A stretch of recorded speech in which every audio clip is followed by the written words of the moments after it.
You guys ready for some trivia?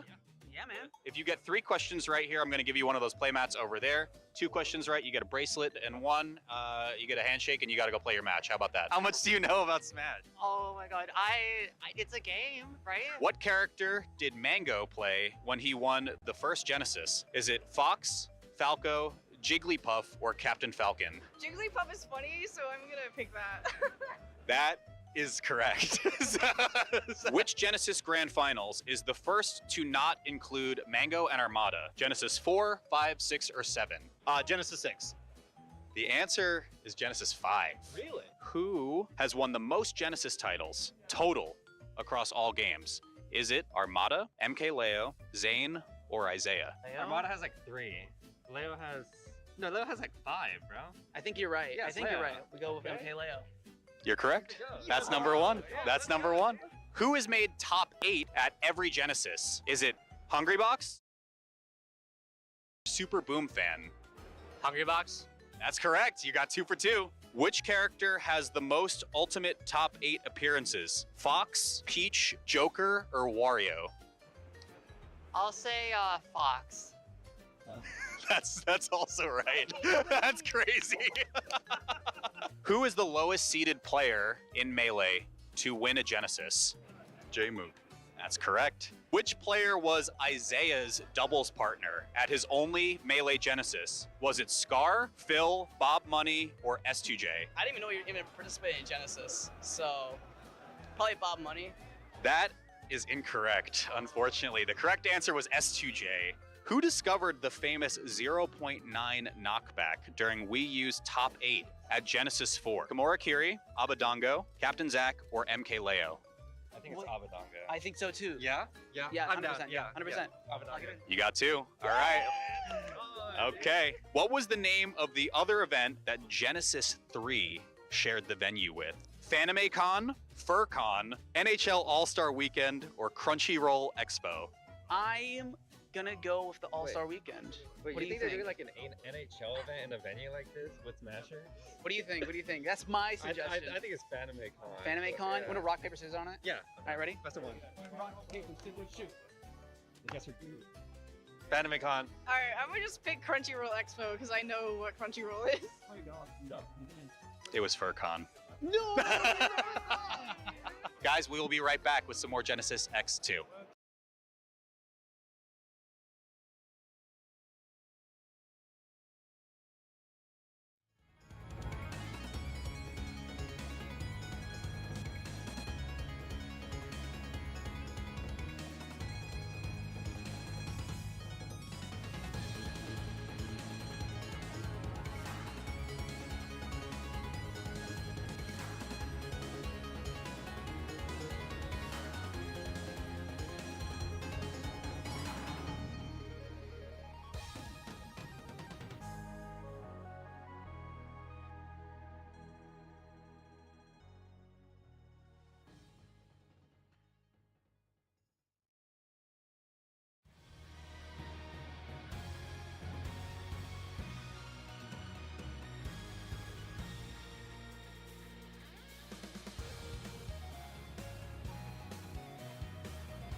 This beautiful sweeping shot of the San Jose Convention Center brings you inside and in to our loving arms, ladies and gentlemen. Welcome to another round of Rivals 2 singles as we come closer and closer to our top 6 tonight. I, of course, am Broza, joined by the legend himself, G-Pick. We are here for you guys tonight. G-Pick, tell them what we're going to see today.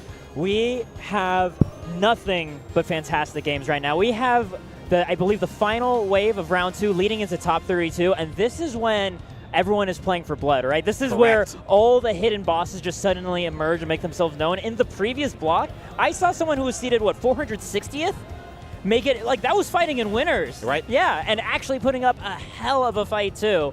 And right now, coming up in our next set, we have some incredible names. We have Marlin, I believe, in our block. We have ourselves, I believe, Full Stream? We have Full Stream. Yeah. We have the best of both worlds. We have all the way back in the prehistoric era of Rivals 1, an era BC, before cake.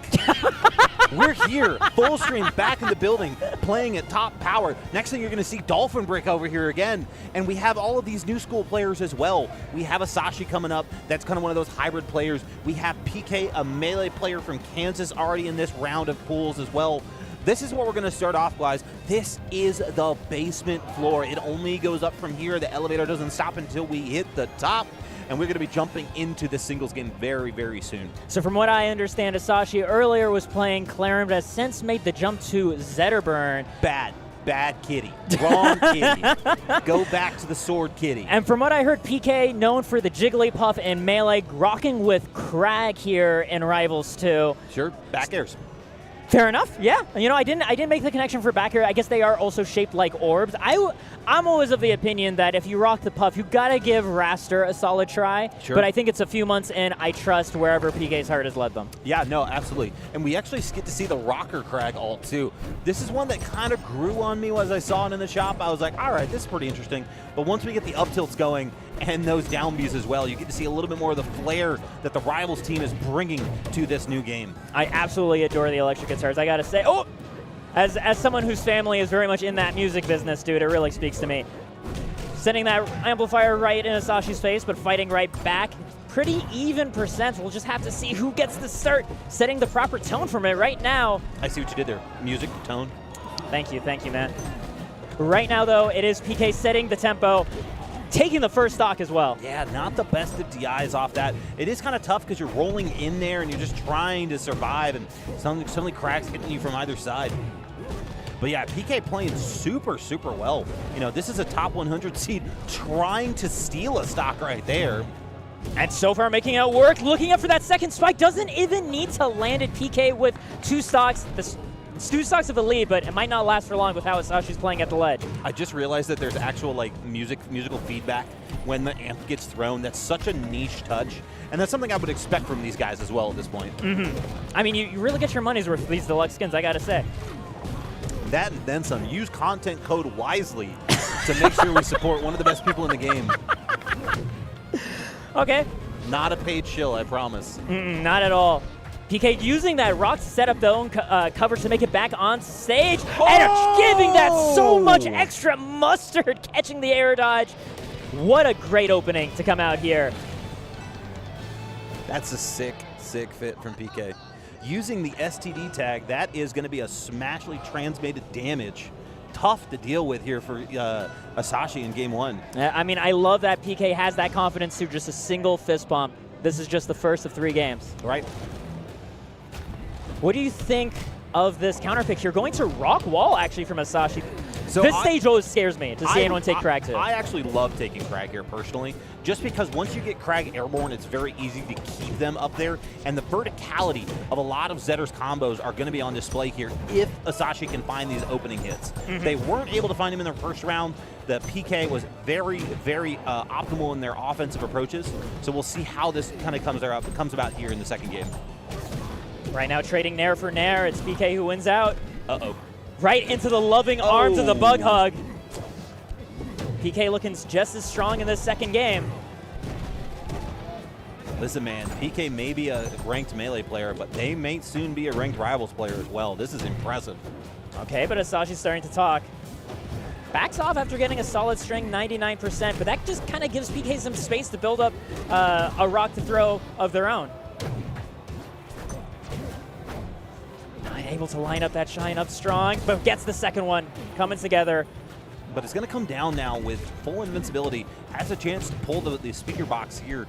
And I just wonder, you know, with the smaller stage we have and the damage output we've seen so far from PK, you know, Asashi has to play this not quite perfect, but damn close to it. Oh, I mean, right now, this stock is looking hitless on Asashi right there. Not even scratched.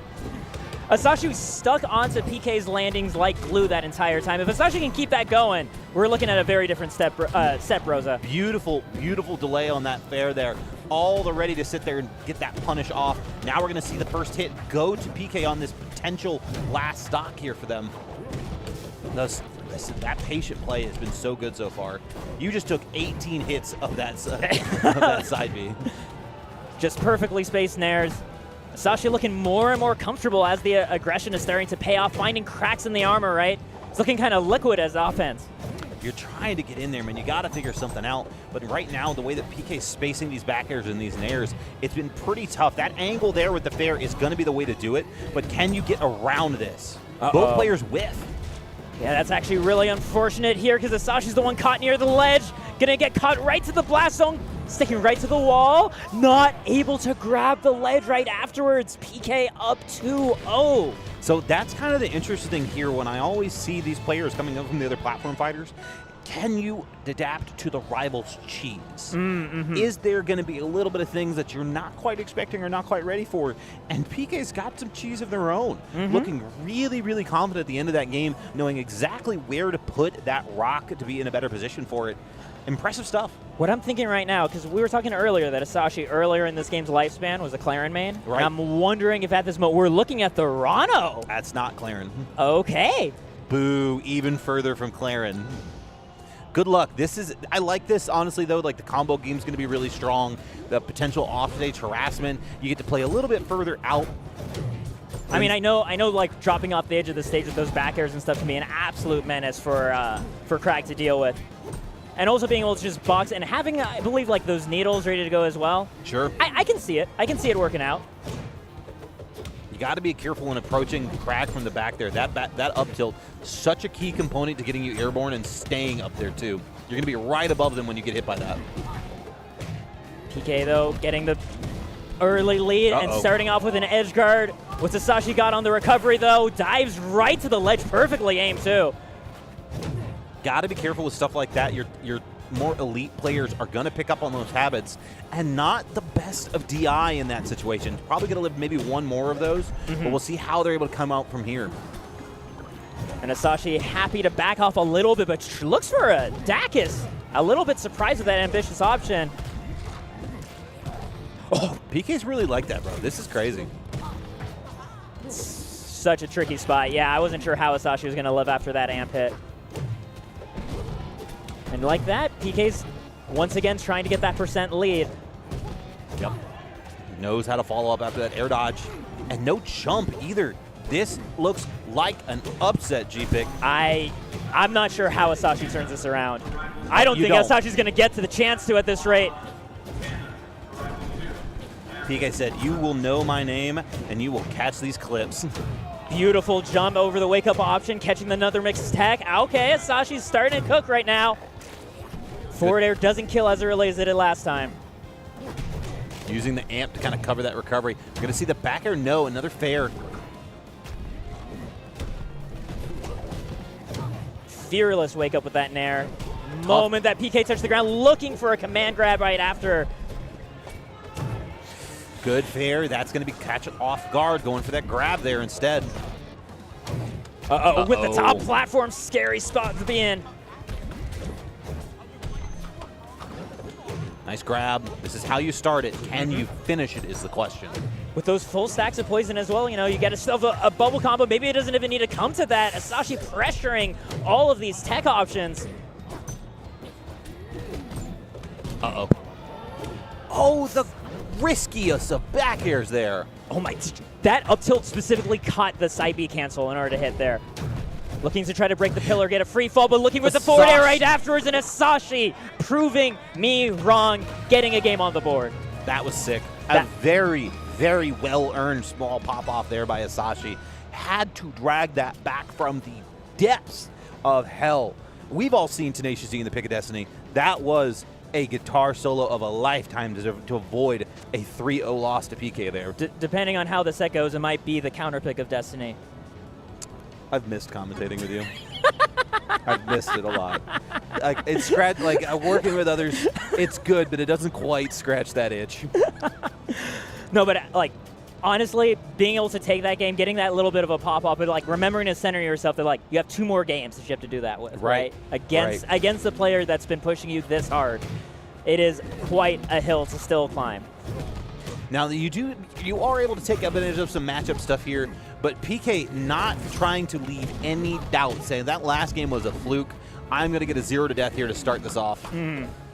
Oh, good grab break. Nice exchange of back airs here. Nice nairs as well. Ooh, I kind of liked that attempted parry from PK. Didn't pay off into anything, but mixing that into that close combat scramble might give that little bit of hesitation to Asashi's offense. We'll see. That's all you're looking for sometimes. You want your opponent to have to think an extra second, an extra beat, and that can be the difference maker. But Asashi, pretty strong right now with some of these spares. Gonna get another one. Looking to keep that pressure up. You saw that weight with the double jump trying to line up that neck forward air. And Asashi's not lighting up, and PK turns the whole situation around. You get stuck down there sometimes. We saw him, I saw them immediately get that grab as soon as Asashi hit the stage. Sneaking in, using that like full hop as like a advancing dodge, right? Just jumping over the jab. Sure. Asashi not able to push that into a full edge guarding position. We see the patience looking for these down tilts. Up strong's not going to do it. No, good DI there from PK. Still, okay. I was a little bit worried at that percent. We have the rock coverage and perfectly spaced exactly where it needed to be. Asashi's net death percent on his second stock. Are we going to see a shard kill here? Oh, great call out on that. How are these amplifiers, like they're throwing a second and a half before they need to be where they are, and they always line up. Listen. I listened to ICP at one point in my life. Magnets, buddy. That's what we're seeing right now. I'm not sure how they work either, but they have been effective for BK. Okay, we did see Asashi pull off a similar comeback in the previous game. We know we can't count him out right now. How many miracles do you have in your pocket right now, Asashi? Can you do it again? Well, I mean, when you're at Genesis, you don't really have miracles to... There's nothing to save the miracles for, you know? Use them all now. Oh, great follow-up here from PK. The jump back. Oh! Setting up some... Oh. Oh, PK just was out.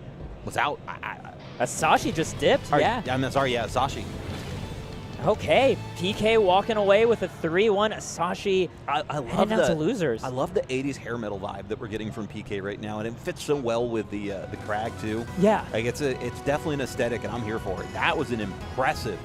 Like you only get a chance for one first impression, and PK made a hell of a one right now on stream. Dude, I actually am digging how many players have walked by that have a little bit of that synergy, right? Elkies was up earlier, sure. Cosplaying as Maple and rocking the Maple at the same time. You're out here with the Hugo Boss Genesis jacket. Don't think I didn't see it. That is an aesthetic. I appreciate it. Thank you.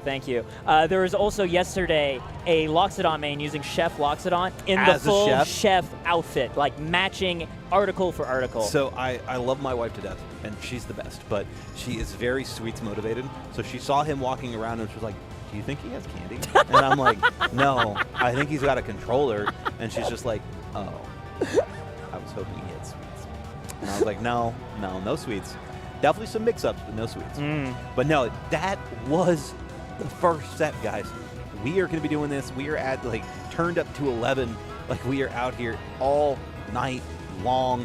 You have us right now. You have Jet and Walt later on. You have Stewed and Wisely bringing us into the night. You have the best players, the best commentators. We are in for a great end of the evening. And we are going, that looks like Bio. That looks just like Bio to me too. Okay. I was like, that also does not look like Stango. Yeah, that was the other thing. That's my second thought. My eye went first to Bio because I know that face. Shout out to Shannon. Hi, Shannon. That's Stango's fiance. Or no, maybe that's Boyko. Man, I could be messing these up real bad right now. But, I'm just gonna nod. Yeah. I got it right. Shout out to Shannon. Shout out to Shannon. Let's go, baby. Oh, man. Got to get loose, man. Got to make sure we're here and ready for it. This has been a really, really great time out in San Jose. I love coming out to Genesis. This is my 7th. We started at, I met you at, we didn't when we met prior, but we started playing at 5. I believe it was 5 when you were first out here. Yeah, it was the Genesis Claren, which we should get another one, Steven. Get me Claren doesn't have enough skins. I thought you were talking about like another Claren player up to like the stream setup. No, when he said that. No, more Claren skins. Yeah. Claren's gonna get so many more skins. Most popular character. It's the Chun-Li. It's the Chun-Li of Rivals. Actually, I think right now Fleet is the Chun-Li of Rivals. If you think about the sheer density of skins. For now. People will make smart decisions eventually. But the tags were right. The tags are right. It is Stango. Yes, to play. But that's Shannon in the background too. Oh, okay, I see. I think actually like the main Zetterburn making it a workout here. We have a lot of fantastic Zetters coming into the fold with Rivals 2. It's not that the character wasn't represented. Like there was always at least one fantastic Zetterburn, but we have like 3 Zetters that are cracking into top 8s pretty regularly, right? We have Stango, we have Switch, Beastly doing fantastic work at Let's Make Big Moves. Cody doing really great stuff as well. Mango, a lot of great Zetterburns. And being able to get a chance to see what they've got cooking here at the first proper Rivals 2 event for Genesis, I'm really excited. The opponent here is Glum, a player that I am unfortunately not familiar with. This is a Claren. Congratulations, Lowell. Let's go. Ask and you shall receive. Hailing from California, as a proper, I'm still West Coast. California Knight? Yeah, as a California Knight, I must shout out anytime I see a California player up on the sticks. So that means we got ourselves kind of a slightly familiar but not at all matchup of a Spacey versus a Swordy. Correct. Right? Correct. I rebel against the notion that Claren is Marth. I don't think that's a proper connection. No, not really. Yeah. Like they see the sword, they see the tippers, but I think the tempo is just not quite right for Marth. No, I definitely feel like she's got a lot more like pedal to the metal than Marth does. She has Pyra Mithra energy, and you know what she is? Game & Watch, Smash Ultimate Game & Watch. You're a bad person. I say that as a Ultimate Game & Watch. That does not disprove my point. Look, you should see Mia play, okay? That is a compliment. That is true. That is true, and you get to see it this weekend here at Genesis 12 multi-stream. So the 3rd seed versus the 35th seed. We are in for some fireworks at the very least. So get it? Fire characters? Yeah, Lowell, you are an absolute Claren fan, straight to the bone. Talk to me about how you feel about this matchup in this game. This matchup's hard. For who? For Claren. Okay, go on. It was definitely a matchup that I felt was pretty good in Rivals 1. Now Zetter has a much better recovery comparatively. Still not great, but it's better than it was, and the freedom of motion in there makes it very hard to continue some of these strings. Not to mention the pressure that Zetter gets with some of your shine pressure. It makes things very hard to kind of get that initial opening unless you are just playing out of your mind. So let's see what Glum's got here. Can you take advantage of some of these tippers? Right now, Stango's proving that Seed 3 placement that he's got for the weekend. Oh.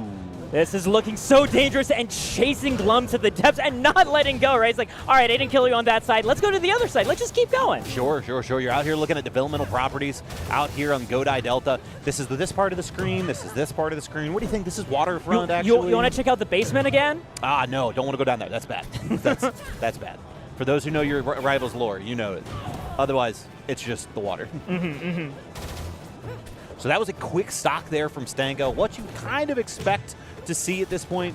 Glum kind of moving well, but just kind of getting interrupted. Some of these openings, some of these startups on the clearance moves can be a little frustrating. You see them kind of coming down with back air a lot. It's one of her faster options, or just landing fair. But if you're not hitting them, you're going to get hit. And that's Claren in a nutshell. Hello. Really lovely timed with that forward strong, but the edge guard isn't over yet, and Glum knows it. Doesn't quite get the edge guard I think Glum was looking for, the edge hog rather, but not letting go of the moment yet.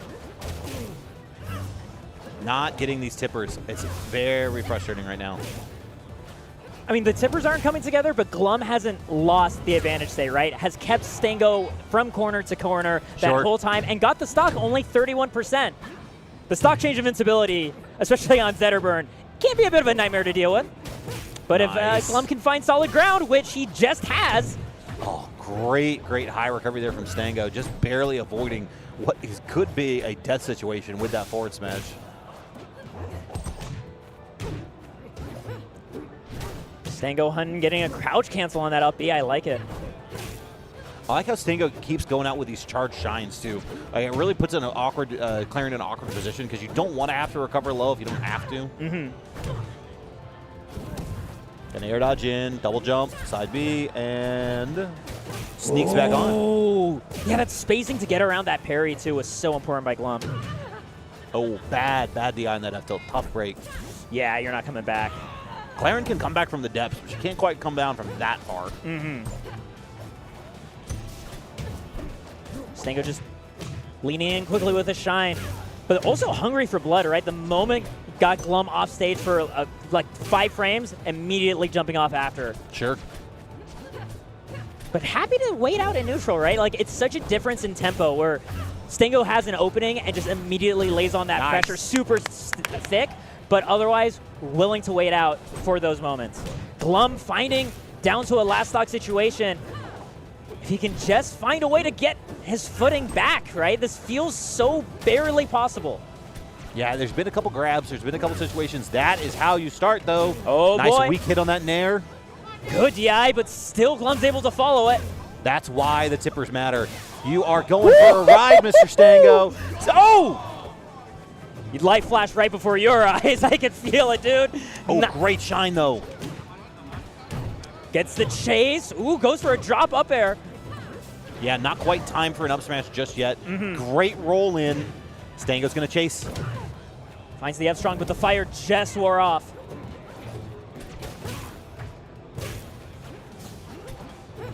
Oh, both these guys. Oh, had a soul read there. Didn't come together. But these tipper hits, there we go. Back throw right into the F strong. And Glum takes that first game. Hey, man. Back throw F strong.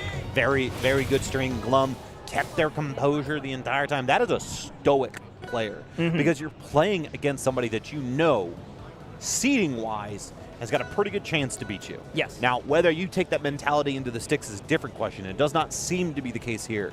Glum has played that matchup very well. That's being said, it's the first game of a first to 3. Still a long set ahead of us. But so important to start off on that right foot, especially when you remember how that started, right? The explosion of momentum that Stango had in the very first stock. Really great turnaround from Glum. So I personally do not care to play on Hodojo as Clarion.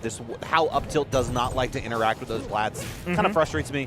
So I do really like Stango here. However, you can chase vertically like you're seeing right now, and this is a big difference maker for this level of Clarion play we've got right now. We'll see how the juggle game ends up playing out with that in mind. I really dig seeing Glum having that patience when getting up from the ledge but not feeling so uncomfortable as to rush back in the center stage, right? Because that's what Stango wants, is for Glum to just like jump into his loving arms or just like whiff something out of panic. Sure. Ooh, I was just about to compliment that Swanton up air, and that is unfortunately what happens sometimes. You dip a little bit too low. Icarus flies too close to the sun. Clarion flies too close to the basement. And just like that, a swift 60%. Yeah, Stango comfortably at 40% right now. Otherwise, just holding firm in the center of the stage. Glum manages to find the opening, though. It's actually been really interesting to watch these two interact on other sides of the stage, because they're both playing this like very strange defensive-oriented aggression, where it's just movement, movement, movement, movement. You messed up. Movement, movement, movement, movement. You messed up.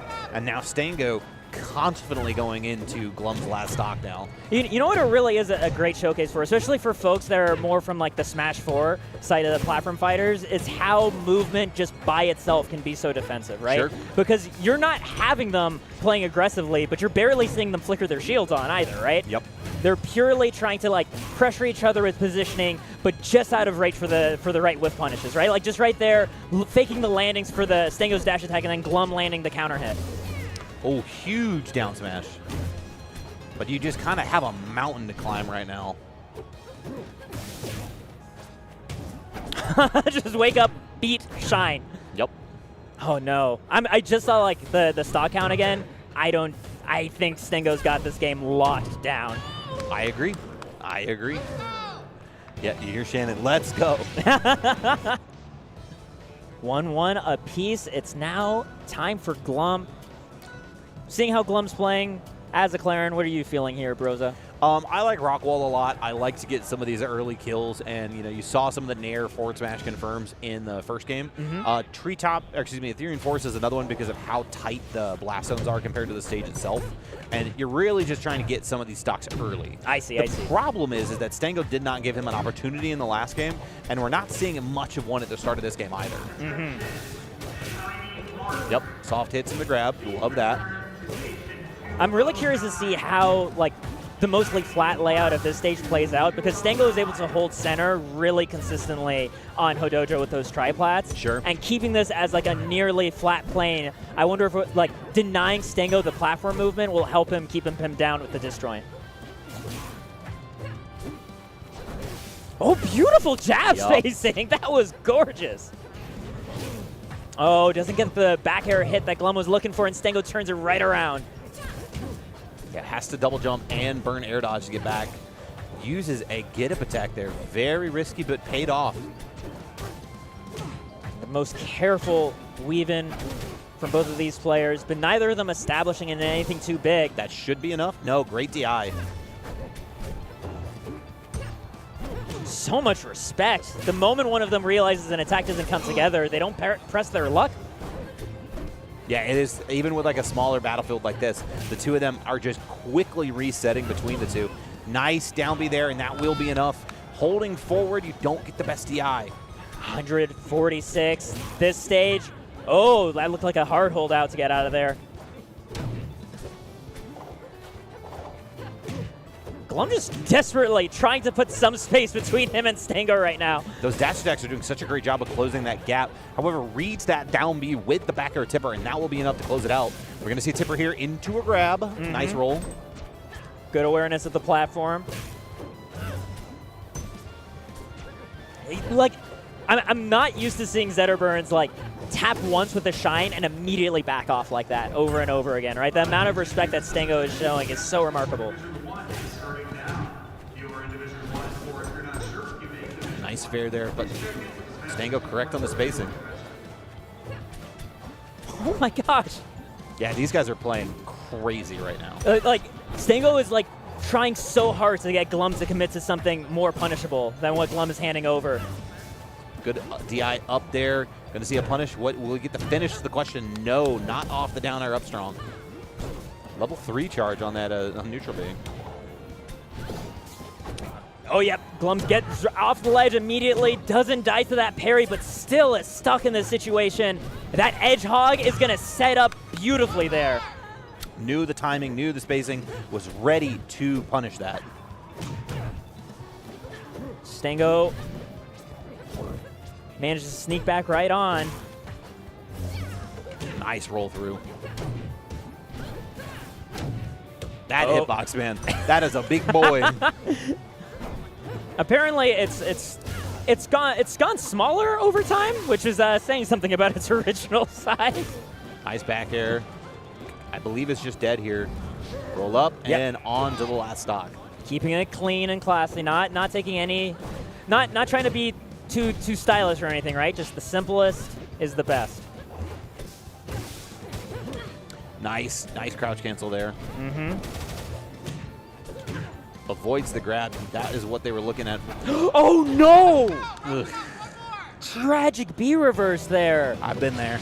That is a heartbreaker, right? Because you're trying to thread the needle of spacing just in the right spot so you're not exploited on your way back to the stage. Sure. And then unfortunately, just the up B facing the wrong way. You hate to see that, especially after such a nail-biter of a game, man. But I mean, we saw Glum, like, within the span of a single game, right, get the composure and win the first one. Right, no, Yeah. absolutely. And we're going to go back here to Forest Floor as well. So we're going to see how this, I keep calling it Forest Floor, excuse me, Ethereum Forest. Yeah. But that's not how you want to see that start if you're a Glum fan. No, not at all. God, already a full stock deficit, dude, I just don't know. A full stock deficit while just now taking the first hit 30 seconds into the game.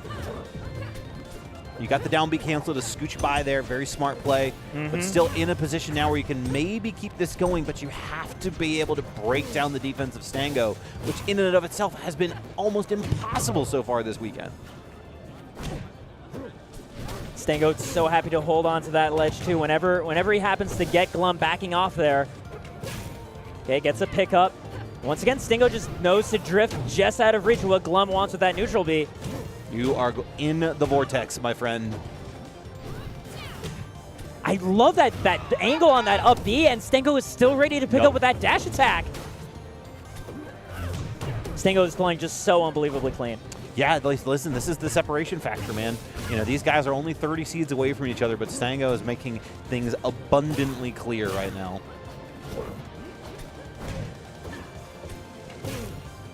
All right, another opportunity, going straight up for the platform, remembers exactly where in the arc it is.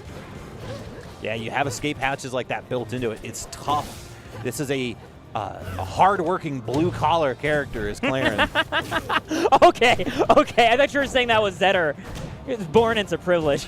Zetter was. He was a prince. Exactly. No, I'm agreeing. That should be just about it for Glum here. Yep. Perfect Dancing. timing on that up B too. Yeah, Really Stango good forcing a dance off stage, and immediately getting that edge Kahara right afterwards. That was so decisive as a game 3. Stango looking very much in control this weekend. We'll see how it holds up, though, as the competition just continues to rev up. Sure. Shout out to Shannon, by the way. Has the headset on, listening to us do commentary, already clipping us, saying good things about her fiance. Oh, really? Yeah, you love to see it. That is a dedicated partner. I wish someone else I knew would do it. My wife's just talking over here. Oh, my God. Shout out to wives. Shout out to fiancés. You know, I love husbands that are all about their partners. You know, It's true. You absolutely love to see it. I've had it with like boomers that like like the 50s jokes. Like I those hate sitcom- my wife. Yeah, no, get out of here with that. This is No. Valentine's Day weekend. I We am- love our partners I am here. hardcore wife coded, Yes. and we have somebody I was watching play earlier. Ivane is sick on the sticks. We do see Marlon coming back after a very dominant showcase at Frosty Faustings. Yes. We all saw the thumbnails. Oh my God. It was a tough show of it for everybody else, but here we are. Marlon was playing so dominantly throughout the span of last year, right? Looking basically untouchable. Yep. I was hard pressed to find like tournaments where Marlon wasn't just like winning all of them, right? Sure. Had a bit of a hiatus, right? But we're Sabbatical, if you will. happy to see Marlon back at the sticks, going, seeded number 1 right now. I think the story of the tournament is looking to be Marlon versus Cake Assault, right? I Sure. think every Genesis, it feels like it's Cake and who, right? Who is Yeah. the challenger coming at? And Cake right, and friends. right now, though, Marlon with that first seed, and understandably so, when I was going through the Start GG of Marlon's play history, I could only find the history between Marlon and Cake as Marlon winning. Sure. Against the two of them in the head-to-head. And considering Marlon winning so many tournaments on top of that, to me, I can totally see the argument for Marlon as first seed. Yeah, it's one of those things where you have to take into account, obviously, the head-to-head between the two of them. I would point to the most recent tournament's results, but of course those tournament results are lacking one of the players involved in this head-to-head. So until we see this definitively, which it seems like we are on a collision course for this weekend, we really have to just go off of the numbers. And right now the numbers point towards Marlon. So, I mean, we've been talking about Marlon. You said you had a chance to watch Ivane play earlier. Tell me Yes. more about Ivane. So Ivane is a very, very explosive Zetter player. We're going to see another Zetter on screen. He was playing up against Nexplosion previous time on screen, and they played a killer. I think it went to Game 4, Game 5, but it was a banger of a set. Oh, I love to hear it. Explosion, an older name from the Rivals 1 community. Yes. A long, tried and true Zetter main. Mm-hmm. So we'll see what Ivane has ready to go against Marlon, though.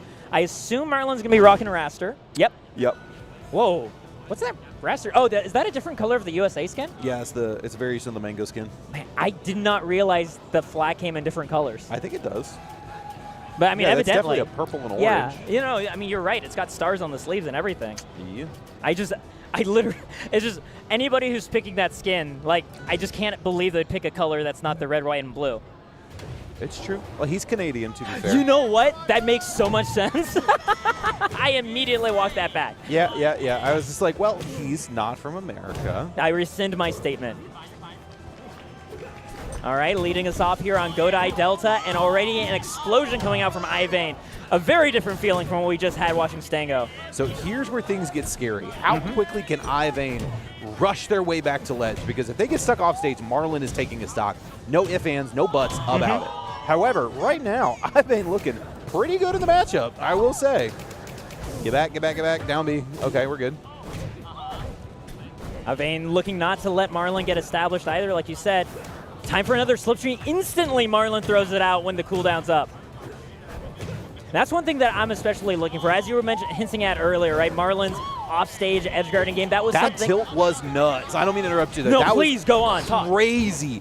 The way that he was just ready for that. He's like, "Oh, you're gonna slide past me? Nope. This is gonna knock you back off stage. Good luck."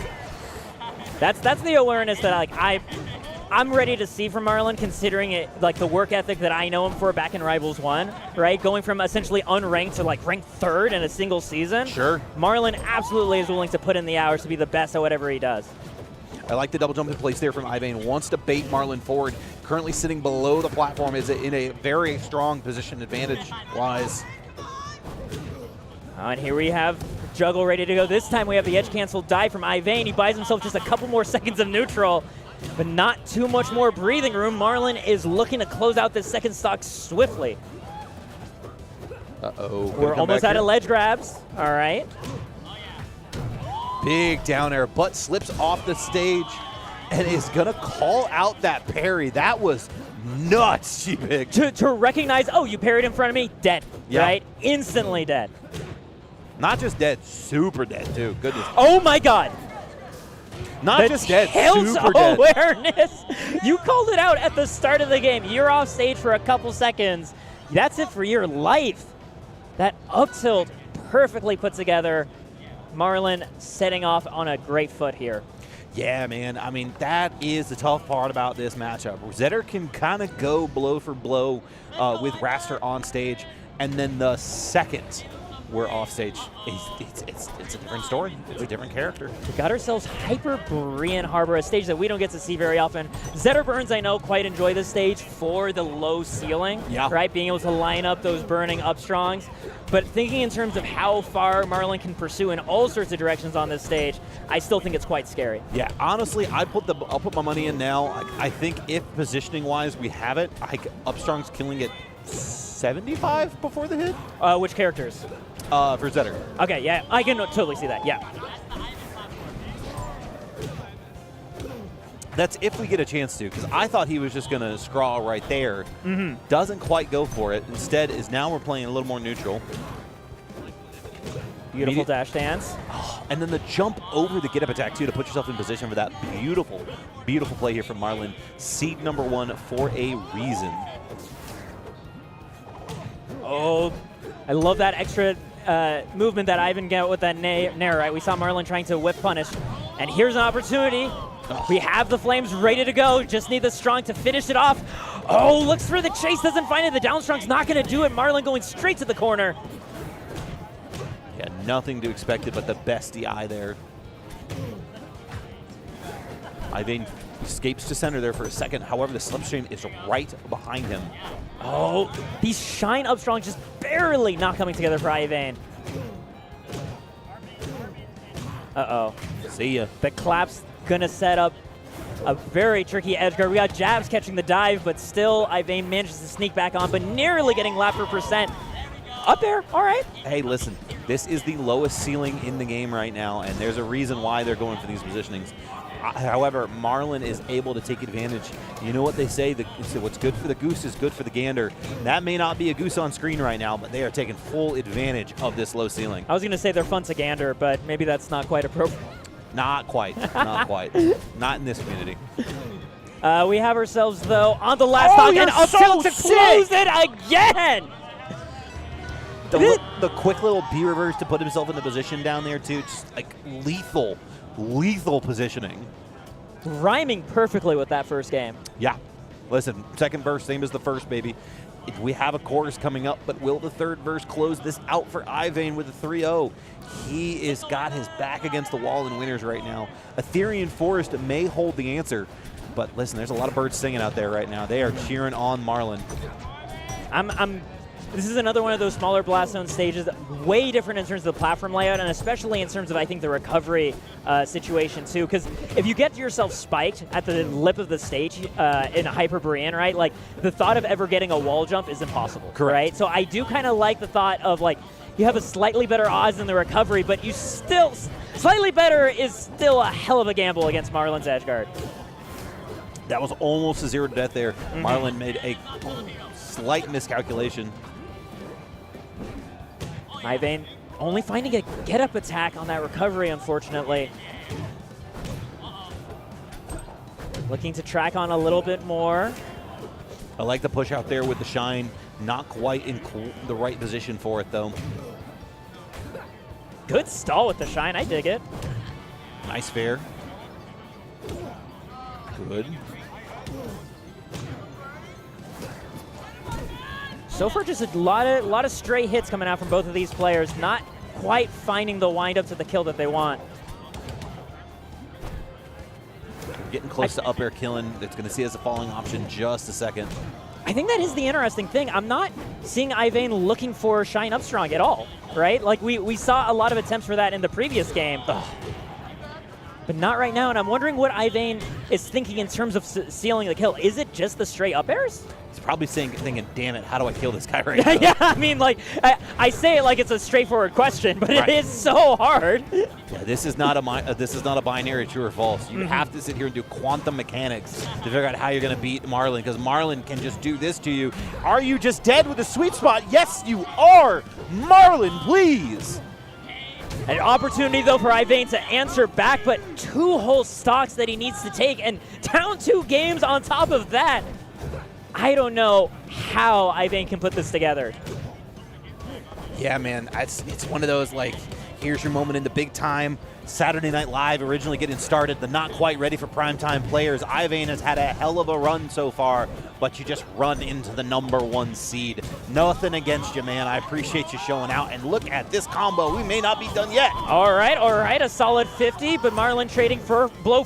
When he has the extra stock to play with, he's more than happy to do that. The dunk's not only going to lead to a wall tech, and Marlin stays in the fight. That's the back throw there. Into the F tilt.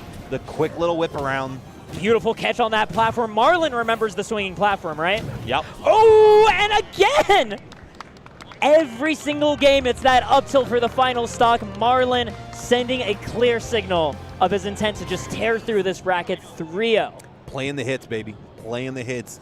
You use what got you there, and that was an impressive finish, because it was just, that's a big wind-up move, right? Like, that's not something you can just rip every single time. And Marlin's like, no, I got it. Right here. Right here. Here's this chicken foot. We are on to the next game, on to the next set now.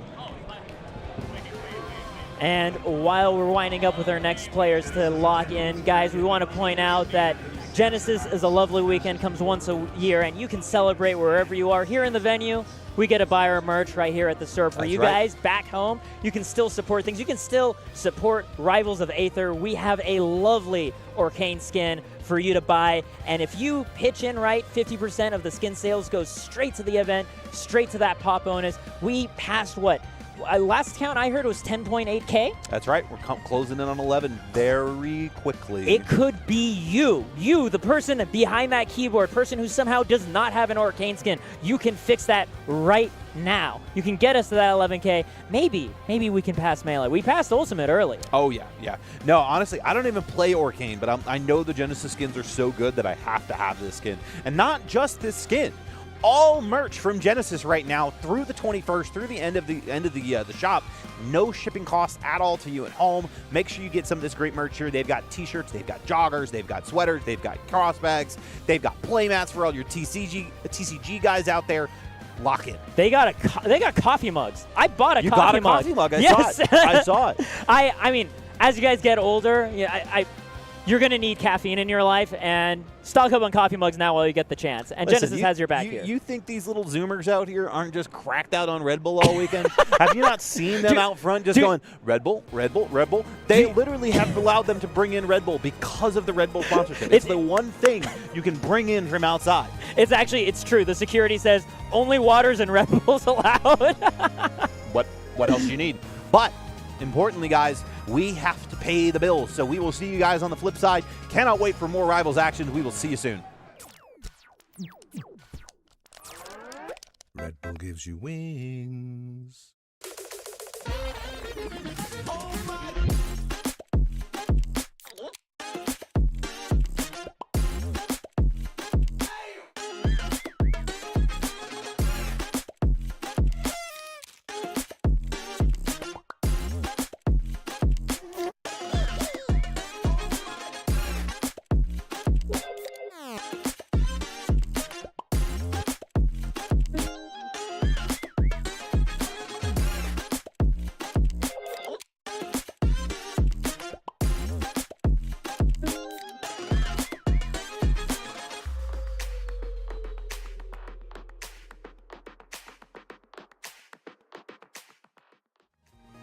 You guys ready for some trivia?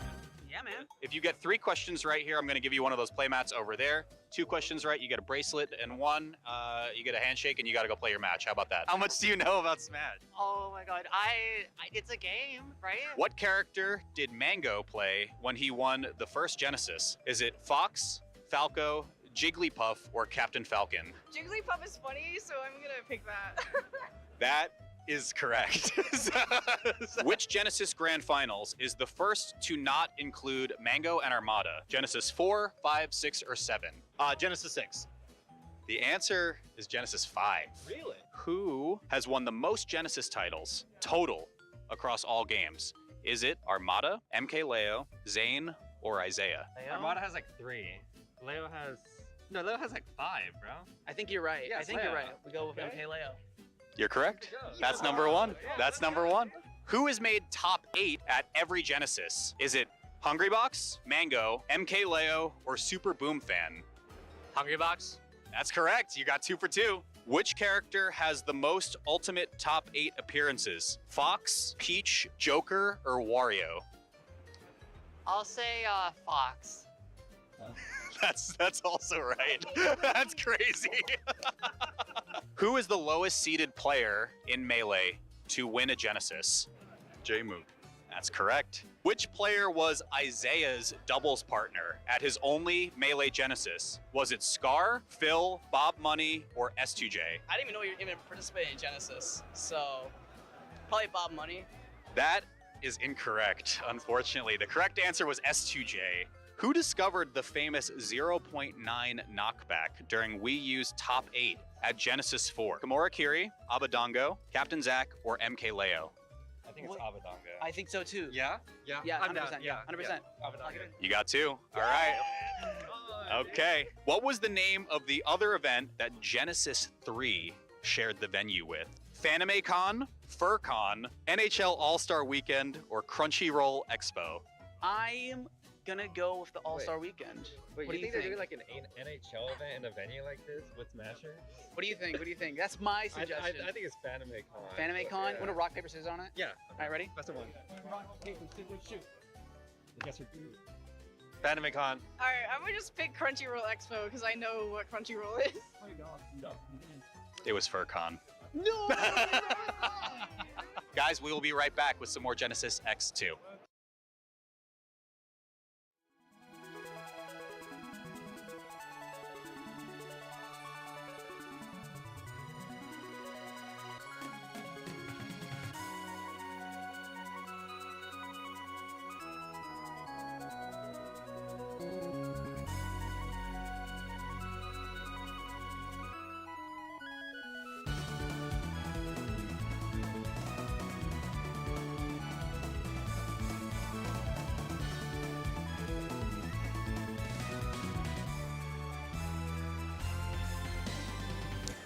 Happy Valentine's Day weekend, everybody. G-Pick, a single rose for you, my friend. It's not the most lively rose, but the point of it still is across here. We're here for the love of the game, ladies and gentlemen. We're here for Rivals of Aether 2. And G-Pick, what do we got coming up? We got ourselves BioBurb, Yeah. an old face The legend. going up against Sofilo, who had just beaten Wiley to get Really? here. Yeah. Wow. Upset run. Upset run. I mean, we saw Y doing fantastic work in doubles alongside Soul Rifle. Mm-hmm. So to be able to take out Water. such an established Rivals 1 player, Fantastic Frog, is a great showing. I know Sofilo got 9th in doubles. I can't quite remember her teammate at the moment. Just Chef, right, the Loxodon, if I remember correctly. That's right. Yeah. Very, very cool. I had the chance to talk to BioBurb yesterday, actually. Increasingly getting more and more comfortable, more and more confident in his play. Sure. He said, looking back at Frosty Fostings, he was feeling pretty good about getting second. We know for Bio, that's a really big deal historically. You know, it's not third. It's not third, right? Not third place. This is something that Bio has already beaten down in this new game. And yesterday, when I talked to Bio, There were a few threes in that grand final set, though, unfortunately. what I will say, though, is Bio, speaking on his own play, is like, I felt pretty good about how I was playing back then, and I am playing so much better these days. Sick. Yeah, so I am really excited to see Oh, how a far he hitbox can push player it. now. Oh, I mean, Bio was always a keyboard player. No, right? I know that, but like it's kind of an interesting. I mean, I guess it's one of those like combo keyboard hitboxes kind of things. To me, it's just like that's like the most natural thing to jump to. It's like I would be more Reasonably. surprised if it had like anything analog on it. Right. So we have default rastered level 50 Zetter. We are out here swinging right out of Jump Street. So this is our third straight set with a Zetter. It's true, and we got ourselves a second raster as well. The birds are coming home to roost, so to speak. Bio, known back in Rivals 1 as well for, I look at it as fantastic risk management. Yeah. Right? Recognizing not just like, oh, this is the opening where I can steal the stocks right here and there, but knowing when you have to risk it for the biscuit. And when you down a stock, unfortunately, the onus is going to be on Bio to find these openings. A fantastic start for Sofilo, showing off why she got past Wiley to make it here. Yeah, listen, that seed 42 not indicative. However, calls out the DI in there, and BioBurb evens this up very quickly. Got ourselves a special pummel, such a scary corner of the screen to be in, but at low percent, you're not doing too bad. For those of you getting started with the game, if you play against a raster and they grab you, just mash B, take the pummel, it's fine. I call that one of those like tax situations, right? It's an IRS mix-up. Yeah. You pay the tax because if they catch you trying to do tax evasion, you die. Correct. And that is going to be a clean stock, not quite, but very close to being able to finish this out. However, that fair pushing Bio off stage, and now Sofilo in a position. Beautiful edge hog. Bio looking for something spicy there, but Sofilo sneaks right back on and an opportunity to talk again. Nice hard DI out there from BioBurb, avoiding that final combo extension. Another fair would have been enough. But Sofilo's doing such a great job catching the landing on these platforms, finding them up strong, and evening up the percents essentially. On a few different stages, that's killing in that position too. So very great recognition there from Sofilo. One sequence away from really both of these players cleaning up the second stock. Bio hoping for an earlier wake-up, I think, to catch with that nair, and Sofilo not rushing things together, keeping it clean with that forward air. Once again with the lead, not as big as we saw earlier on, but still nothing to sneeze at. This is going to be such a hard recovery. I don't even know if this is possible. Let's it go. Surprising. I think he just held ledge there. Yeah, I was actually really surprised. But clean regardless. And Nightfall has set on Jules Vale. Who is going to break into Badger Tower and rob the other one of a game here? I don't know. I think both of these players have earned it, whoever it is. It's only robbery if they die like sub 50. That's all I'll say. Listen, We still got a chance. for one of them. Right now, Bio's hanging to the corners of the stage, doing a fine job repelling the advances here from Sofilo and lining up a beautiful clap to take out that first stock. What an amazing turnaround after that back air, too. Just immediately in position for it. That's some of that hit confirm recognition that Bio is really known for in Rivals 1. One of the reasons why we talk about the history of Cake and all the challengers. There was a time where it was BioBurb being Cake's demon. Right. And way back in the Genesis 5 era, or after Genesis 5, right? That from 5 to 6, BioBurb had kind of Cake's number, and part of it was just finding those quick moments to, here's a stock, and here's my defensive play. Do you have a way to force the question? If not, I take another stock for your next mistake. Going to fire Capital here. We'll see how this defensive play pays off this round. Going to have a much wider stage. Sofilo, interestingly, even with the speed advantage that Raster has, opts for the wider play here. Maybe a little bit of longevity, maybe a little bit of more neutral. We'll see how this plays out. I love the slipstream just on the wake-up situation, right? Like, let me just go ahead, get the movement buff up. Oh! And that's the reason it's so valuable. The chase down off stage when you have that movement is so big for Raster. G-Pick between the two Rasters we have seen. The flock has run amok here. This is an amazing run here for the bird. Yeah, go ahead. Just giggle at it. It's fine. I'm proud of it, too. I got nothing more to say. You got it. You got it. Perfection. But on to this lion here, dead as a doornail. Aslan's got nothing on this guy, but he makes it back. Nah, he's not the only lion that can come back from the grave. And he's got to find it. They've got to find it here. She's so close. Gonna barely snatch the stage. Those forwarders have been doing such great work and still able to find the kill with it here. I'm kind of wondering the reasoning here for the Fire Capital play, actually, from Sofilo. Traditionally, this is a stage that I know people have a nightmare of a time chasing down BioBurb. You watch right there, yeah. Right there, those jumps from the one high plat to the next. And then you just get sweet spotted and die. Tough break. I mean, I can totally understand, like, as sort of a comfort pick, I do generally like this layout. And when you're Zetterburn, when you have the opponent on fire, the larger blast zones don't make that much of a difference. Sure. But when it comes to the neutral, I really do not like the thought of chasing down Bio. But maybe you don't need a chase when you just kill. Oh, rip that down smash. Up smash there was in a better position for it, but you just get the coverage from the down smash instead. Nice. Pour in crouch cancel. At least gets out of the way, but Bio is relentless. Not quite coming together, unfortunately, for Sofilo. Those hits do not come easily. There we go. Beautiful shine to up strong, keeping it together.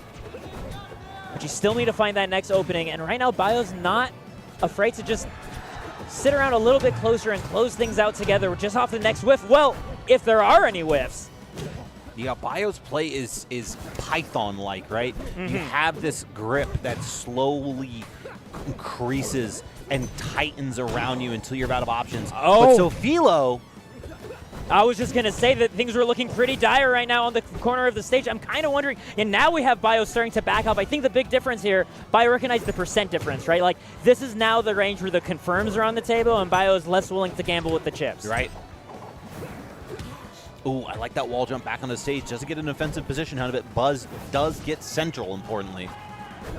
Hanging out on that platform. Sofilo not looking to intercept right there. Just a swift up air, back down to the platform, lining up a forward air. Sofilo not getting out of position, getting impatient chasing these platforms. That's where a lot of people can lose their footing against a skilled Raster. We have reached last hit wins at this point.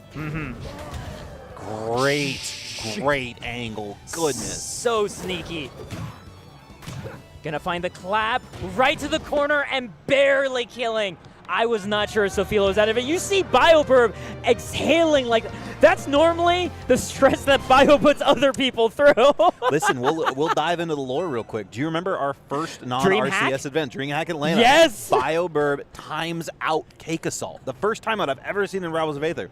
From that man on screen right there, or not about to be on screen again, BioBurb, and Sophilo's going through it right now. She's doing her absolute damnedest to keep this as close as possible.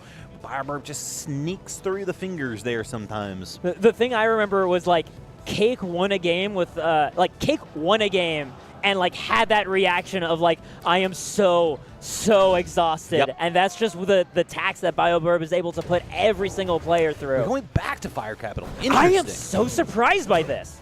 I don't know, like, it looks like Sofilo found her footing at the very end of the previous game. Sure. Like, not intimidated by the prospect of chasing the bird, just thinking, all I need to do is poke above with a quick up air every now and then. I don't need to throw away all of my positioning and get reversal. And if Sofilo can keep that mentality up, maybe she can take this game and, you know, put herself on the board.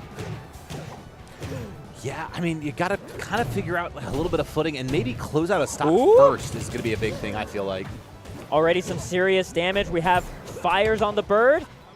Looking for something more committal, I think, to kill, but Sofilo picking up whatever hit she can find. Still 100% on a raster already is a great position to be in if you're a Sofilo fan. Got to get around this. Got to get that slipstream out of there too. Finally fades away, and then it's just back again. See ya! Woo! I was not ready at all for that.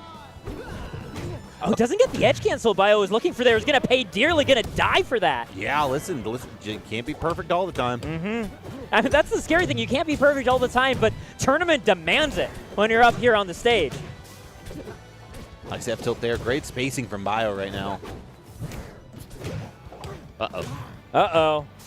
Indeed. Don't get clipped. That's all you're trying to do right now. Get back to the center. Play your game. Bio's relentless with the tech chases right now, but Sofilo turns it up. Trying to hang back behind the platforms. Challenges with the Nair, right, but gets caught by Bio's own. And we're having these players just kind of take turns being ledge trapped, but neither one really wants to put it all on the stock read. Oh, you think maybe it was an up smash there? I don't know what that dash attack was. Okay. Gets the read, but doesn't let the down strong grip fast enough. That will work, though. Shine up strong. And we finally see Sofilo with a bit of a lead. A tiny, tiny one, but on any Oh! hill. Oh, no, that hill gets knocked down instantly. So many scraws coming out here. Bio really living up that sponsor tag of squawk. Yeah, you ain't kidding, man. You ain't kidding. That was nasty. Walk up and do it? Like, what are you thinking?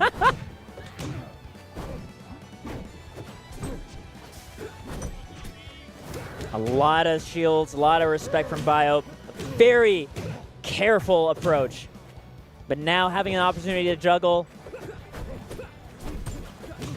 With the slipstream gone, opportunity perhaps, but Bio's so good at keeping it up. See ya. Oh, wow. There's a spike. Gonna get burned on there. Yep. Oh, no.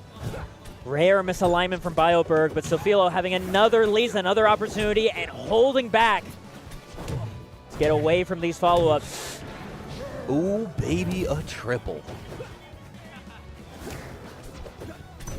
Sofilo just looking, just further the back airs, right? Just the quickest hit to try to close this out with a inflamed Burb, but not going to come together. BioBurb nodding along, getting the 3-0, and moving onward. But a great showing here from Sofilo, and this is only winners. Yeah, no, it still has another round to go.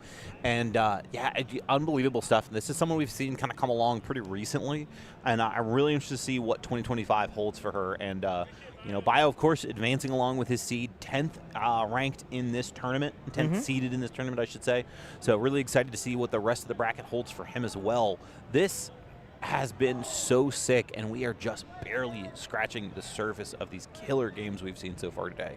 So I'm really interested to see where the rest of this goes. Production, do we have one more? Or? Sofilo and Asashi are okay. back up. Yeah. Okay. No rest for the wicked here. Yes, this Yeah. is because we saw Asashi lose earlier as well And then we against just saw Sofilo. the rocker. Who was it? PK. Thank Yep. you, thank you from Kansas. So we get, which is funny because Kansas is a rock band. I didn't even connect that. We could have done so much more. Yeah. But yeah, so now we get a Zetter Ditto. Have we had a Zetter every game? No, because it was Crag. No. Well, sorry. I was thinking PK, but Yeah. PK won. My bad. Yes, we might get a Zitter Ditto or a Sashi Maiko Rano again. But yeah, right? we've had a Zetter every game is what I'm saying. It's looking like a Zitter Ditto to Like we start had out with. PK, and then we had Stango, and then we had I mean, we just a had bunch of damn Sofilo. Zetters. That's yeah. what I'm saying. Yep. No, it's a. Like I said, this new blood that's coming into Rivals 2, a lot of love for Zetterburn, right? Hey, Spaceys. I think Dan is especially happy, you know, his child. I mean, truly, Zetterburn is a fusion of two of his favorite characters, just across very different genres, and to see that love reflected back is it's got to be a real treat. Honestly, just to see the love that the whole game is getting after betting so much on Rivals 2. Sure. And getting this much of an outpouring from the community. I mean, everybody at home tuning in, thank you guys so much for giving this game such a great start for our competitive circuit. It's leading to a lovely, lovely Genesis X2. We have two players, though, fighting for their life, fighting for the right to get to keep playing this game. Fighting for the right to party as well, G-Pick, because this is what we're looking forward to on Sunday. It is going to be a bash. We see Sofilo off to a rough start here. Asashi kind of asserting themselves early. That's going to be a stock. Yes, it is. Interrupting the down special, it looked like. Asashi only 20%. That's so brutal, though, to come off stage and just immediately play your next set on stream. Well, not only just come off stage, but come off stage against Bio of all people. Yeah. A defensive monster. And then you got to play another Zetter, somebody who's going to be in your face the entire time you're on stage with them. A hell of a tempo switch, to be sure. But you know what? Sofilo's more than happy to roll with it. A flawless second stock from her. Yeah, everybody resets here. We are now playing a two-stock meta, and these two players are just swinging. Oh my God, they're scrambling. They're playing plat fighters as we've always dreamed of back in like the 2000s, right? Yes, this is Smash Flash right here. Sashi keeping the wave shine pressure up. It feels like just at any moment the tides can suddenly turn into the other player that's dying.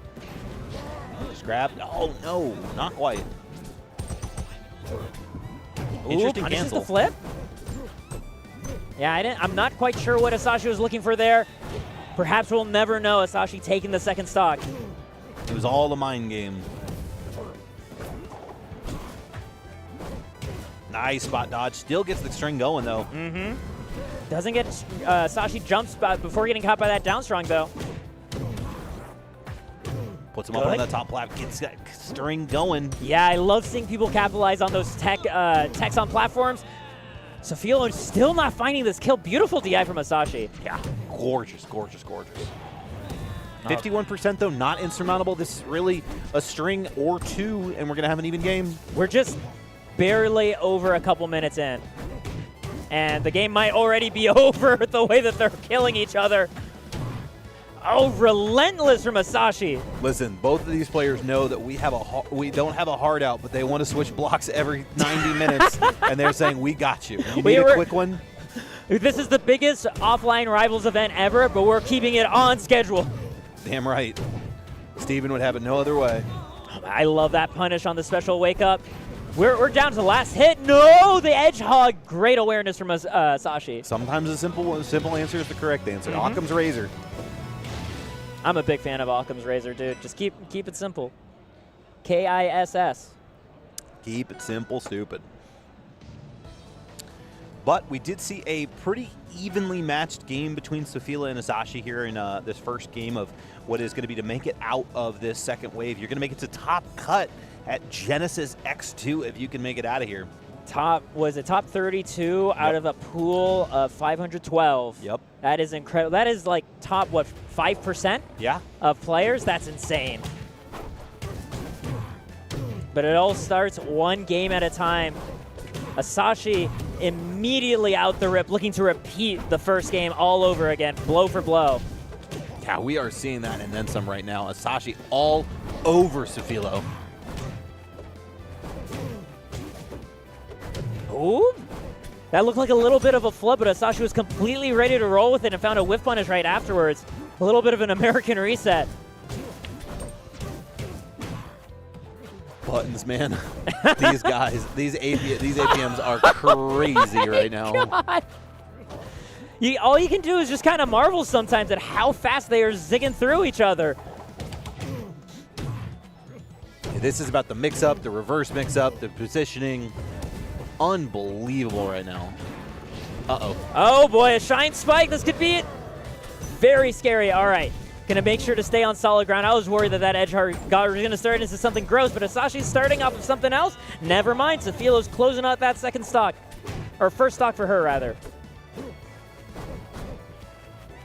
See them just swinging these fares right now, trying to get that initial hit because it is going to put them enough stun to kind of get a follow-up after. Whether that's grab, shine, you can kind of pick your poison at that point, but you got to get it started, and both of them know that. Asashi lining up some pretty big hits here. Just dash dancing, looking for something. Oh my God, the shine pressure. That was crazy.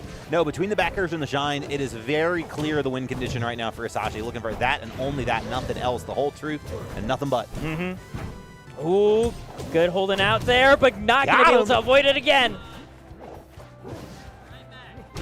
Sofia has been playing on this back foot this entire set. However, has been able to answer the bell time and time again. We're going to see the fair here, not quite enough. We're going to follow. Are we going to go for the shine? No, we are just going to go for the F-tilt and miss this time. Asashi gets to answer back in center stage. Asashi looking for maybe something a little bit tiny, but Sofilo's not letting up, coming bursting out of the corner with some hitboxes. That is not what you want to see if you're a Sofila fan right now. This percentage is racking up. Got the fire on too. An extra 5% here. Yeah, these nairs, this is all just extra credit for this next stock, and Asashi doesn't even need it. Closes it out with a 2 stock. Honestly, I feel if that downer hadn't killed, Asashi was going to come down there and chase with a shine or another downer and finish everything off. Yeah, just willing to throw the entire body of Zetterburn at the problem. One more game for Asashi to take. Sofilo sitting here, going straight from that bio sit right here, having a tall order on her plate to be able to turn this around. But looks fairly unfazed, I will say. Yeah. We swap over here to the Haba, and we are going to be making sure that one of these guys is going off the top of the stage. One of these Zetters are going to be flying off this ceiling blast him very quickly. I have a feeling that every single side of this stage is going to have at least one Zetterburn, one dead Zetterburn thrown in its direction. Sure. Out here looking like the Prestige. Dude, I love that movie. Anyway. I watched on the flight over. It's a great time. You know what? That's an excellent choice. But we are on to here. Goes for the special get up. It's going to get punished for it and puts themselves in another bad situation. We have silly things going on the giant ice pillar in the center of the stage below. And there is one off the top. Credit to Asashi for that first stock. So, like, obviously in the mirror match, there's not really counterpicking your character. Right. But I'm thinking in terms of going to the smallest ceiling. But Asashi's been the one that's been consistent lining up these, like, fire up smashes, Sure. right? So I feel like it's a little bit scary to let that window be even lower on the stage. But I'm curious to see what Sofilo has in mind, right? Yeah, I mean, this is kind of going somewhat what we've seen in the first 2 games so far. You know, it's been kind of Asashi's game plan working to perfection so far. But I don't imagine Sofia's quite out of it just yet. Now at 150, almost 150%. We're getting in that territory where you don't even need the fire, right? Like, Right. you can kill with a raw, any smash attack, but every time Asashi starts getting something cooking, especially with a stock lead, things get so scary. Gonna have an opportunity to make it back over the stage, sneaks right back onto that ledge. Asashi with another opportunity here. Gonna line up that up air. That's got a purple here. Yeah, 180%. You're out. That down tilt said, please up air me. A nice shine pressure here. This is important. Get a grab. That'll also work. All right. Big signs of life coming out here. Oh! That's an opportunity. Oh, doesn't get a shorter hop off the ledge, ready to punish that up B. but still evening up the percents point for point. A huge moment for Sofilo. Dodges that down air. Doesn't dodge the shine, though. All of that work just to give up the stock one step faster. I mean, at least keeping pace, right? You're not falling behind. But Sofilo potentially on her last stock of Genesis X2. See both of them swinging with these fares right now. They know what everybody's looking for. That is not quite enough, even with the fire. Sashi just booking it to the other side of the stage. That fair, yeah. That looked pretty sweet of a hit if I say so myself. So 37%. Just a little bit of a separation here between the players. Just a raw F smash fair. Down air. Get another one. Down air. It. Last one for great measure. Asashi walking away from this pool on the losers end. 3-0 over Sofilo. Sometimes you just light the chessboard on fire. That was the end to that set there. What a finish from Asashi. We saw them play not their best versus Marlin? Marlin. Wait, no. Pokey. No. PK. Yeah. And what a return to form. You have to play the rest of your way through losers to make it into top 32. You're now into top cut. You're trying to get the final cut for this weekend. You probably have about 3 or 4 more sets against some killers. But to go into it with a 3-0 and to send Sofilo into the night with an 0-3, it's a tough break. It's a tough break. We're on to our final sets, though. That is the tragedy of an event, right? Seeing that talent pool shrink and shrink and shrink. But you know, you can always take it with you. That's the important part. You take the event with you. Yes. By going to the Genesis shop right now. Look at that. You've got the beautiful Genesis Arcane skin. 50% of all skin sales go towards Rivals 2. We are going to break $11,000 tonight. And by any luck, we will break $15,000 by morning. I would love to see 15 grand, and whatever that first place breakdown goes to Cake Assault. You love it. You can't wait to see it. Help that man finish his school. He'll get there eventually. But go to genesis.gg/shop today. You've got, of course, the skin here and all the beautiful merch to go along with it, and no shipping costs for the rest of the next 2 weeks, I believe. We're going out to the 21st with that. Yeah, and there's, again, like you were saying, so much great stuff on top of the Arcane skin. I've been chilling for the coffee mugs because I just can never stop drinking caffeine in my life. Soon enough, guys, you'll be right there with me if you're not there already. And on top of that, we have merch from all sorts of Genesis's past, right? I'm loving the new hoodie design with the text along the sleeves. Yeah. I'm a big fan of that as well. I re-upped my Genesis 9 Spiff collab. It was the Old Dog New Tricks Melee crew neck. Oh, shoot. I had lost mine, and I was like, oh, wow, they still have some of this available. Let me grab one of these. And then this weekend, my CEO cross bag broke. The zipper broke on the middle pocket, so I needed a new one, and guess what Genesis has? Cross bags. It's pretty sick. Guys, you want to make sure you go ahead and buy those things before they run out. I tell you, they are broken tech for airports. Oh, yeah, The fact that you just have everything right here, boom, boom, here's your ID, come on, bring it back in, here's my wallet, I'm going to go get a snack, I'm going to pay $15 for some peanuts, but hey, it's the airport, whatever. Airports are a lawless land, right? Yeah. Anything goes in an airport. They're truly a free-for-all. All civil codes of society almost go out the window out there, it's the man. Purge. It's the purge. That all being said, we were talking about changing our lives here in the airports. We're actually having a little bit of changing of the guard. We're going back in time, watching top 4 of Rivals 1. That's right, we've had a Rivals bracket the whole time happening in the background. We get to see the top 4 players competing in that game. Game of my heart, right?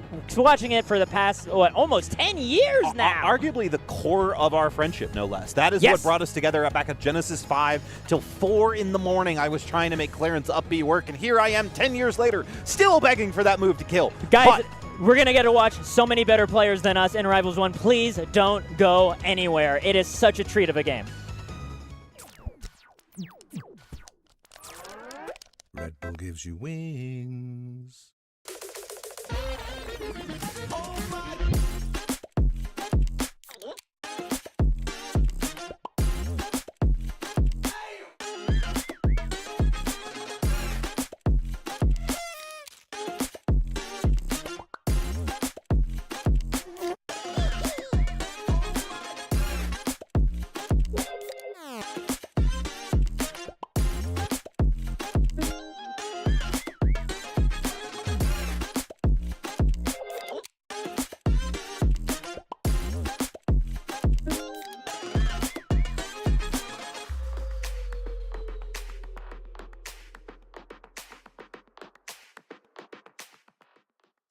You guys ready for some trivia? Yeah, man. If you get 3 questions right here, I'm going to give you one of those playmats over there. 2 questions right, you get a bracelet, and 1, you get a handshake, and you got to go play your match. How about that? How much do you know about Smash? Oh my god, it's a game, right? What character did Mango play when he won the first Genesis? Is it Fox, Falco, Jigglypuff, or Captain Falcon? Jigglypuff is funny, so I'm gonna pick that. That is correct. Which Genesis Grand Finals is the first to not include Mango and Armada? Genesis 4, 5, 6, or 7? Genesis 6. The answer is Genesis 5. Really? Who has won the most Genesis titles total across all games?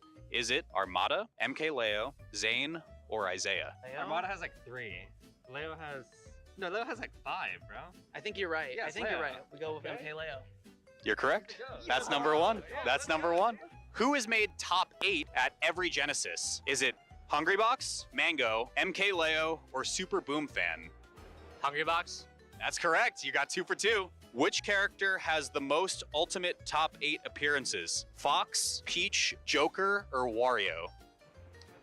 I'll say Fox. That's also right. That's crazy. Who is the lowest seeded player in Melee to win a Genesis? J-Moot. That's correct. Which player was Isaiah's doubles partner at his only Melee Genesis? Was it Scar, Phil, Bob Money, or S2J? I didn't even know you even participated in Genesis, so probably Bob Money. That is incorrect, unfortunately. The correct answer was S2J. Who discovered the famous 0.9 knockback during Wii U's top 8 at Genesis 4? Gamora Kiri, Abadongo, Captain Zack, or MK Leo? I think it's What? Abadongo. I think so too. Yeah? Yeah. Yeah, I'm down. 100%. Yeah, 100%. Abadongo. You got 2. All right. Okay. What was the name of the other event that Genesis 3 shared the venue with? FanimeCon, FurCon, NHL All-Star Weekend, or Crunchyroll Expo? I'm gonna go with the All-Star Weekend. Wait, What you do you think they're think? doing like an NHL event in a venue like this with Smasher? What do you think? What do you think? That's my suggestion. I think it's FanimeCon. FanimeCon? Yeah. Want to rock, paper, scissors on it? Yeah. All right, ready? That's the one. FanimeCon. Alright, I'm gonna just pick Crunchyroll Expo because I know what Crunchyroll is. It was FurCon. No! Guys, we will be right back with some more Genesis X2.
all right. Hello, hello, and welcome to Rivals 1 Top 4 at Genesis X2. I'm Anti. I'm joined by the wonderful Ubel.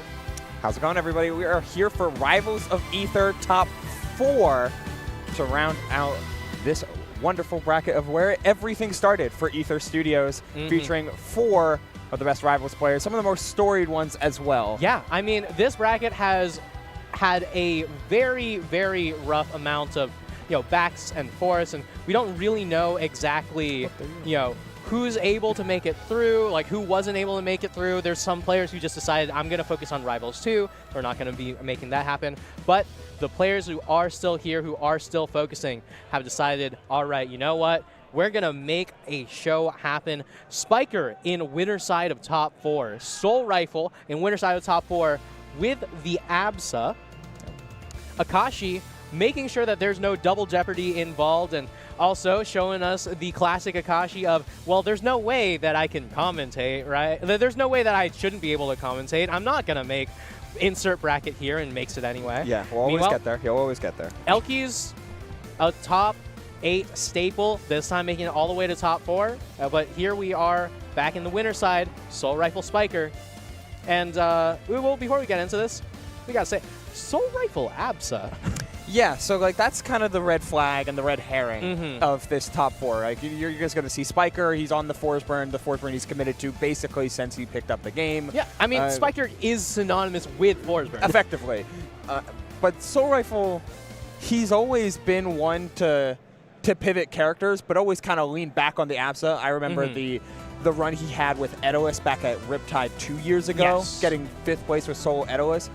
But with all of his time spent in Rivals 2, what you were saying before our block, he's just comfortable on ABSA in this game. Yeah, I mean, right now he's playing the ABSA. He's been playing ABSA in a lot of monthly tournaments when it comes to the online Rivals tournaments. Shout out. And yeah, I mean, Rivals 1 still alive and kicking. We're still here, but here we are on Merchant Port, another one of these classics. Oh my God, Soul Rifle.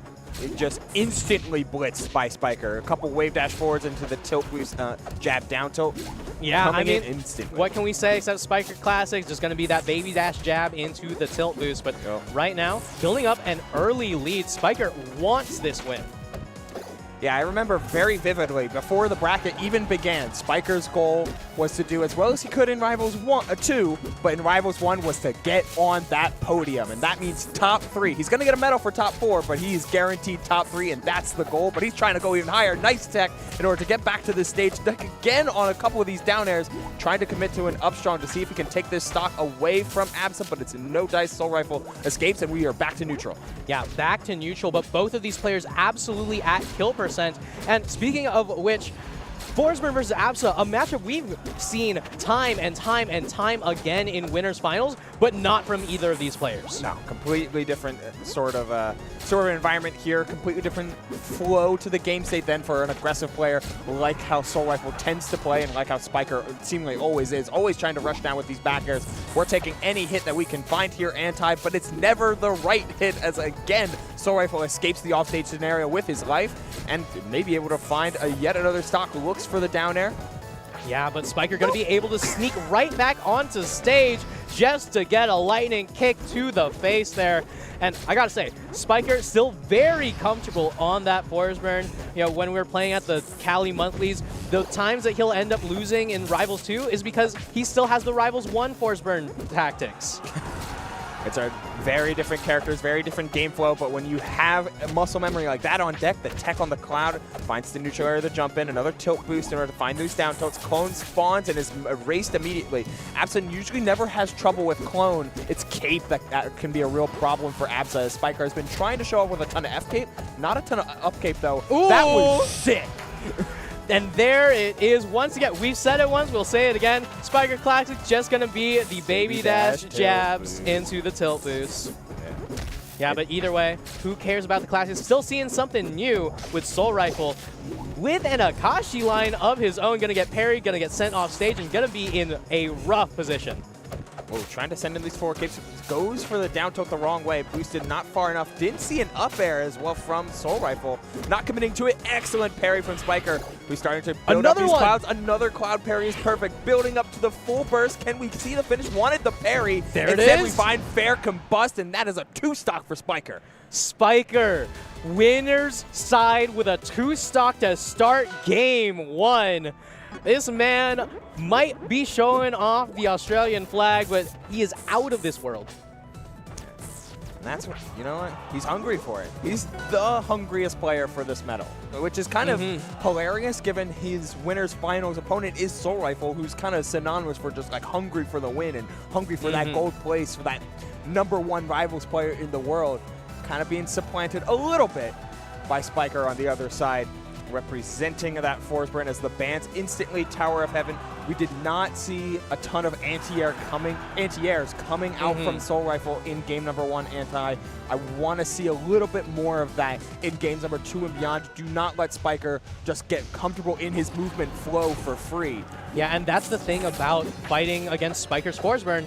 You have to remember, Spiker loves playing grounded more than any other Force Burn player. It's a very different matchup. You can't really just build up that sort of matchup experience, and Soul Rifle's used to playing Cake.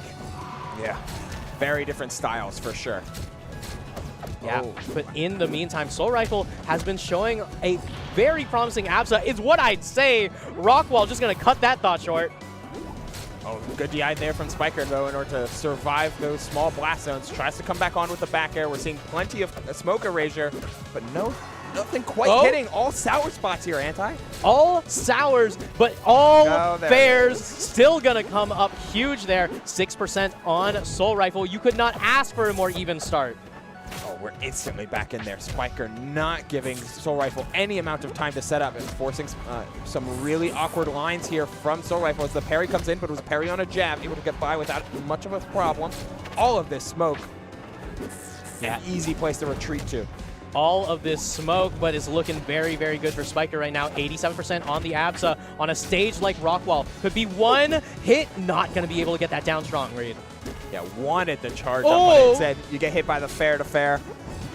A classic for ABSA. We're going to be seeing plenty of it if Soul Rifle has his way.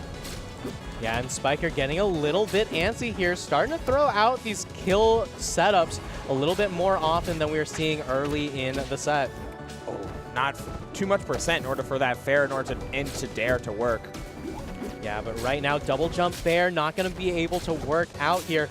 Parry not going to connect, but Soul Rifle still going to be able to continue this aggressive edge guard. Yeah, just putting Cloud out. Nice teleport to the smoke there. Had just enough distance. See if he can get down there. Tries for a drag down nair, but Soul Rifle doesn't bite. Spiker is all about trying to play into this center stage type of movement, and Soul Rifle did a pretty damn good job of just holding by the pillars. But now that you're at low percent, Spiker gets to find some of that rhythm again and has plenty of cover in order to get into that flow. But the Cloud in this SD, no! The pop-off from Shippy. The fist shake from Shippy and the head shake from oh my god, from Spiker. I can't even talk because this match is unbelievably just back and forth. I have no idea what we're going to have in store for us here, but man, big question is Spiker going to be able to bounce back from that? You're starting to see a little bit of the panic options, a little bit of the extra fishing. I know you said Spiker was hungry, but is he starving? That's the question, isn't it? And Rivals 1 is a game where you cannot... we're not going here, actually. We're not going to the Ethereal Gates. In fact, it's banned. Okay, Shippy, I see you. All right. Sure. Instead, we're going to the forest floor. And to answer your question, Anti, I think that's not a question that Spiker can answer right now.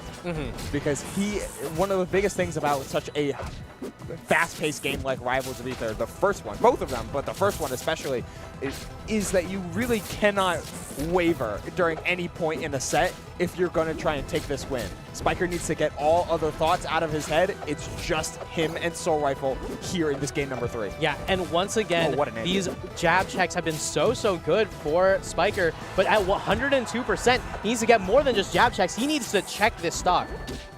Oh, Rising Fair into the down air. You can get a couple of those with Force Burn here against Absa. Because Absa's so floaty, you can get things like Up Cape down strong and Rising Fair down strong onto platforms.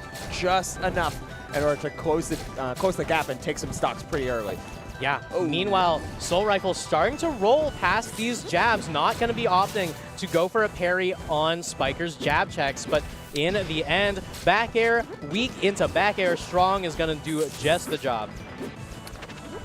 Should also keep in mind for those that are, as we see the down strong charged up, going to take the stock, charging up some smoke charges as well.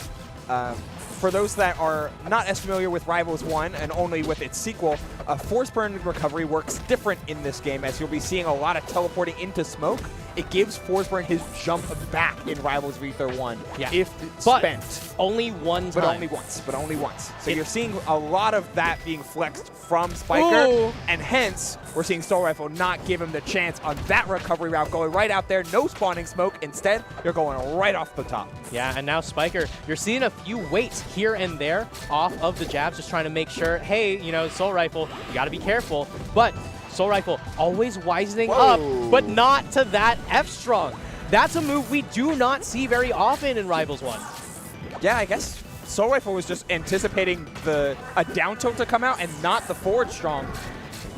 Hey, you know, Spiker will absolutely take those nice high recovery as well to avoid the parry. You're still in a rough spot, but you have a lot of opportunity to make it back. Saving to jump the entire time in order to find a down air was insane from Spiker. Yeah, Soul Rifle off stage, no resources on the Absa.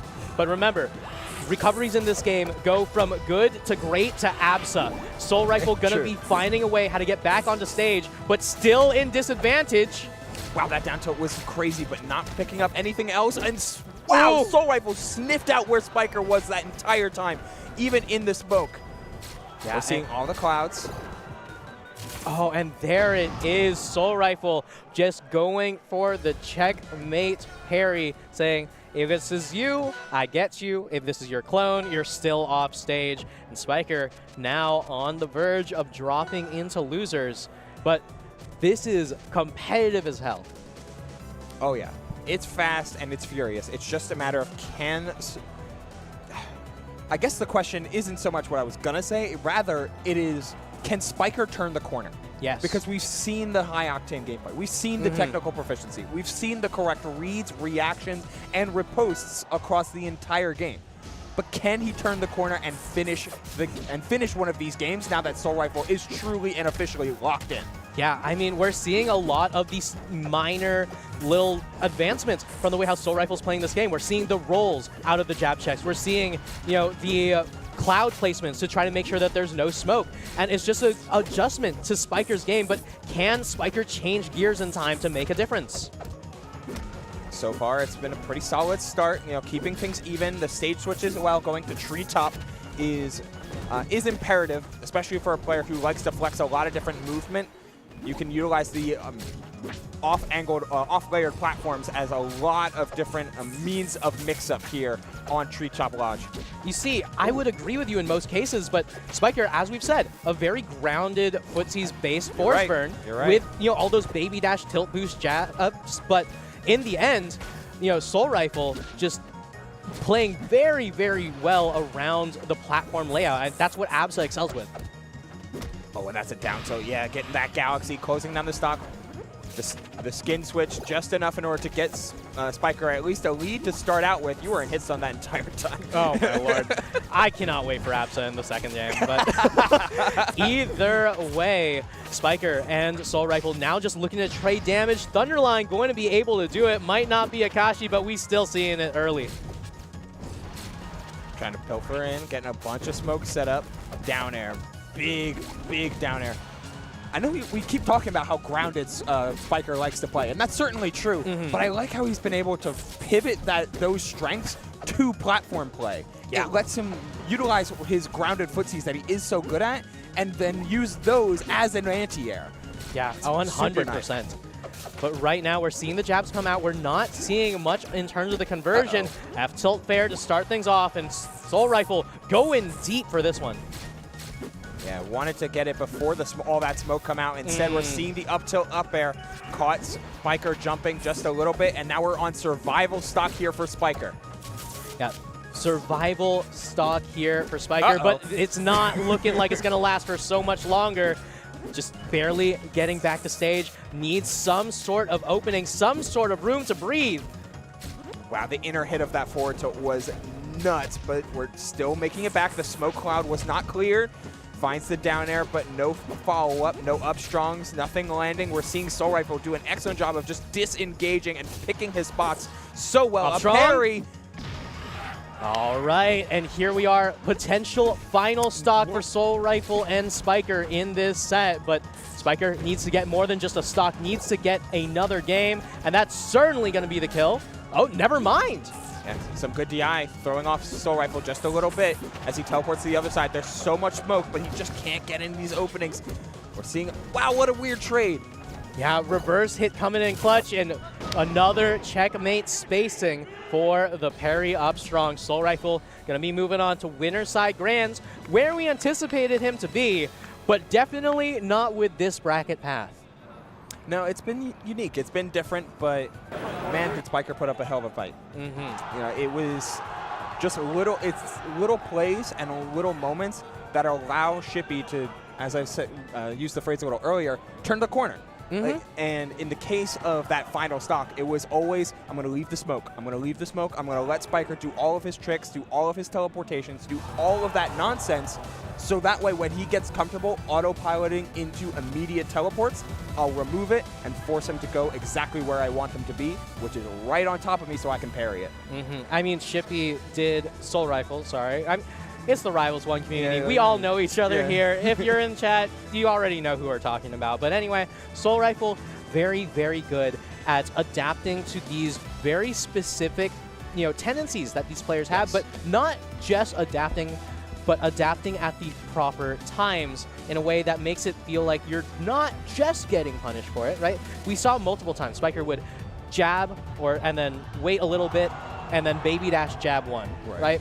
And then Soul Rifle decided, all right, well, I'm just going to parry that. That was the initial reaction, and that's the thing that jab into baby dash jab beats. So Soul Rifle says, all right, well, we'll wait until game 3, and we'll take the jab 1, we'll roll behind on the baby dash jab 2, and then all of a sudden, you're even, it's neutral, and you're doing fine. But it's not a big enough adjustment that it sends out the alarm bells for even top-of-the-line players. Yeah, it can completely transform the game, just like little adaptations like that. And Soul Rifle is so good at getting better as the set goes on, as he sits in winner side grand finals, which means our path is set here, Anti. We have got Akashi up against Elkies up next for loser semifinals. The winner will play Spiker. The winner will play Soul Rifle once, perhaps twice, to find our grand victor of Rivals of Aether 1 here at Genesis X2. Yeah, and one thing I will say, Akashi definitely didn't anticipate himself being here, but in the immortal words of Akashi, I'm not so good at this game, guys. I'm not right. Makes another top 8. We love Akashi in this house. Top 4 even. Top 4, crazy. Top 4. Crazy thought that is. I mean, this is why they didn't put him on comms this time around, right? You know, we already wisen up to your checks. Meanwhile, Elkies repping the maple with the cosplay was actually holding up the bracket a little bit because she had to go in between Rivals 1 and the cosplay competition. Oh no. I will say, Elkies also did tell me before facing Akashi, she said, "Oh, I hope it's Akashi. I love fighting Absa." And honestly, when you play Maple, makes a lot of sense. Yeah. She does have a couple other characters in her pocket. We could see, probably not the Crag, but probably not the Crag. Could see the Zetter. Could see the Zetter. If she's trying to keep that full up. Did you say Forsburn? Did you say Forsburn? Well, word from production. The coin flip that is Elkies has decided we will not go the characters we have been playing all bracket. We instead shall pick Forsburn to do it. Yeah, I mean, for those of you who know Elkies, she is very, very happy to just pick whatever she wants, right? As someone who's played against her time and time and time again, sometimes her secondaries are significantly harder to play against than some of her mains because the tempo change is so wildly different from what you're used to. There is a non-zero chance that the only matchup that we see through this entire top 4 is Absa Forsberg. I hear a character swap. Please. Please, production. No. So It might be a tag then a character swap. Who knows? now stay with me on this timeline. Mm-hmm. Elkis picks Forsburn, Akashi picks Absa. Mm-hmm. Say, for instance, Akashi wins. He plays. Thank you. Okay. Oh, jeez. Okay. Don't get me wrong. We're so back. Don't get me wrong. So- Absa Fours, no issues with it. It's a fun matchup. It's a fun matchup. It's just, of all the characters that I have seen Anya play, Elkis does not strike me as a Forsburn player. No. No. I don't think I've seen her Forsburn. Whether it be in Rivals 1, whether it be in League of Legends, whether it be in Rivals 2, League of Legends. her play is so similar in all of those games, and none of them scream Forsburn. The closest we get is she plays jungle sometimes, but she swapped to mid lane, so we still don't have that any of that similarities. Either way, we've got the Maple. We've got the Maple Absa, a very historically good matchup for Maple because you get the mark, you get an F tilt, you get an up air, you get an up tilt, anything which way, you get a tether fair. Yes. The ability to flex mark, as we see a nice little nap time part of this skin, a nice little introduction there. Maple being able to confirm out of tether a lot more reliably and a lot more flexibly puts Elkis in a very, very strong position right off the jump because you can instantly and reliably find these marks. That's what these downward dashes are doing. That's what the seed toss is doing. Mm-hmm. Oh, baby. hello. And one thing also to note, this game is the home of Elkis' favorite thing, Tether Reseed, and we see it already. And I say favorite thing, Tether Reseed, likely her favorite Tether option, but that's not what we know her for. It's for those rewraps. Yeah, we already saw one of them. And the remark off of the seed toss off Lily, by the way, on that first stock. Excellently played and scouted from Elkis, set up super, super nicely. We're propelling upwards, trying to put out a forward tilt, but Akashi stops him in their tracks and then stops her. What the dash? That back air evening up the game, the stock count. Yeah, I would say these two players are the epitome of players who actively play against the other person, not just their characters.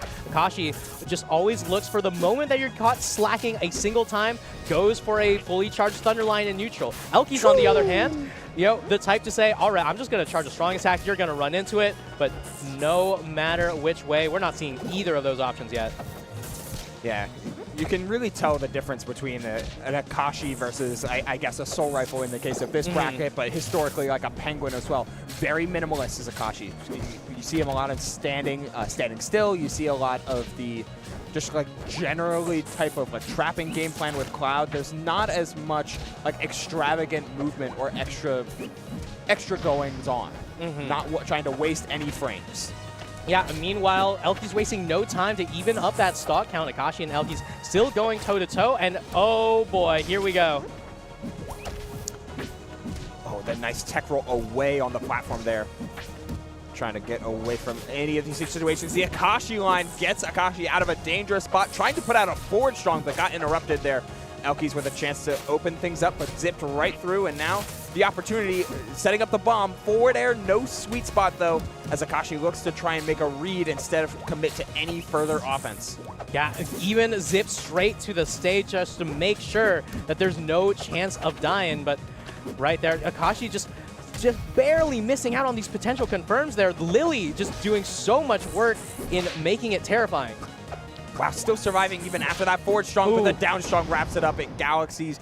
And you said it, Anti, like there was a couple of moments there where we see Akashi land that inside hit of forward tilt. And that's the juicy one. That's the confirm one. You get up air at later percents, and mid percents you can get forward air. And Akashi just didn't seem ready to land that hit and thus didn't pull the trigger. Yeah, I mean, I will say, to his credit, he's directly next to Lily. The moment that you hit one of those moves, you're going to shift your hurt box right into Lily's jaws. That's fair. And that's fair. On a skin like this, it gets a little bit more difficult to figure out exactly where Lily's hitbox is. And I mean, I will say, very cute skin. Very cute. It's also for those who are supporting Rivals too, you know? Was that early to bed Maple, if I remember? Yeah, that was part of the Kickstarter. part of the Nice. Kickstarter. Nice. And we love ourselves some Rivals too, but either way, we love ourselves some, you know, some Shovel Knight. Sorry, that approach was awesome. Like, It's flat drop, Elkies. sprint, wait. That's what I love about these two. They play against the other player, and it leads to some very interesting decisions. I mean, you're 100% on it, right? We're seeing so much about both of these two wanting to play against each other by means of holding center stage and making reads based off of that positioning. And positional reads are entirely based on where you are on the stage, and whoever owns center stage can make those callouts. As we see Akashi get back to center stage, put out an anti-air, because you know Elkies likes to plat drop, and every character in this game loves to drop through plats. And then we see Elkies do the same read, get to center stage, put out an anti-air. Yeah, and meanwhile, Akashi just looking to get Elkies off stage, going for another just up airs into up airs, but one down air is not on the table and sit directly into that parry. Oh, huge up air there. Kind of an ambitious Thunderline, though, as we see a nice parry come out from Elkies, who's trying to remark yet again. Finds the dash attack, but not a second hit of back air. Man, I have never seen a set more, you know, personified of why would you choose that option? Yeah, like, well, the selective choices are being made, and if you ask them, it's like, because it worked. Exactly. Yeah, but sometimes it isn't working. These two players, as we said, just ready and waiting. The crouch cancel from Elkies into the walk up slowly and finish the meme. These two are cracking me up. I love like, these two. I will simply walk forward and crouch cancel your Thunderline, your F-tilt too, because you're thinking I'm not going to crouch cancel it. Yeah, but Elkies what a now just drops off stage for a little bit, thinks, all right, this should be fine. I shouldn't be in too much trouble here. Kashi immediately reacting, ready and waiting. And waiting still. And waiting still. You know what? That's game two. There goes game two, baby. There goes game two. Nicely played. We're raising the roof in the back. All right, but either way, Elkies and Akashi. I'm going to be so real with you. I don't think that it even crosses her mind. She's like, yeah, I mean, that happens. It happens. You know, in a mathematical sense, you're projected to lose that game anyway. So True. You just move along. Yeah, you move on your own terms, and Elkies, as far as I'm concerned, took the first two games. It's just, you know, a different point total as to who actually gets it. But right now, Akashi on the back foot. This is a phenomenal stage to choose into the APSA, specifically because of those top platforms. With Lily placed on those top platforms, remember, you cannot interact with Lily in this game outside of air dodge and the parry. Yeah, so positioning Lily on a platform can really, really mess with any sort of air character. But committing to the jump, it always has to be picked selectively as a character like Maple, because one false jump against an APSA especially blows you up, and Akashi re-cements a lead. Tether up air? Oh. Tether Nair to anticipate the up DI. Yeah, I mean, there's that beautiful 50-50. But speaking of 50-50, who takes the lead is honestly a 50-50 right now. Elkies currently looking to pull on that one. Oh, the stagger from Akashi getting blown up. He wanted to pivot from jabs into forward tilt a little bit closer to get the launching hitbox, and instead, Elkies fought out of it.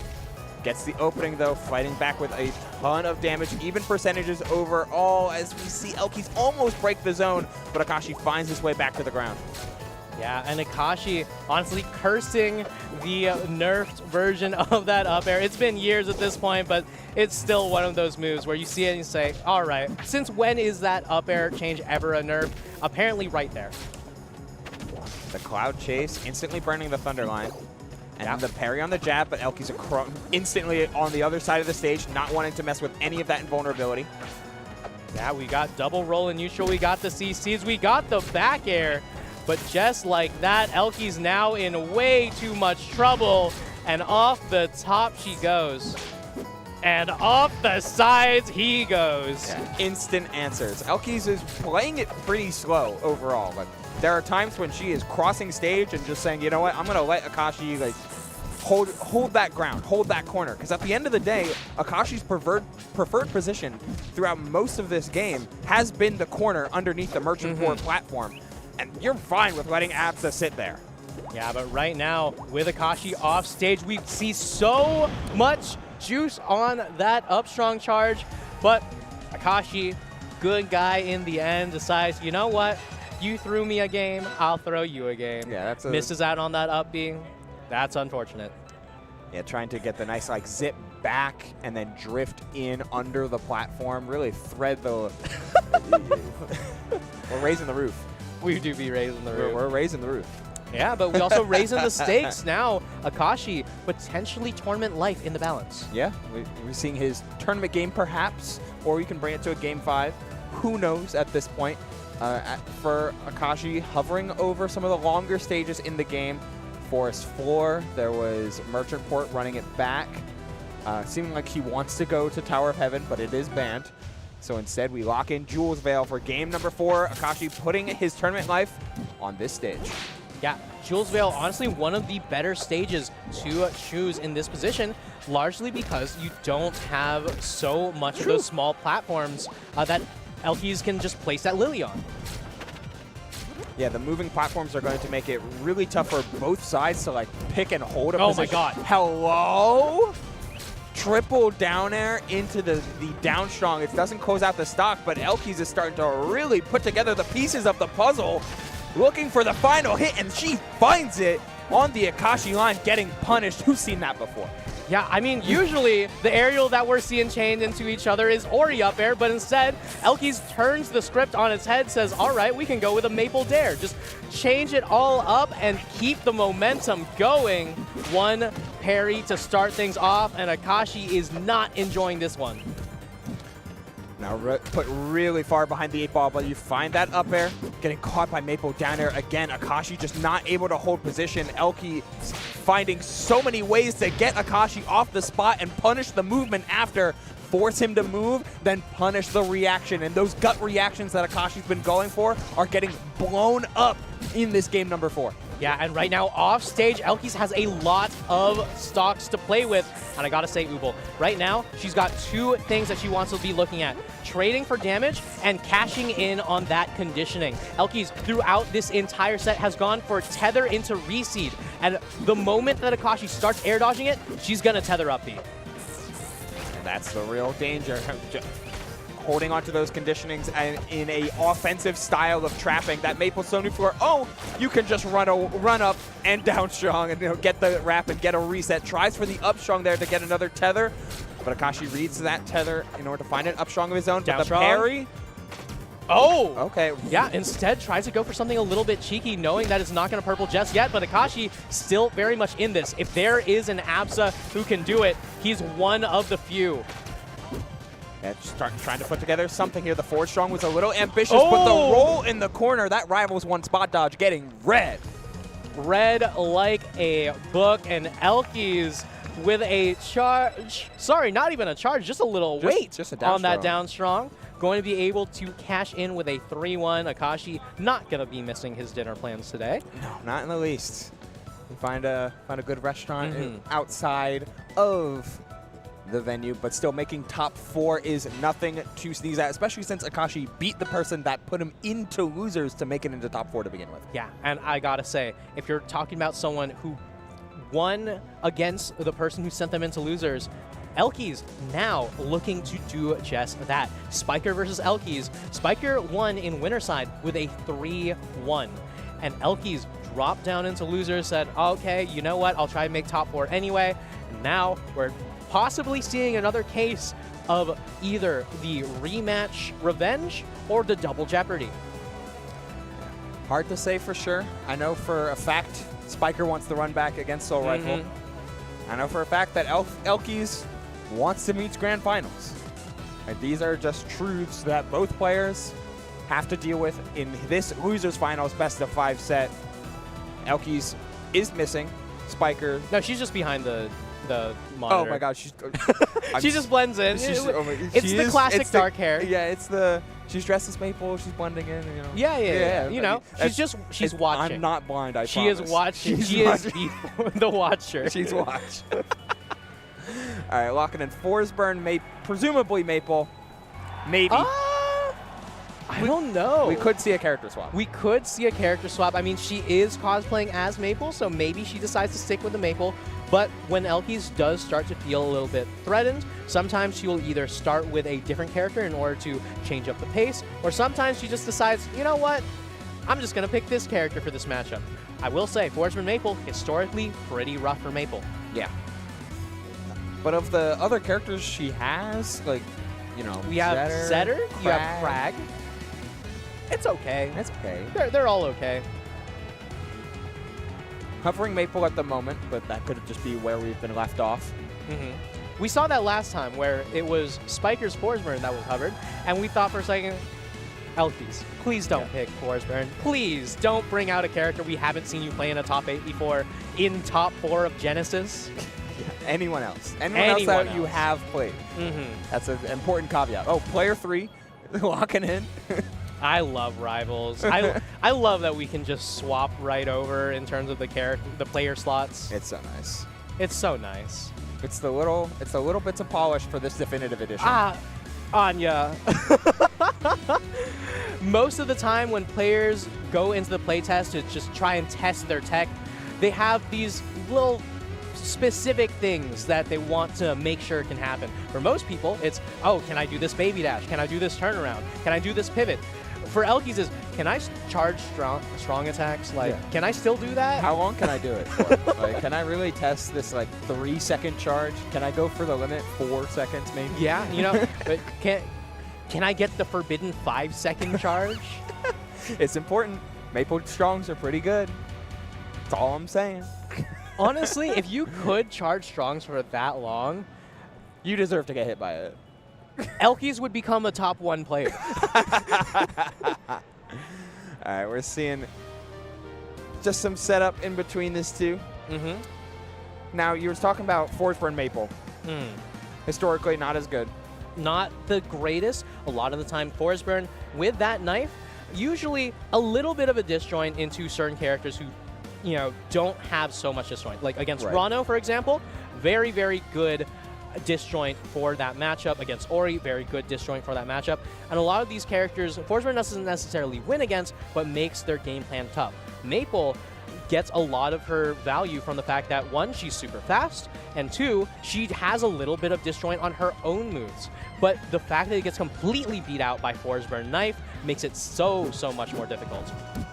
Yeah, excellent point to begin with, especially since we're going to be seeing a lot of this matchup played with grounded options in mind, like short hop aerials, you know, extensions, of course, in the air, of course, but everything plays around how well can Spiker deal with things like down tilt or dash attack, and how well can Elkies deal with baby dash jab into tilt boost down tilt. Yeah, I mean, that's the usual option for Spiker, but right now, it's neither here nor there. Just some charge on that up strong and checkmate on that tether. Oh, tilt boosting that down tilt yet again, catching with a cape, but not close enough to get the down tilt as the parry attempt is red. Yeah, but right now, Elkies, no! You know, pushes the glasses up. You see a smile, and she's not phased, but she's definitely not winning. Yeah, not too much of a fan of that miss input, but hey, it's game Elkies. 1. Elkies, and don't she's do swinging. it. Go for it? Okay. Okay. You know what? I respect that. Spiker now off stage in a lot of trouble. Double jumping back to stage, but Dare into S-Strong going to be able to not even out the stock count because Elki's still on final stock. The troublesome thing is, stock count very, very rarely tells the whole story of the match. Unfortunately, this time it was an SD, but... Down air. Oh, a whiff! Uncharacteristic whiff from Spiker there could mean that the pressure's starting to get to him. Oh, he wanted the landing on the platform in order to find that extra down tilt. Interrupting with yet another up air, but that's just going to do it. Catching her movement with that down air. She was, of course, playing over eager, trying to even up the game, trying to find like a big forward air or a big nair into like tether option, and Spiker was having none of it. Yeah, I mean, Spiker double jumping back to stage while looking for a reversal dare spike. Sounds a little bit familiar when playing into rushdown characters, But all things considered, right? That match, you were seeing a little bit of rigidity from Spiker. A few options that he was really trying to force rather than just looking to win the neutral and play into those specific things. We saw a lot with down tilt into back airs, with down tilt into down air, but Elkies with the SD makes things a lot easier to close out. Yeah, hopefully that SD can help Spiker in the sense, not just win the game, but also soothe over any of his nerves and focus a little bit less on insisting Forsburn's options. One of the biggest things about Forsburn is he can play very, very harshly as a keep-out character, but you can't be too insistent on trying to focus on a specific spot to hold down. You have to be flexible. Yeah, and right now, Elkie is being very flexible in the way how she's looking to play this one out. Spiker getting a little bit too antsy, throws out the up strong to try to catch out the down B in the air, but it's not going to work out. And there's the reseeds coming in once again. Oh, Spiker wanted that roll in like his life depended on it. Instead, we're seeing the remark going down and clearing out all of that smoke instantaneously, and then just we're going all the way down. We're going to the forest underfloor. Yeah, but just like that, Elkies, she can charge strongs. She can charge strongs. We saw that in practice. We saw the SDs, but it's not going to matter, it seems, as long as she doesn't do it again. Yes. But either way, Spiker right now just trying to get back into the swing of things and falling behind further and further. Not going to get a chance to mark there like she wanted. The clone instead pops, and we're seeing the opener, but a missed waveland. Spiker missing a couple big opportunities for movement, and that's allowing Elkies to get right back into this game, keeping things even, but the up cape into the up strong. Looking real good here, trying to clear out as much smoke as possible. That's another utility of the mark, but if you get a little bit too focused on clearing the smoke, you'll miss the Forsburn. Yeah. You know, missed the forest for the fours, but either way, Spiker just going to get right back on stage. Invincible Aerial going to be able to get rid of Lily as well. And once again, the back air coming through, and sometimes the back air is just nice, but this one going to be putting him way off stage. And these parries on both Lily and the marks, but a nice pickup there, finds the down tilt into that uppercut. Setting Lily up on the platform and trying to find an opening, but we're another cape into forward strong. Lily comes in for the save, giving Elkies an opening. Yeah, Elkies right now with these back airs has Spiker off stage, one wrap, and goes for yet another reseed. We haven't seen any of these re-wrap combos that Elkies is so well known for, but at the very least, she's not out of this just yet. Oh, the roll-in gets caught by the forward strong. We're seeing Spiker start to chase a little bit. We're putting out the clone. We're starting to absorb some smoke. Try and put any X factor online here as Elkies continues to move. Dangerous recovery route, but she makes it back in time as well. She gets an opening against Spiker and takes it all the way to the top. Spiker chose to use his frames of advantage to get that final charge of Combust, and Elkies made him pay for it. Yeah. Just like that, we can see it right on stream. Game number 2 under the belt. We're switching over to best of 3, and there's only one thing ringing in both their minds. Smoking really does kill. It absolutely does, Anti. It absolutely does. Spiker kind of hovering a little bit, deciding what he wants to lock into. Yeah, I mean, there's a few stages that are going to be available, but there's one stage that is a permaban from Spiker, which is the Tempest Peak. We are not seeing that stage, period. But either way, it is going to be the Merchant Port choice, which honestly a little bit interesting into the Maple, but right now Spiker knows that these side platforms are going to be so good for these extensions.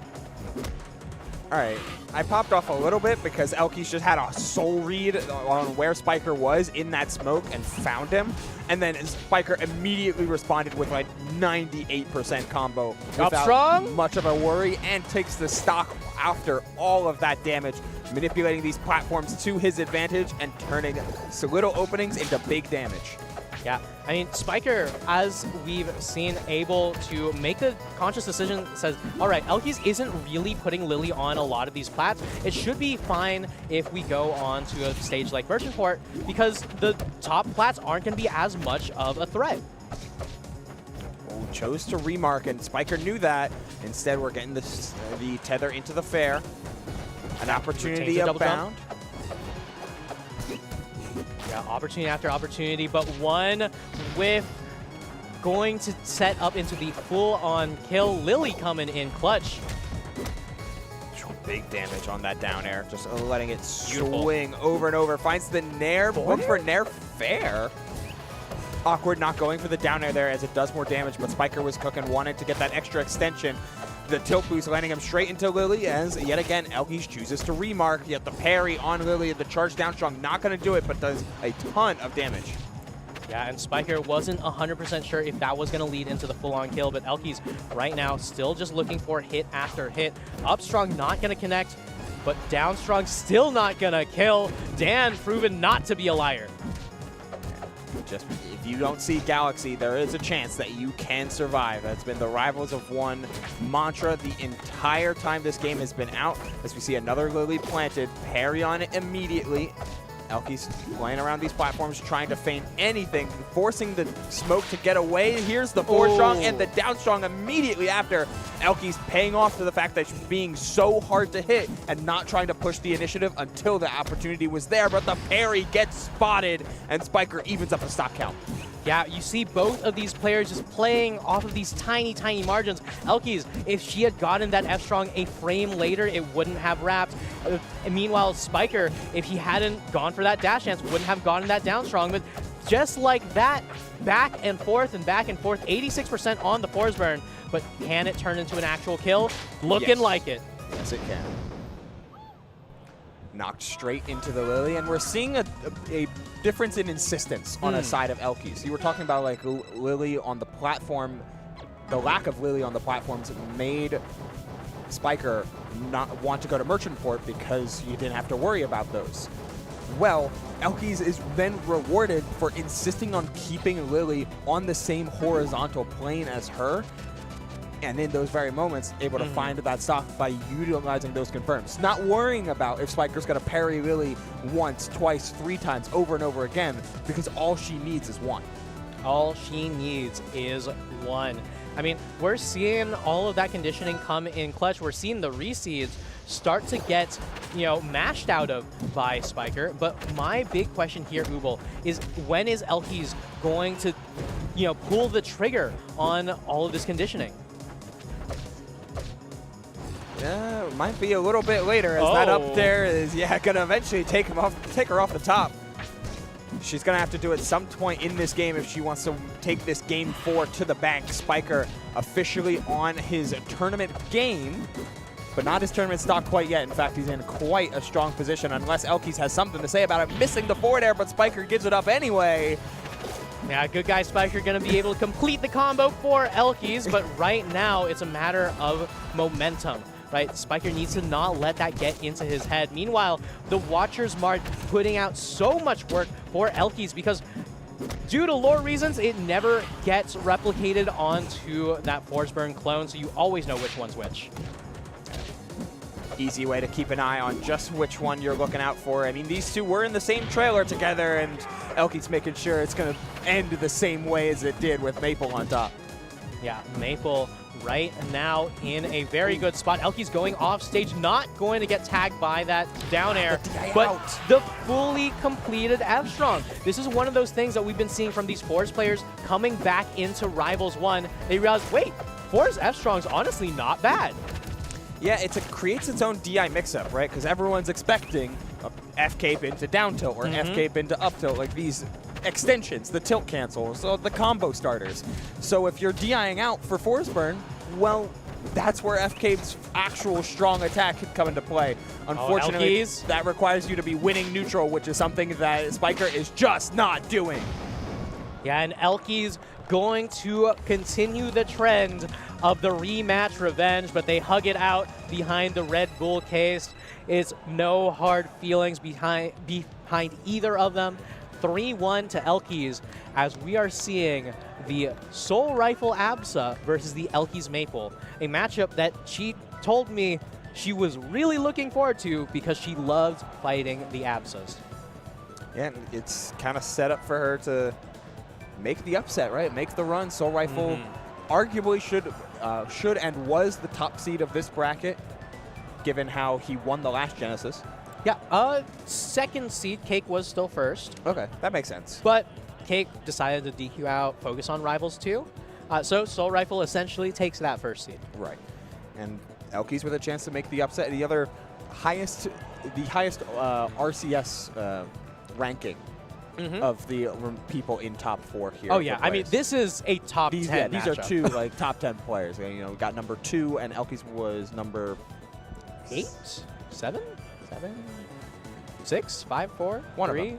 2. It's top 10. 9, 10 maybe. I don't know. She's goated. She's goated. sick with it. One thing I will also note, Elkies has been playing all these sets back to back to back. Yes, entire losers run. And on one hand, that means she's definitely keeping warm. Yes. Right? And against good players, no less. Arguably the best players in the venue that you could be keeping warm with. That being said, it starts to get to a question of stamina, right? Elkies not just doing Rivals 1, doing Rivals 1, Rivals 2. I'm not sure she's doing Ultimate, but it makes sense if she was. Doing the cosplay contest on top of that, and she's been going at it again and again and again. She's had very little time to rest. I'm not sure if that's going to propel her forward in that last final spurt, or if Soul Rifle's going to come in well rested, have 6 games of being able to watch Elkies play. I mean 8 games really. Yeah. But in the end, the Goddess of Victory can only smile on one of them, and the big question is, who is it going to be? Yeah, that is the eternal question for this match, especially because of how many, like just as you said, I had this thought, like so many of the players that you see here entered 2 or more events here at Genesis X2. I mean, most of these players were in Rivals 1 and 2, but you can see ZB down there also entered Melee and 64. Like, Elkies could have entered one of the Smash titles here. There's also Street Fighter and Tekken and Guilty Gear, which I know players like Cheesy Potato also entered Guilty Gear, Street Fighter. Street Fighter. Yeah. So Julian Guilty Gear would be hilarious. Yeah, who would she play? Pot, I guess, right? Okay. All right, Soul Rifle is currently staying warm by playing another Rivals title. Wonderful title by the devs. Everyone's been enjoying Rivals too, in their own ways. Yeah, it's the game that, as it's been talked to death at this point, it's a game that's merging a ton of different communities, because one of the biggest parts about the Ultimate community is there's a subsect that really wants the game to be more competitive than it is and more competitively designed than it is currently, and that's where Rivals 2 is just filling that niche of like a competitively designed, developer-supported platform fighter that just scratches every itch of just strong, movement-based, fundamental-based, interesting character design-based gameplay. Yeah, I mean, if you've seen any of Rivals 1 or Rivals 2, you know that each and every one of these characters has so much heart and soul behind them. 100%. There's so many different ways to play them, so much player expressiveness, and when it comes to Rivals 1 in particular, the movement is unbelievably insane. It's unmatched to this day. I would hard venture you to find a game with a less broken wave dash. I honestly think Rivals 1 has the strongest wave dash in the history of competitive platform fighters. Yeah, I mean, just remember, it's the only thing that's stopping you with that is you got that 5 frames of jump squat, which you can always plat drop. Plat drop's also only 1 frame, by the way. You can plat drop and wave land, and you get past all of that jump squat frames. And then you're actionable frame 1 out of that wave dash. Either way, Soul Rifle coming in looks very serious. I'm going to assume that he lost to Pluck. He did. He did. Okay. He lost 3-2 to Plup. Also, notes from the Rivals 2 bracket, which we'll be getting to a little bit later in this block to get into the top 32 of that to get down to top 6. Rise will beat ZB. Ooh, all right. I mean, Rizel over ZB, you know, the Australian Ori player coming on in with the Maple, I believe. Yeah, so things are happening. Things in are Rivals happening. 2. But gotta go through Rivals Neither 1. here nor there. Yes. That's for later. This is for now. Grand Finals, Rivals of Aether 1. The two best players here in the venue are squaring off. Yeah, and Elkies right now starting things off with quite a bit of damage onto Soul Rifle, but one parry onto Lily to start things off. And Soul Rifle really the first player to prioritize the Lily parries over the positioning. Ooh. Oh my god. The double extension, and those are those remarks, and as soon as Soul Rifle tried to air dodge through, another retether to seal his fate for that stock 1. Looking for the second stock, looking for the first stock off of Elkies rather, with a couple up airs and a couple forward airs, but nothing definitive as the parry on the Thunderline comes in. Yeah, and one thing to note about Soul Rifle is, for those who are unaware, Soul Rifle, you know, a very, very strong Maple player in his own right. This time around, feeling much more confident on the ABSA, much more, you know, understanding of what the ABSA wants. But right now, Elkies just showing, hey, you shouldn't give up on this character. You should go ahead and stick with it because very, very strong. Oh, had to tether, but an excellent DI down tech there from Elkies to get out of a really precarious spot. Meanwhile, Elkies again kind of throwing caution into the wind to try and get after this Soul Rifle ABSA. Finding only some success as Soul Rifle consistently finds strong positions, but Elkies fights her way out of every corner and every trap that Soul Rifle tries to put her in and responds in kind, usually with a stock. Not quite getting there this time, though. Percent too high to combo off dash attack. Yeah, instead just going for that reseed here. And now Soul Rifle in a rough position. That should be a tether into the up air. And there it is. Even though Soul Rifle holds up to ASDI out of that up air, Elkies just says, I'm fast falling this so I can do a rising up air with the double jump, so it works out just fine. CC not going to be saving you there with that Thunderline, but in the end, the forward air is going to even up that stock count. Keeping things as steady and consistent as possible as we see another Nair comes in. Final stock apiece here as Soul Rifle goes yet again, setting up for all of the ABSA combos and utility with the cloud into the forward air, but missed the sweet spot forward air on the second one. Yeah, all the marbles involved, but it's not quite working out. Back air going to be sending Elkies off stage and into yet another blender, but it just takes one opening, one opportunity, and Elkies now still surviving. Wow. Shot out of a cannonball after that forward tilt. Avoided the thunder line and found the hold. opening. Dashes in order to remark. Looks for the tether, but barely misses the wrap on that down strong. And Soul Rifle seals the fate of game number 1 with that plaid drop forward air. Frame 1 instantly down there, putting out that forward air. Yeah, Soul Rifle in the right place at the right time, going to be able to seal it out with that fair. I gotta say, Elkies, a few really interesting decisions here and there, like for example, sending the seed into Lily to make Lily shoot the seed up, but also delaying the bite, making sure that Soul Rifle couldn't get that parry. And another thing to note, right? Soul Rifle, we mentioned, very, very good Maple player in his own regard. Honestly, arguably the best Maple player. I'm not sure if it's actually even arguable. He is just straight up the best Maple player. But that being said, your own play style can sometimes work against you. You decide, all right, this is what I'm going to expect. This is what I'm going to see. And Elkies just goes for something completely different.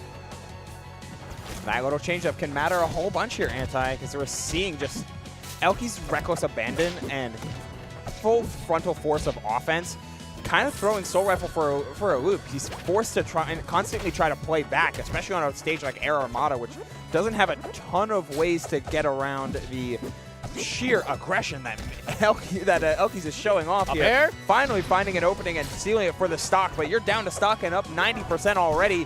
Elkies in a position to just close things out. Charge the up strong, but it isn't going to find it. Instead, Soul Rifle slowly starting to whittle your way back with the sweet spot fair. Percent instantly getting so much higher already. The dash attack looking for the tech chase, continuing that tech chase, but Anti, we're evening up the game, and Elkies is looking to try and find any way back, but she won't be able to. Yeah, well, that up air has taken 2 stocks, 2 lives, but 2 stocks gone from both players now with an upbeat from Elkies. And one thing to note about this stage, right? When Elkies gets up air, it becomes so much harder for Soul Rifle to recover, and Tether Fair is unbelievably terrifying on Absa. Yeah, especially on a stage like this where you're so limited in terms of your wall jumps, and that can be life or death in so many situations here. We're seeing the top platform play though. Soul Rifle trying to maneuver in a sort of figure 8 around it and see if he can get any sort of mix-ups with this aerial drift, and Elkies is just not having it. Yeah, absolutely. You can see that Elkies is just dashing back and forth, waiting, watching, looking for something to happen. But remember, you're not playing a heavy character. You're playing the Maple into the Absa. You're looking to stay away from that up air. But 3 up airs, 3 hits, and 3 kills. Soul Rifle looking for the 3-0.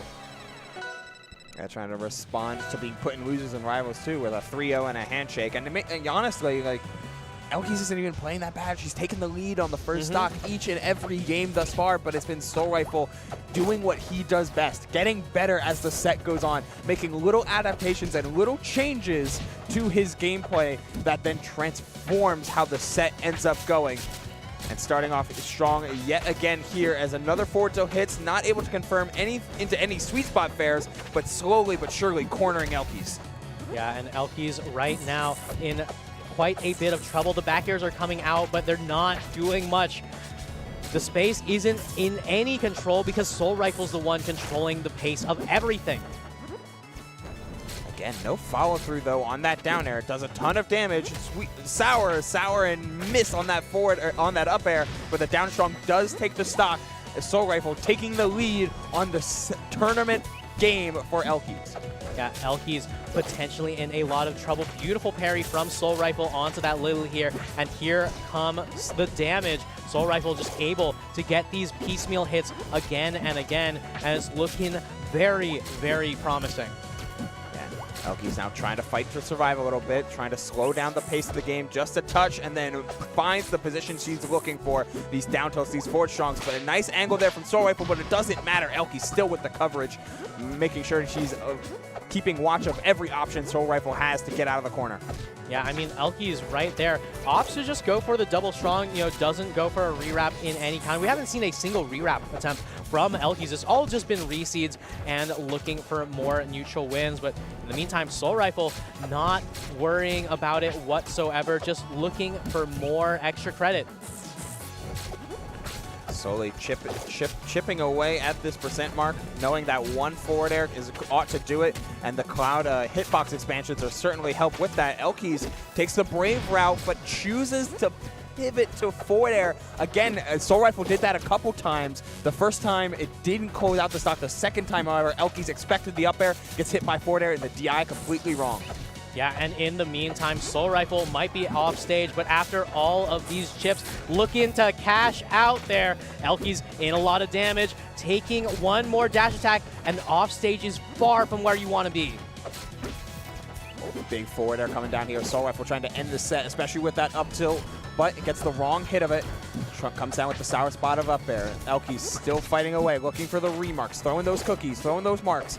Swinging away with these jabs, but we're ping-ponging back and forth between the Cloud. The up air whiffs, the other up air whiffs, and Elkies gets an opportunity to close out a stock, and she finds it. With the back air of all things, but forward tilt into up air. The thumbs up from Soul Rifle. Big smile on that man's face. Yeah. And the jump into the pop. hey, chill. Don't break the stage. Yeah. SBS there to make sure we're not getting anything too crazy going on, but there it is, the 3-0 for Soul Rifle over Elkies. Congratulations to your Rivals 1 champion at Genesis X2. Yeah, and he looked real good. The whole part of Soul Rifle, and I remember he tried to say this, he did say this a while ago, like his goal for Rivals 1 and now carrying over into Rivals 2 is he wants to win as many tournaments as he can with as many different characters as he can. He wants to prove to be the undisputed GOAT. And you know what? You can check Absa off the list because that is a win of Rivals of Aether 1 at Genesis X2. Yeah, I mean, I will say that kind of mindset, that kind of play style really is reminiscent of the only other player in North America I think you could argue to have a GOAT status, Fullstream, right? For those who weren't around during the time of Fullstream, Fullstream, one, is here in the venue, was playing Rivals 2 earlier, and two, would routinely show up to tournaments picking a random character, completely different each time, and give that character their highest placing yet. Much of the time, it would be first or second. And when I say highest placing, Fullstream before Frostbite 2019, a week before the tournament, put a poll up on Twitter, said, hey, who should I play? This is some lore. Ends up picking, Edalus gets chosen because he would always say Edalus is the best, wins the entire thing with a 3-0 over BioBird, right? And that's one real cool thing to see. Soul Rifle now showing shades of that dominance with now Absa on the list, 3-0 over Elkies. Different, lightweight, high kill power character, but same story. Looking real good all the same. I think we are going to throw it to a quick break as we prepare and swap back over to Rivals of Aether 2 and get top 32 to top 6 to start whittling down. Anti, any final thoughts? The only thought that's going through my head is it's been a pleasure to commentate with you, Ubo. All right, but either way, wonderful time with all of y'all on the desk here. Genesis, always a great time for Rivals 1, and glad to see you here. All right. And with that, we'll see you real soon. Red Bull gives you wings.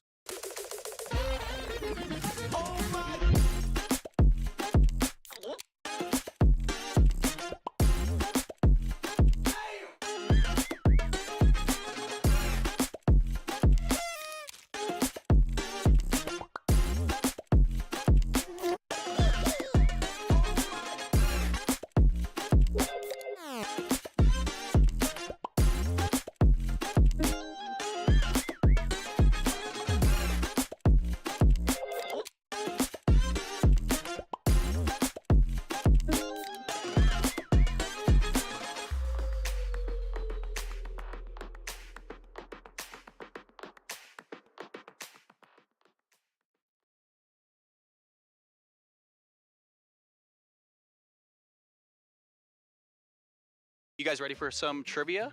Yeah, man. If you get 3 questions right here, I'm going to give you one of those playmats over there. 2 questions right, you get a bracelet, and 1, you get a handshake, and you got to go play your match. How about that? How much do you know about Smash? Oh my god, it's a game, right? What character did Mango play when he won the first Genesis? Is it Fox, Falco, Jigglypuff, or Captain Falcon? Jigglypuff is funny, so I'm gonna pick that. That is correct. Which Genesis Grand Finals is the first to not include Mango and Armada? Genesis 4, 5, 6, or 7? Genesis 6.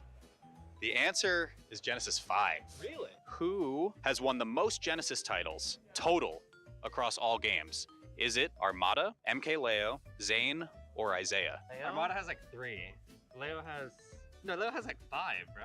I think you're right. Yeah, I think Leo. you're right. We go with MK Leo. You're correct. That's number 1. That's number 1. Who has made top 8 at every Genesis? Is it Hungrybox, Mango, MKLeo, or Super Boom Fan? Hungrybox. That's correct. You got 2 for 2. Which character has the most ultimate top 8 appearances? Fox, Peach, Joker, or Wario? I'll say Fox. That's also right. That's crazy. Who is the lowest seeded player in Melee to win a Genesis? J-Moon.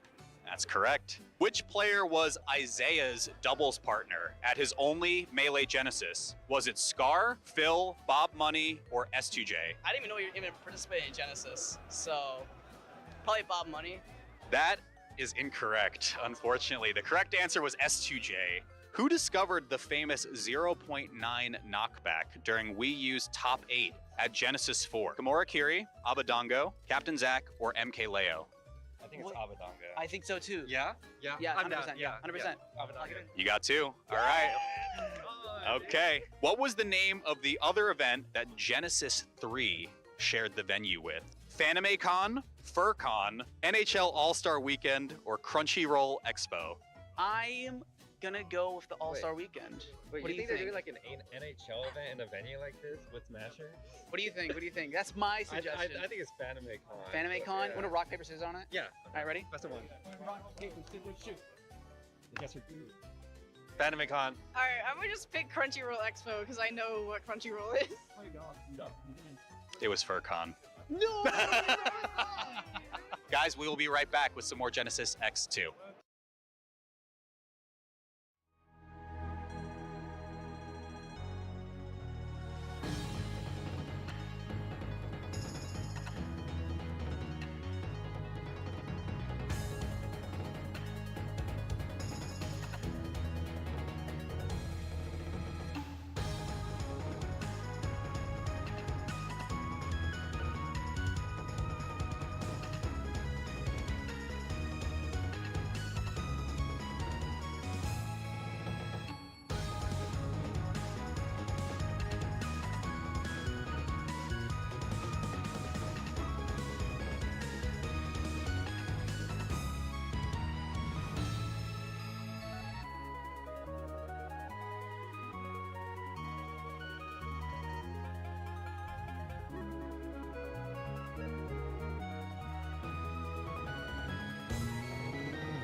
my God, this day just gets better and better. The night's so young, so many sets to show. And guys, I'm back. I lied. I've got one more block in me, and I'm actually joined by the GOAT, the man that created this game, Stan Finacey, guys.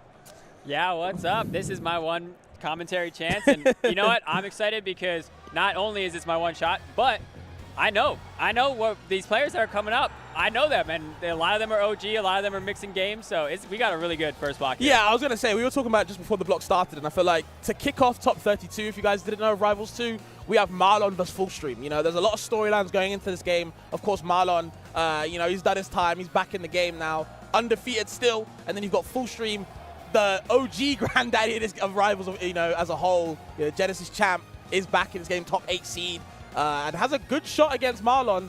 Rocking the Forceman, I believe. Marlon rocking whoever he feels like on the day. You know, we've got a lot more sets to show. Hope you guys are having a good time in Twitch chat. It's me and Dan Finacey on the mic. It's going to be crazy, man.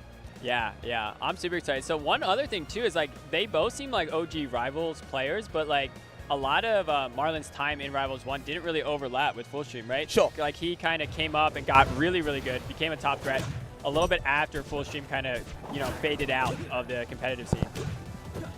We're getting straight into this. No button check needed, apparently. Maybe they did it off stream. Who knows? But yeah, rocking the Rasta for this set.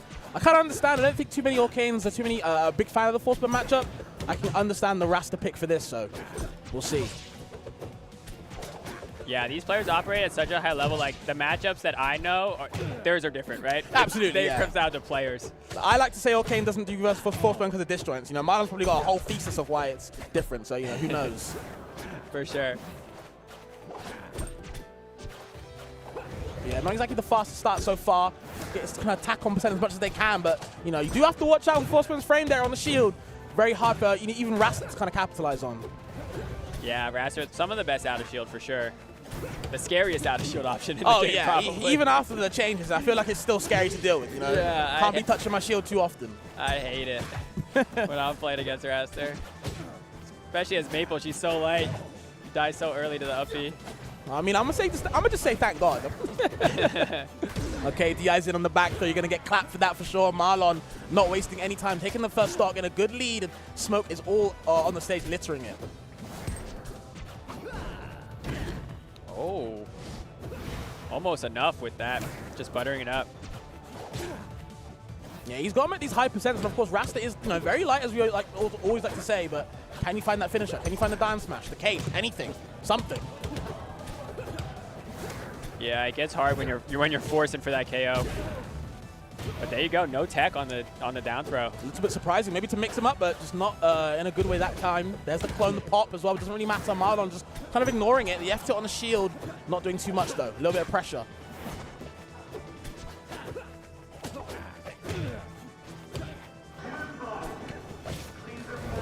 Okay. Harry on the slipstream as well, feeling like Fullstream, you know, getting a bit more comfy, but oh, doesn't matter how comfy you are. Never gonna feel good taking that clap like that. Yeah, especially like half his damage on that stock came from the combo. Yeah. So he went from felt like even to basically his stock deleted. Awful. Okay. The up tilt conversion, I like that. Spike, that heel kick.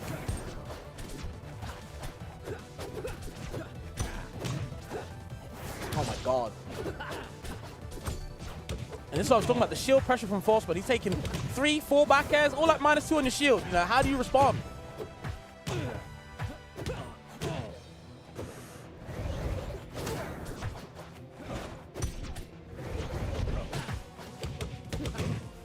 Yeah, Fullstream starting to mix the clone in a lot more on their approach.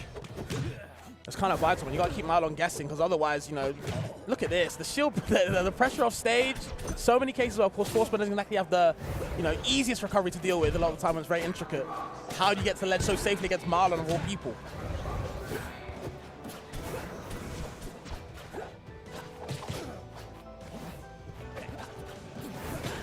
Okay, down there, the reverse hit. Yeah.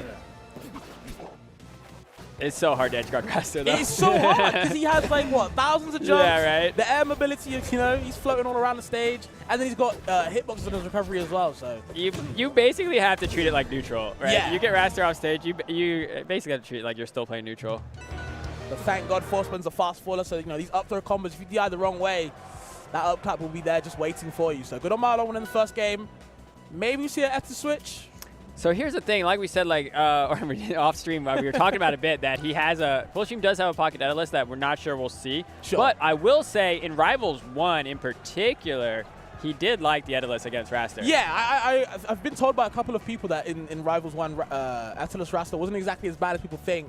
But I think it's, we'll say, a bit different in this game. For sure, yeah. Daedalus plays a lot different. You know, Raster as well, but I feel like a bit more similar in like the grand scheme of the game. But Daedalus is a lot different. But yeah, I think even when players didn't like that matchup as Daedalus, like Fullstream was always pretty strong in it. I think the big thing for him is like, yeah, he kind of comes in this tournament a bit of an unknown, right? Because has all that experience from Rivals 1, but, you know, hasn't competed on the stage in Rivals 2 yet. You know, just kind of playing online and grinding there. I mean, you know, he's top 8 seed for a reason. I know people were surprised, but, you know, he's doing his course so far. He's on track. Yeah, right? But Rockwall, though, I feel like anyone that takes you to Rockwall doesn't have good intentions. No, for sure. Fluff and I picked it at doubles a couple times because I was like, all right, if we're going to win this, because, you know, I was starting to get outclassed. I was like, I need you to get an Orcade back air and just get a kill. Yeah, just get a kill early. And then he would do it. He got like a 60% kill, and I'm like, that's what we needed. I feel like having that as a partner is so, like, great. So great. Oh, he played out of his mind. Yeah, it was huge because, yeah, we ended up getting 9th, but, like. Not bad. Not bad at all. Okay, Dan, I see you. So, oh man. But yeah, Rockwall is that choice, right? Yeah. Where it's like, it's a polarizing choice. And both players are aware, right? Because like, both these characters can take huge advantage of the close blast zone, but you got to be the more confident player, right? Like that back air is a perfect example. Like, you know, that purpled, so yeah, and it's been purpling for a long time. Raster's a light boy, you know? Okay, the F tilt, trying to get something, maybe looking to break the CC early, but can't really find it. The up air juggle's not doing too well for Fullstream. You got to land safely.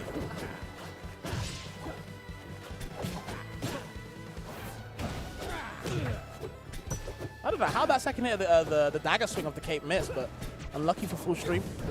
Yeah, he was able to recover pretty quick though. Ended up getting the next hit out of it. All good though, compensation.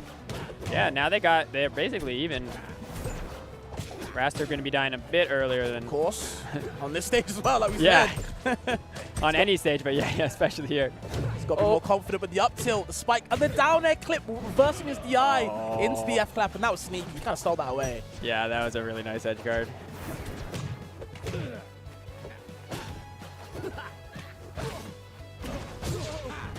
That's the thing on floaties, by the way. I'm pretty sure. Yeah, that's scary. Pikmon did that to me in bracket early, and I looked at him like, is that a thing? Like, damn. That almost was the end of the match. Yeah. If you're DIing out, you don't want to get comboed. Okay. Well, you got on that platform, trying to read the gap, but just, you know, gets get up attack. Good option from Fullstream, being aggressive on the way down. Really nice flat drop there. And I think Marlon's usage of Slipstream is crazy. Oh, calls out the. Oh, but he manages to sneak through. Uh-oh. That was almost enough.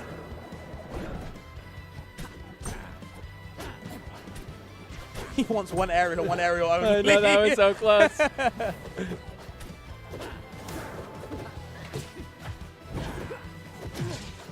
Can't waste your chances.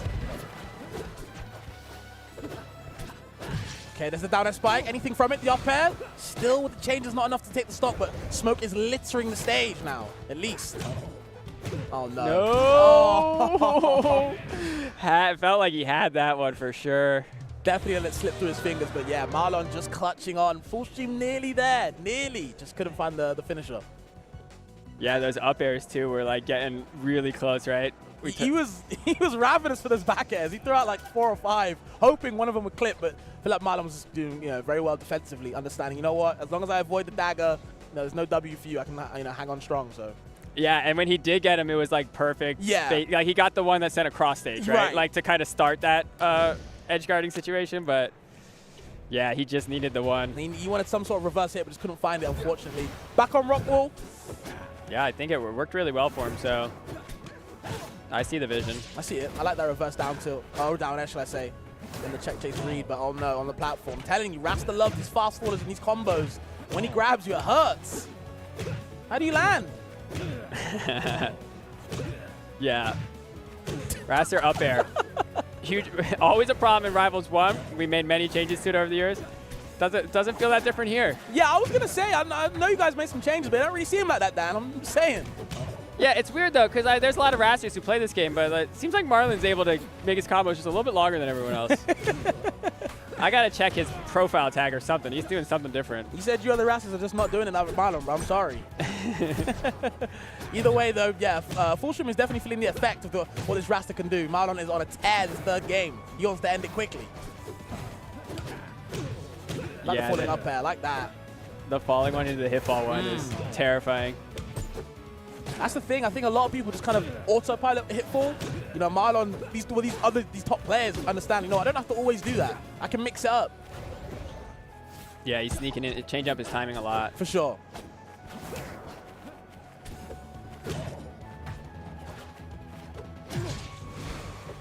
Yeah, it seemed in like that game too that Fullstream was really starting to kind of pick up the neutral and improve, and then this game 3, Marlon was able to swing the momentum completely back. Yeah, I think it was because he was kind of keeping up with the pace of Marlon, and I think it's kind of let it slip, and now, yeah, these back airs, he's used to the timing now, unfortunately. Yeah. Quick scroll, we back to 3 stocks to 1 now. Fullstream in trouble, in hot water.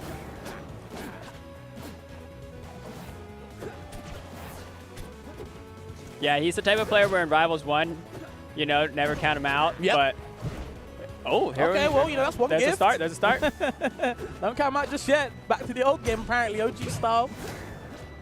It's a lot harder when you're in the new game versus the #1 seed. Yeah, absolutely. And he's the #1 seed for a reason. He's kind of insane at Rivals 2. Yeah, he's alright. And the funniest thing to me is that it's not just with one character. You know, he's not a one-trick pony. He got the whole damn stable, apparently, of just, you know, loads of characters in his bag. Oh, no. You're dead. Yup. Shake my hand, please. God damn, Marlon, man, making a statement. You know, I think a lot of people are wondering, is he going to drop a game? Is he going to drop a set? Is he going to go into losers? It doesn't look like that so far. He looks invincible, so to speak. That was super dominant. Game 1 and 3 in particular. I think, and coming into it, there's question marks, right? Of who could beat Marlon. I think Fullstream was one of them. So just to have That's one question answered. Yeah, that 3-0 is like, yeah, that is a pretty big statement because it's like, no, I am the #1 seed, so it's going to take a lot. Yeah, I think obviously, you know, looking ahead into the future, people are kind of, you know, mouth-watering, ready for the hopeful cake, Marlon, winners finals, whatever. But I don't know, man. There's still some players I do think, you know, should have their name shouted out, given their flowers, like Soul Rifle, Stango, I feel like, you know, Ion. And speaking of Ion, you know, we've got Ion vs. Plup right next. And we were talking before this block, right? And I said that I wouldn't be surprised if I saw Plup get like top 3, top 5, because when I've been watching him this weekend, especially when I casted you guys in doubles and him today against Elkeys, like, sometimes he just looks unstoppable with Maple. Yeah, he looks insane. And his Orcane's really good, too. Yeah, yeah. And he has a goal in mind, right? Because I was talking to him a bit, because we were playing doubles, and he was using both characters. Yeah. And against certain characters, like, he wants to go the Orcane. So, like, he has a mind in place based on which matchup he's going to use. So I feel like it's not quite a character crisis in, like, oh, no, should I go Maple or should I go Orcane? Like, he knows, hey, if I'm going to play a big character or something, I'm going to go Orcane. And for everyone else, I'm going to go Maple. So, like, that's a good place to be because you feel like, you know, you're confident in your choice, and you're also messing with the opponent, right? If they're, like, ready for Maple or they're ready for Orcane, you know, they might get just surprised. switch on the fly. Yeah, I was actually wondering what the decision-making was between Orcane and Maple, because when he played against Elkeys, when I casted that set, I did say, is he going to go the Maple Ditto or is he going to choose Orcane? And I thought he would go the Ditto because Orcane Maple doesn't exactly sound the most fun. So no, it sounds hard. Yeah, it sounds hard for Orcane for sure. But yeah, you know, it is good to see Plup taking this game quite seriously with 2 characters, not just one. And he can do it all, man. I would be very scared for anyone in his path. But he's got a mountain in Ion, though. Ion's no slouch, of course. Yeah. Yeah, Ion's really fun to watch because he feels like when I watched him, ever since he came into Rivals 2, he just seems like he's better at video games, right? Like, even when against ZB, right? I feel like ZB is a better Krag, right? Like, in terms of, as the character Krag, ZB's amazing. The gimmicks, of course, yeah. Ion just has like, he just seems like he's so good at games, and he's so good at, like, the neutral and the mental that goes into, like, you know, a high-stakes match that it'd be really hard to, like, bet against someone like Ion. Yeah, the way I see it is that, like, he just knows, you know what I mean? Like, he just knows what's going to happen, and he has, like, a plethora of ways to kind of cover it. Yo, chill, production. Chill. That's my main. But It's funny too, because yeah, even growing up, I had friends like that, right? Where like your one friend who's like, oh, you play a new game. Yeah. You get a new game, you bought it, you're excited. You played it for a while. You played it you a bit. show your friend. Yeah. You show your friend, and then they just destroy you. I feel like that's probably Ion is his friends group. They probably don't like playing games with him. Yeah. Right? And my favorite thing is like, from what I've commentated and watched Ion, he doesn't really ever look like stressed. You know what I mean? He's just like having a good time. You know what I mean? I feel like most crack players are either like stone cold faced or just grinning because they're cheesing you. Yeah. He just looks like he's having a good time. So. The only thing I've seen is, so after one of the coin boxes, he won, and then he said that he didn't want to enter anymore because it's such a long tournament for him. Yeah, which I mean, it makes sense, yeah. I get, right? Because I remember I entered some of them, and I think I went like 2-2, maybe Right. 3-2, and even then, I was like tired after. Yeah, no, I understand. I'm like in the chat talking to people, the Twitch chat, and I'm like, yeah, I'm kind of exhausted. I got work. I played for like 7 hours straight or something at like to win the whole thing. So it's like, yeah, those events, especially as big as they got, when Yeah, it's good money. Don't get me wrong, but it does look like a absolute mountain of a task. Right. It seems like something that you do, every now and then, right? Not because not frequently every Wednesday. They were running it, a couple for a bit. It was every week, so I feel like every month would be a better cadence. Yeah, it was the popularity, just because right. New game. Oh, for sure. Hungrybox is like, you know what? Let's just put it out. But yeah, man, rocking the Arcane against the big boys, like you said, makes a lot of sense. I can understand why. I think Arcane loves these big boys, so we'll see what he can do against the Crag. Yeah, the other another reason to go Arcane against the big characters is they can kill early, right? Yep. And Maple, even though she's fast, she's light, she gets comboed hard. Yeah, and fast full of life, yep. Yep, so she's fast faller and she's light, so it's like they'll run you into their string and then you'll die at like, well below 100. Yeah, didn't need the puddle to recover. Played them pretty well so far, but oh no, now you're off stage against Ion, who just knows. You've been saying it. Gotta be careful. There's good puddle placement there to give him the option. For sure. Ooh, purple, fair. The big thing that I saw Plup doing when we played doubles was he's so good at Nair. Yeah. Especially off stage in like situations like this. Like he was getting so many stocks by like edge guarding characters that I didn't think were that edge guardable. Yeah. I think a lot of the better Arcanes kind of know that, you know what, Nair is kind of my everything era, I like to call it. You know what I mean? There's a lot for you. Yeah. Very good move. And then even he would go like, he would be sneaking on and off stage with it, using the bounce and stuff. Yeah, and it's it just seems like, it seemed very hard to punish too. It's a decent move, I'll say that. Okay, I like that, using the puddle hop to kind of escape from disadvantage. Arcane doesn't exactly have the best one. He's notorious for being, able to get juggled for a long time, even though he's not a fast one, just because of that friction, right? So. Yeah, even in Rivals 1, he always had a pretty bad disadvantage. Yeah. But I think he deserves it, He's a little gremlin, so I get it. Okay, Rock, winning that side B, and he tried to up B past it to make him stop, but just couldn't find it. There we go, use the pillar against Ion. And then, yeah, that forward air still, in Rivals 1 is always one of the hardest moves to punish. Still has that property, right? Because it's like you leave behind the bubbles, you have the hitbox, it's hard to challenge. Disjointed moves can challenge it, right? Like a lot of people do try to hit it, but with the movement it gives, it's so surprising. Because it's not, the disjoint's gone now from the move, right? As of recently. Yeah. On the bubble butt itself. Sure. And even when he had it, it was still short, right? You could still, if you had a disjointed grounded stuff move. it out, yeah. Right. But at least projectiles beat it now, so that is one good thing. Oh, yeah, I see a lot of people that use that, yeah. I say a good thing, it's not a good thing, but yeah. No, it needed counterplay. I would say, Absolutely. The launch Arcane in Rivals 2, forward air was the move. Oh, man. Launch Arcane was, I loved you guys for that. Now he has, I feel like now all of his aerials are they all have good uses. Yeah, I think a lot of people kind of wonder about when to use down air, how to apply it and stuff, but I've been seeing Plup use it in a pretty good way. It can, beat CC at certain points, confirms the down smash at kind of the red %, so. He showed me in doubles the exact use for it. A Crag pulled a rock and he down aired him 7 or 8 times. Yeah, I can imagine. He couldn't tech out of it. And that Arcane looking strong already, man. Taking the first game from Ion. Kind of swung it around. In the middle of the game, Ion was up almost what felt like a whole stock in terms of just percent, right? And Ion was Plup was able to spin it, get the stock first, and then kind of take out the last stock too. We'll see how he fares in the second game. But yeah, man, the Plup Arcane looking nice, looking decent. I know a couple people didn't know if he was solo Maple or not. And I was telling him, hey man, I've seen the streams. I'll be in there studying. He does have an Arcane. It's pretty nice. So Yeah. I love watching his Maple, though, too. His Maple's so aggro. Yeah, because I was saying, like, when he played Elkies, like, the difference was crazy because he wasn't exactly doing all these crazy confirms and re-wraps and stuff like that. He was just like, you know what? You're off stage, tether, nah. I'm going to edge guard you. I'm going to keep wall jumping and hitting you. Like, you know, it's really basic stuff, but it's effective, so. Yeah, if he's playing someone who, like, you know, the cracks are open, yeah, it feels like relentless, but you're right. It is, like, the best option. He's, like, never making the flashiest option. He's making, like, the best option for that situation. Jesus. Yeah, this is a great start to the I thought he match was going for to put him Plup. up to the ledge, but just didn't bother. I like that down air cross up. No grab for you. Put your arms away. I think Plup showing here why he's one of the other question marks No, honestly, coming yeah. in for Marlon. Because I was like, you know what? Before this event, you know, Plup could go quite far. It's top seed. But now that I've watched him this weekend, I'm like, you know what? I can see top 3, maybe even higher. Who knows? Yeah, I know last night I was hyping him up after we played doubles because, yeah, he was just playing out of his mind. Damn. Looking a little bit too easy for Plup at the moment. He's in a good position. Loads of up throws at low percent I'm noticing just to put the big boys in a disadvantage early. Okay.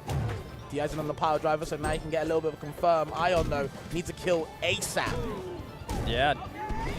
Putting it together right now for a bit.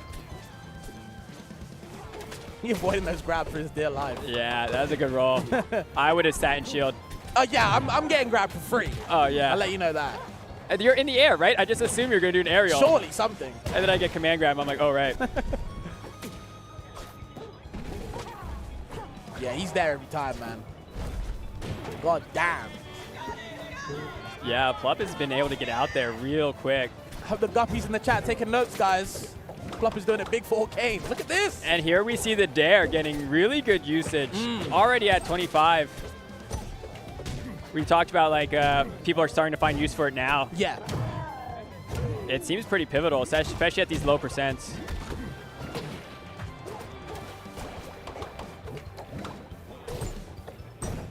Okay, down and not working. I'm trying to find answers to what he can do, but it's looking a little bit lost at the moment. Yeah, I think a big one against Krags is as soon as you make them feel uncomfortable in their recovery, right? The match gets a lot harder. Yeah. Right? Yeah. Like, even the fact that he was pillaring that close to stage means, like, Plup is in his head on, like, feeling like he's going to counter options. He's worried, yeah. I feel that. And then that's when the game gets a lot harder, right? Damn. Okay, Oh, he makes it back. He does, yes. Somehow, but yeah, the net is there. Especially on a stage like Forest where the blossoms are quite tiny. Plup is 2-0 up, guys. He's the Plup Club is going insane. Yeah, looking like a really good choice against Krag here. I think you made a good point, I was going to say, about like knowing which character to go. Like, oh, I'm fighting a Krag, cool, the Orcane's coming out. I'm fighting this, cool, the Maple's coming out. I think having that as a game plan is really effective, rather than going like, oh, damn, I should have went this character. Yeah. Yeah, because in Rivals 1 I would enter, and like I was never that good, but like I never had a main. Like I played Krag a lot in tournament just because I was bad, right? And he's like, can help me. Yeah, of course. No, I absolutely agree with you. Don't worry. Bridge the gap. And I always felt like that because I'd lose and I'd be like, oh man, if I had tried the Sylvanas, if I tried Claire or other characters I played, and it's a bad feeling because it's like, you know, realistically I just got beat. But yeah, going into it and not having to have that doubt in your mind of like, oh, I should have done this, I should have done that. Gives you a lot of confidence. For sure. Oh. It just looks too easy. Yeah. It looks too easy for him. And this is against Ion. Like, you know, we've just been bigging him up like the Krag at the moment. And he's, you know, looking like a little beetle. Not the big guy anymore. Yeah, the other big one too is like Orcane not as high played, not as much representation, especially in tournament level. So it's like, can kind of be surprising some of these top players with like, how am I even supposed to, you know, get back to stage against an Orcane? Yeah, absolutely. Being this aggressive at ledge. This is relentless. That hasn't stopped. That was almost a single hit. Yeah. Stock taken. He needed to get the ledge to get back. And I know a lot of people like to say, like, you know, up throw can be kind of, I guess, controversial in a way just because of, you know, how it works with mixing the DI with the bubbles. You know, if you guys don't know, you can angle it. I feel like if you get the DI right, you know, you can get a lot of it, especially against these big hurtbox characters like Krag, like Ethelus, like Lox. You know I've noticed he's been going for a lot of up throws. Yeah, low percent. I've noticed it too. It's something he knows. He obviously he can get more Krag practice than Ion can get Orcane practice. Absolutely, there is a billion Krags. barely any Orcanes. There's a few. Yeah, Marlon himself. But even then, like I feel like Marlon and Plup's Orcanes are a lot different. Yeah, they are. That was, I am so sorry, that was a beatdown. Yeah, that was sick. Plup's Orcane feels like he just owns the ledge. Yeah, like that felt like suffocating, you know? Yeah, which is nuts because when I've watched Marlon's Orcane that he's brought out at tournament, and it is like a sparring, like he wins a lot of those resets where you feel like you can hit, but you actually can't, right? You hit his shield and he jabs you. The scramble situation. Yeah, Marlon's been crushing the scramble, but I don't notice him like, he can edge guard, right? Obviously, he's really good, but he's not as focused on like the ledge. No, I understand. I feel like Plup's game plan is literally, gauge the ledge and then see what you can do. Can you handle the nair spam? If not, well then goodbye to your stock. You know what I mean? He's been doing that over and over, just repeating it. So I completely understand you. And it seemed really good in that matchup. Yeah, that looked textbook. I'm definitely going to be watching that set back because damn. Yeah, so wait, who are you maining these days? So I started off in this game as Lux at Genesis last year. I played him straight away because he's cool. Then I moved to Orcane when he dropped. Then I went back to Rasta. I went to Rasta, sorry. Then I went back to Orcane. Then I played Lux and Orcane because Lux is good now. Okay. And then Aether's come out. I soloed Aetherless until today, right? I played Aetherless most in bracket, made round 2 winners with Aetherless. Nice. Apart from one set. And then I played 2 Maples and friendlies. I've never played that matchup again. I just put Atlas down and played against. I played Orcane only in bracket today with a little bit of Rasta. Yeah. So I'm all over the shop. I'm just kind of waiting for my characters, Absa and Eliana. So however long I have to wait, I'm guessing 3 or 4 years or whatever. then I'm in the game. I'm focused. So. No, that's sick. I mean, honestly, yeah, it feels like Plup is the guy to watch for you. No, yeah, Plup is. This Orcane's sick. I learned a lot of Marlon because he plays Orcane and Rasta as well. And there's like thousands of good Luxes, so I'm never short for video footage. It's just I can't commit to a character I like so far. I'm always swapping because no one's like super fun. I haven't found my character. Yeah. I do think right now Maple seems insanely hard for Edalus. Yeah, it's probably just me, but I looked at that matchup and I was like, I am super good off that. Like, I'm real good. I don't think it's just you, because so in ranked, I was trying to grind it to prepare for this. Ended up not helping at all. I probably did worse than events where I didn't practice, but that's okay. No, I feel that. I get it. It happens sometimes. It's not a straight line, right? It's a roller coaster to improvement. I think I am getting better, but I'm in a dip right now. That's okay. But the only person above 1400 I've ever beat was an Edalus as my Maple. So like. It definitely, because like normally if like the person's above me, I would prefer if they're heavy. I would prefer Loxodon, Crag, or Edalus. Yeah, of course, yeah. But Edalus, man, it just feels like Maple can just, just I was smother him. like we were talking, and I was talking to the person, and I was like, damn, this actually feels like terrible. And I was like, I'm just not playing him in bracket today, and I did pretty well today, so I'm happy with that. But of course, I'm leaving Edalus alone for a while. It's really, like, Maple's forward tilt alone is, like, so hard for Edalus to deal with. I have tweeted crazy. so many times about Maple's forward tilt. I think even in Rivals 1, I was tweeting about that move, so. Don't worry, we're tracking forward tilt because for years and years and years, I always said, hey, the default controls are my controls, because if they weren't, I would just change the default controls. That makes right? sense. I made Rivals 1, I would just change it. Finally, I had Full Stream trying to help me out because I was like, hey, I want to be good for Genesis. And he's like, you have to switch to tilt stick. Like, if you're going to play Maple, he's like, you have to switch to tilt stick. So I, like, spent, a month recalibrating my brain for tilt stick. And he's right? Like, you can't do, like, the run, crouch, tilt. You can't do, like, the single dash and the tilt. You need tilt stick, yeah. Yeah. So you saw the vision of Maple F tilt, basically. Yeah. Okay. I understand how good it is. I also, like, it is on the board. For me, it's like a borderline toxic, right? Like, it's really good, and like, obviously her whole kit is doing a lot of things, but like, for sure, F tilt alone is like part of the problem of her. For Maple, what I've always tweeted about, right, is that like, I like the change that you guys did where you have to move forward with F tilt. I like that a lot. The only difference is Maples will be whiffing anything, F tilt straight away. It's like reassurance. You know what I mean? I understand. I get it, but like. I agree with you. I like what you said. It's toxic, so Yeah. We're definitely thinking about it. So, like, the big thing for me, you're right. It's the scrambles that we were talking about. Sure. Anytime you're like in a remote, if I can't get shield grabbed, I'm forward tilting again. Sure, exactly. Because if you let go of shield, if you do anything really, unless wave dash back or roll away, that's all you can do. That's probably not going to eat a forward tilt. Yeah.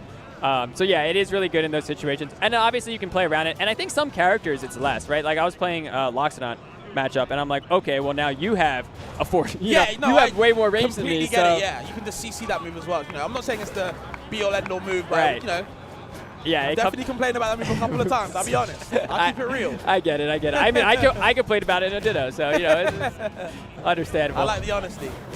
But yeah, those are the kinds of things where like we're watching everything, but also I'm at a stage right now where like I do want to let the meta develop a bit. I think like even top players get in this mentality of like, hey, I really need to change, and No, like of course. I don't even want to enter until like you nerf this, and it's like we need to like give it a little time because the meta is going to shift on its own. So we're still making patches, but we're not trying to hit like every move every patch. Like we're Makes trying sense. to hit the things that are most annoying, right? Well, I'm always a fan. I'll wait my turn, but I'm a very vocal person of what I don't like. Everyone knows I'm a Rano hater. Dude, so we're on the same page there, man. I'm so glad you said that. I've been going through a stage. Rano and Clarence are the two that are like tilting me right now. But I know it's because I'm plat. I'm plat right now. No, so I get it. I'm bad too. I understand exactly. yeah, Don't worry. I'll get through it maybe. Who knows? I'll hate someone else. I'll hate Raster maybe next. I think a lot of people would agree with you. Yeah, of course, this Raster's going crazy right now. BioBurb, might be going crazy, but unfortunately not doing too well against Cake right now. He's also looked invincible just like Marlon earlier, so. Yeah. I mean, Durai put up an amazing set against good. Cake, but Cake ended with the 3-0, even though it like in parts of the games, Durai was up. It's just how it be, It's all about getting your stock. You can play as well as you want, but if you're not getting those stocks, Cakesoul will be living.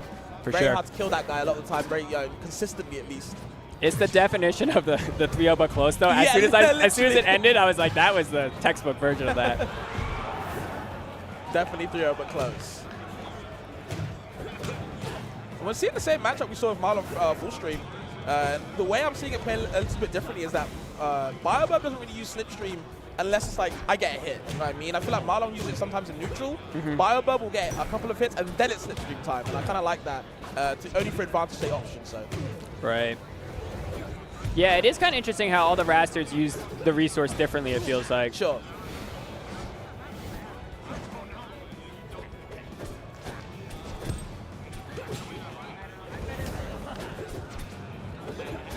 Okay. Wow, the dash tag off the platform actually caught him. I didn't think it would. And it's kind of knocked down right in place, too. That was like an awkward little exchange. Looked like a brawl trip. Okay, the down tilt clipping you. Sets up the clone, wants the clone pop. Actually anticipates the roll, and the back air was there to cover it all. Yeah. And now has full combust. We saw him go for the super clone against someone I saw Cake do earlier in bracket. It was pretty funny. Can be useful at the right here when it's at 0, right? Because it's like, it might take a bit before you find another use for it. Yeah, I was wondering if there's like any like super good super clone setups, but I'm sure Cake was some in the bag maybe he's thinking about. I think at like this skill level, it's probably a little bit of luck to get the setup. Oh wow. I thought we were gonna see a combust there, but I think Cake just going like, you have to deal with this, right? The down air worked once, you gotta deal with it again. And he teched it but the first time, and then it's like, you know what, never, I'll start out again. It's tough because it reaches low, right? It Yeah, goes yeah, like big move. Yeah. Very big button to kind of throw out, very handy as well because it's kind of hard to challenge, especially for a character like Rasta with not too many disjoints on him. So. Yeah, I see a lot of forwards where it feels like they can kind of do like 2 aerials at ledge because they can like throw out a back air if you went high, and if you went low and you didn't sweet spot, they can like still jump again and do a short hop dare. Yeah. And it's just like, feels really tough to recover against him sometimes.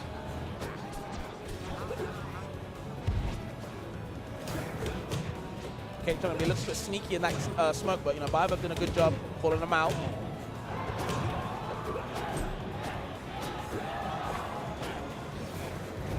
One Forsburn thing too that I thought Void was really good at it when he was doing the coin boxes, and I've seen Cake and others getting better at it, is intercepting recoveries with the back air, like a lot of like a dive kick from Rano, or even like a down B from Raster if they're trying to like get tricky, just placing it perfectly so they like kick themselves into the dagger. It's hard to challenge that back air, so yeah, I understand why.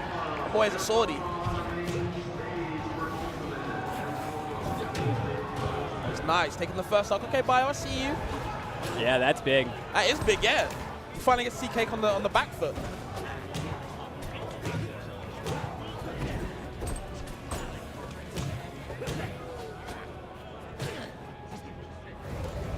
And then yeah, historically Bio has always been good with a lead. Yeah, I think a lot of OG rival fans will know. Yeah, Bio with the lead is definitely a sight. It's really hard because, yeah, one of the things the other top players, like the neutral of Bio, has always been hard to play against. So it's like you don't want to get behind because it could take a while to bring it back. Oh, that down smash just clips him on the ledge. Yeah, that was a great choice. I would have went for something else. I went for up strong, and I would have freaking dropped it. I would have probably missed him, put him flub F2 or something. I don't know. Okay, the guy's out on the forward throw, has to.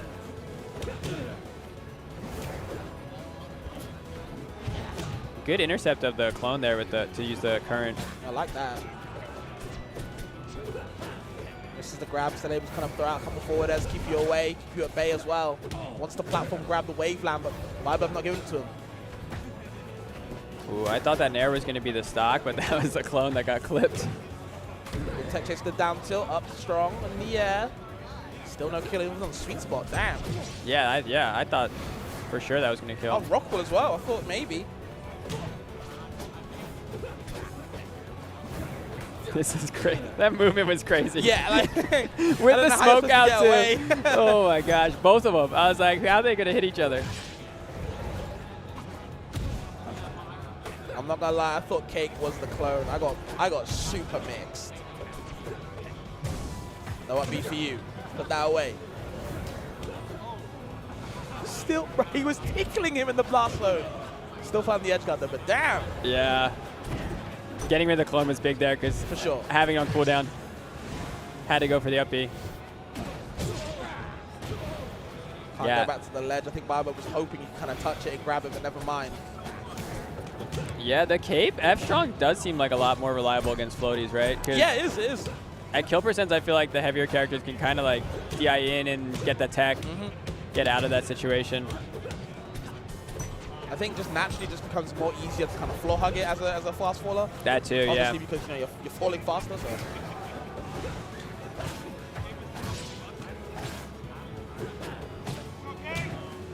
Still chasing. That dash attack is big. There's the cape. The cape one wants the up tilt. Can't find it. Biobub not giving it to him. Maybe they can take a stock here. Maybe.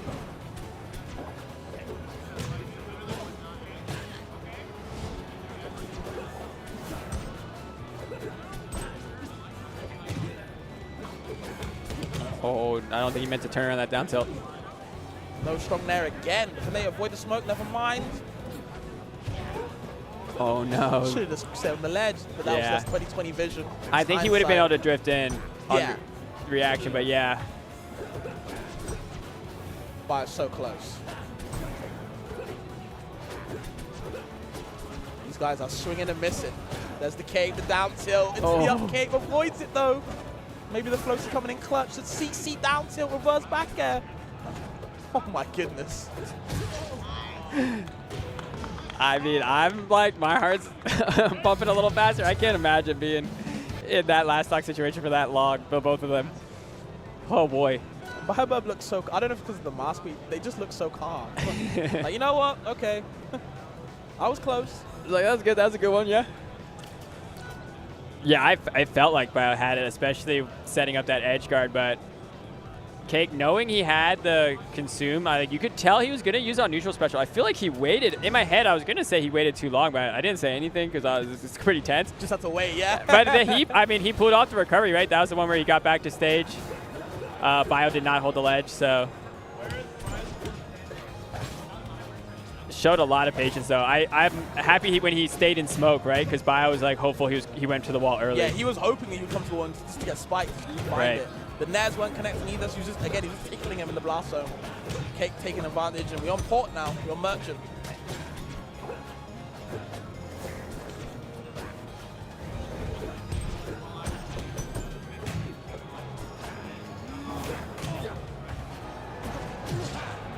Cape. I think it definitely deceives a lot of people of how long range it is. Yeah. Definitely catches a lot of people off guard. The big one I've been running into lately is how long you can wait before you do the stab. Yeah.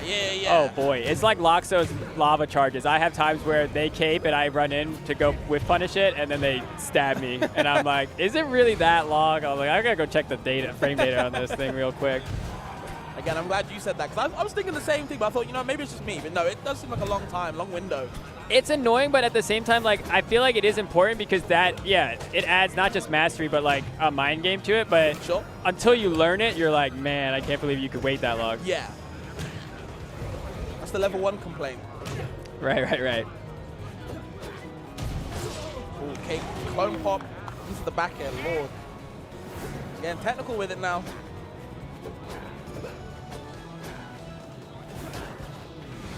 And again, Bio with the lead at least, but it's all about finishing the game, man.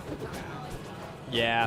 Cake on his last stock seems like one of the hardest things to take out. Absolutely. Just doesn't give up.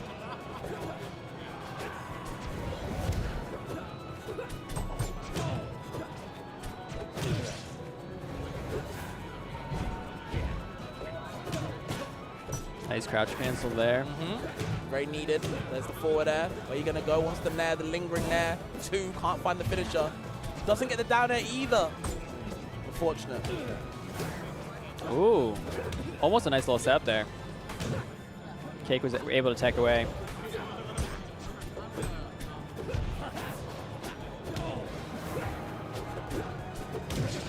Okay, the trade. Not exactly working out in Biobub's favor. Or Cake, actually. Nice. Ooh. Good position for Bio, though. Yeah. But I think Cake's now about to turn up the jets.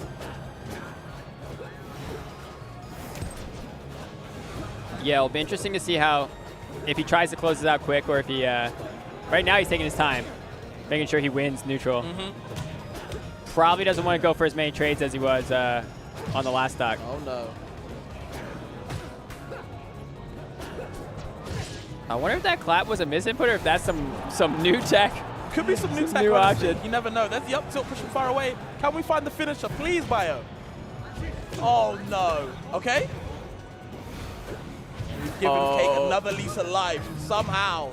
Just grab the ledge. But it's easier said than done, obviously.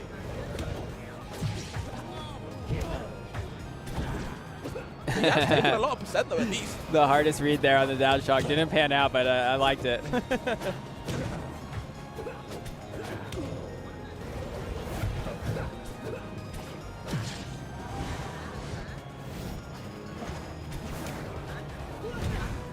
Wow.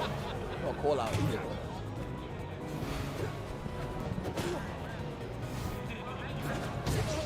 All right, there we are. 126 though. Bio's got it. Not that not just yet. I know. A good lead, but again, still scary. Yeah, this would be an absolute heartbreaker if he was to take it now. Please finish your plate, Bio. Please. Oh no. Oh, that was nice.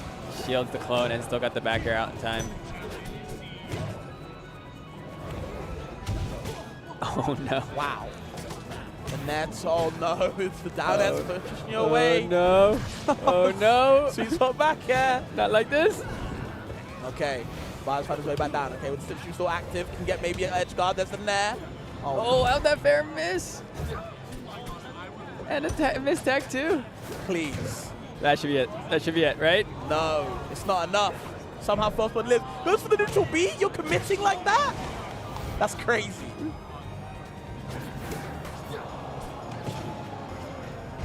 Okay, Oh one of the my combats that have gosh. been crazy. No way. The boys forward there. Smoke's been set up. You're scared now. He's hiding. And there's the forward struggle. Yo, Bio might be a paid actor. No disrespect. But what happened? That was a wild He was comeback. going for neutral Bs and... Oh my god. Bio, please.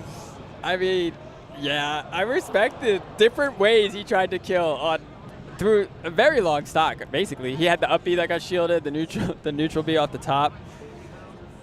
Oh man. Damn. Cake just don't bleed, I'm telling you. Yeah, that was a wild one. All right. Well, I believe... Are we staying on? Last set, okay. Okay, guys, we've got one more set in us. It's going to be a banger. This is Marlon Plup, winner semis. Yeah. Winner gets top 6. So, this is getting nasty now. Yeah, winner will be on the stage tomorrow, so this is guaranteed. Guaranteed locked in. Yep. And, you know, like I said, I wouldn't be surprised if Plup got top 3. this is his chance to prove me right, you know? Yeah. So this is crazy. So getting this first because we got some people playing multiple games, specifically Plup. Yeah. Which makes sense. He usually gets a far in every bracket. I asked him, I was like, is this the first time you've done 4, right? And he's like, oh, no, I played Melee and Ultimate. I'm like, oh, yeah, right. Yeah, true. That is true. That's a good point. And I remember now, too, because at that time, I think he played Slap. So he probably had tournaments. Oh, my God. Where he was in, like, Slap as well. He was in, like, 5 brackets, I bet. This boy loves platform fighters. I get it. Yeah. And I remember, I think it was like a Shine one year where he won a Slap City bracket and then I want to say was in like 2 other grands. Sure. So he was in like a Melee grands and a doubles grand. So he not only plays all of them, he's freaking goated at a lot of them. Yeah, I was going to say he's goated at all of them, so fair enough. He's kind of insane. He's a grinder. I respect it. He's a grinder. No, I like Plup a lot. And, yeah, it was funny because through playing with him, I'm obviously biased because when he's on your team, you're like, oh, man, you're so good. But, like, just seeing some of the interactions where he would 1v1 and even 2v1 because I was just chilling waiting for him to finish, beating people up. But I was like, man, like, he looks good. He looks practiced. Like, he looks like he's got strategies, like we mentioned, not only the characters, but, like, he has ideas for certain situations, certain characters. Sure. So he's definitely been labbing, and I think he's been grinding online, too. He had the #1 rank for a bit on like the ranked mode, so that obviously fluctuates a lot as people play. And I think he also got an alt up because he has one for Maple and one for Orcane. He got an alt up into the top 10 as well. Okay, that's just crazy. So yeah, he's been not only grinding, but he's been like just these top players are grinders, destroying people. Jesus. So yeah, I'm excited for that. I've seen a couple players do that. It's been kind of cool where they've made another account to basically get another character up to see how high they can get. Just because of, like, you know, how ranked worked in Rivals 1, of course, you know, is ranked right, which I think a lot of people prefer. So I guess that's the kind of the workaround in this game, which is cool to see. So, you know. Yeah, we've been exploring different options for rank because there are a lot of people asking for character rank. Are you still trying to change it then? Yeah, we're still in ranked light. Like, we didn't even want it to run this long. It was supposed to be like a February update when the start of the month that we were going to do ranked, but it turns out, like, making a game and then keeping all of the live service stuff, and all, like, the things that are in development are like, harder because all our engineers are, like, they also spend time on, like, hey, there's a bug, or hey, there's this issue. It does sound hard, so yeah. Yeah, so it's balancing that. So we do have, like, what we're calling, like, our ranked full, but even then, we kind of were thinking, like, you know, we're going to run ranked in a certain style for, like, a year, and if what people like and what they don't like, we'd be willing to switch. Okay. So, like, instead of the character one, we're thinking of just doing, like, we want, like, the ladder resetting more often. So right now it hasn't reset since launch. Yeah, right? it hasn't reset, yeah. We did it for the demo week, we had a board, and then we reset it for launch, and then we haven't reset again. But we would like to do, like, more frequent, and the idea there is, so instead of having to make a new character, it's like, you know, the next time it resets, it's like, hey, if I want to grind up a different one for this period, I could do that, and then it'll reset, and then I could try another character, right? Interesting. So, like, we feel like interesting. that might complement new characters coming out as well. Yep. And then, sure, if people are like, well, this is cool, but I would still prefer character ranks. Yeah. You know, we see how it looks in Street Fighter and other games. I do think people would probably still prefer character ranked, me included as well, but I don't think that's a bad idea, what you're saying. So for sure, yeah. When you say reset again, would you reset it back to 0? No, it would have some. It would be like a soft reset, right? Okay, so cool. If you didn't play enough, you'd eventually go back to, like, whatever the default is. Yeah, you know? okay, yeah. But the first one wouldn't fully reset you, right? That makes a lot of sense. But yeah, Marlon, though, losing the first stock in his first game. Yeah. Not feeling good. Plup on the Maple, too. Which I personally, you know, in my 1100 brain, of course, I think Maple beats Raster. You think Maple wins? Okay. I've heard a lot of the opposite, where Raster does really well versus Maple. It's because it's really mostly up air, right? Sure. The fact that, one, up air is a great aerial, but two, you can close distance that other characters can't. Right. It's basically like you have Rano's super jump, but you have a double jump version of it too. So you can get up there, and then that too. Down tilt is huge. So even on DI out in kill percents, Maple can get some confirms off of just hitting a down tilt. Okay, that makes sense to me. I was always a fan of Raster in this matchup just because of, you know, fast faller, light. When you get grabbed, you get comboed for a long time. You know, Maple can't really escape. Just when you actually have a fast faller, just get off me. So, but you know, who knows?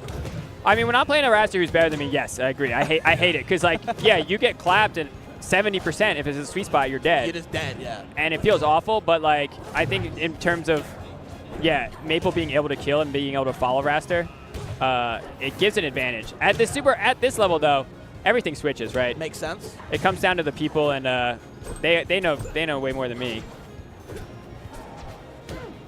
Okay, down tilt, like the slipstream as well. The eyes are on the back though, so maybe he could line up for a clap, but just can't find it still. Yeah, just sneaking out of these. And now the trades are starting to become a big deal. They are, yeah. Not KOing still. I feel like Rasta should actually play not to get hit, because, you know, getting hit means a lot for him. Yeah. He's light. Real light. Oh, Plup just wanted to end the game 1 there. He's very aggressive off stage. I think just because he knows he has the resources, he still has them marked, so he's able to kind of feel free off stage. Even with the power shot, it's not enough. Back to being marked yet again. The slipstream not helping you. There's a tether. Edge guard and Yo, a 2-stock for the first game. Let's go, Plup. Plup feeling nice. And see Trevor in the background. Yeah. Cheer for Plup. Yeah, the Maple just looking, pretty relentless there. I wonder if he stays the Rasta. Yeah, that's where it starts to get crazy, like, you know, too. you can just, you know. He plays every character. Exactly. Rocking your Kane, okay. I really want to see how this matchup looks at kind of the better level, because I've always thought, and I think other Orcanes agree that, you know, it does seem kind of hard, but we'll see what Orcane can do with Marlon as the pilot, so.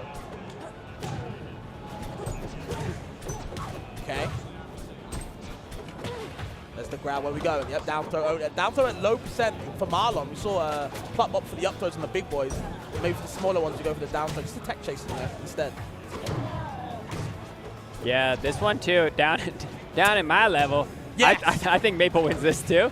I mean, at my level too, I agree with you. Yeah. But it is more interesting because, like Marlon's Orcane is doing things that, you know, the Orcanes at 1100 are not doing. Yeah, absolutely.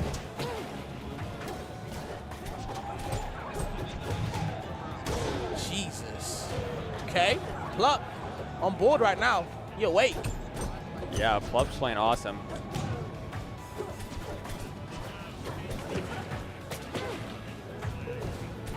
Charge it for a bit too long. I think Plup was ready that time. Definitely reacted. Yeah, was able to get that tech away. Might have covered the other 2 techs though, so that was basically, you know, the 33% chance out.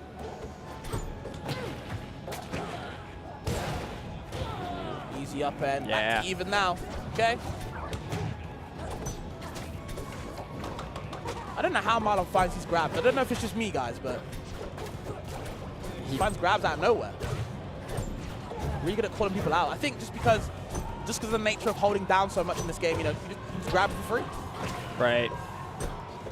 He seems to always, especially the sparring, like I said, that's what he's the best at. He seems to always know what people want to do. Yeah, he just has a really good game sense, like Ion level, you know what I mean? Right. Ooh. Early stock from Marlon and Plup. Finally had deficit in the set. Oh, nice dash attack there. Still surviving though. Marlon, okay, only at 70%. Avoids the forward air spike, back on stage.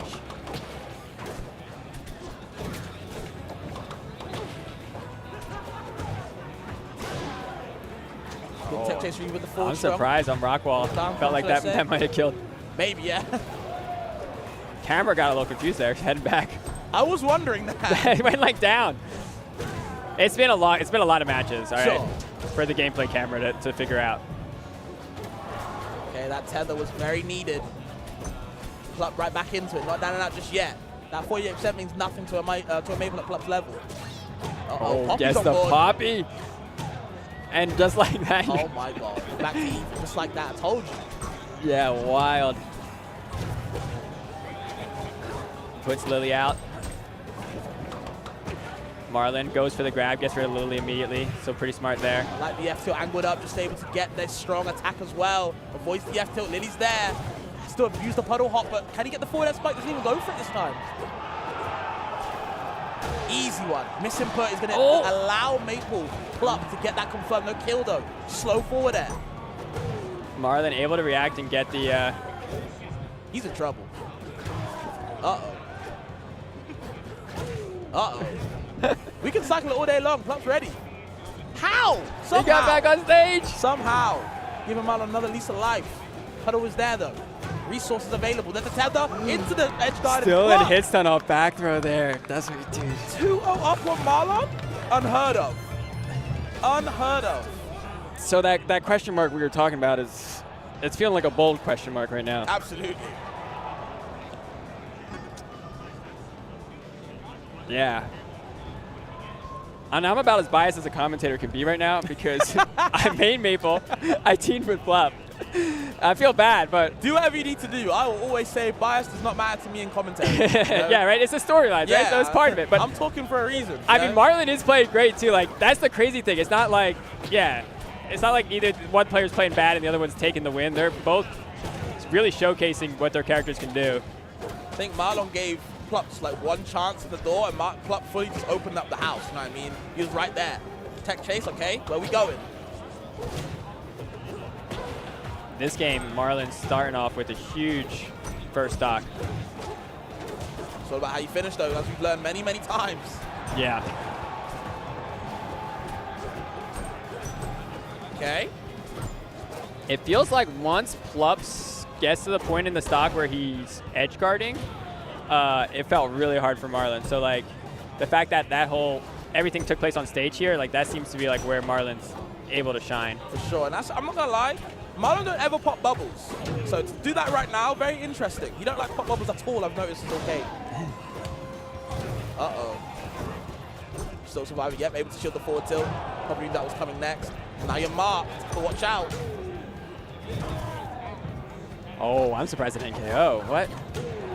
Lily into the confirm. Yup, Yeah. easy one. That's one even I can do. That's why I put Lily on the platform. For that confirm. Even at the plat level, the Maples can do it, I believe. I'm pretty sure the only time I up strong nowadays is off a Lily confirm. Lily, yeah. Either a wrap or something like that, right? Where you get the knockback.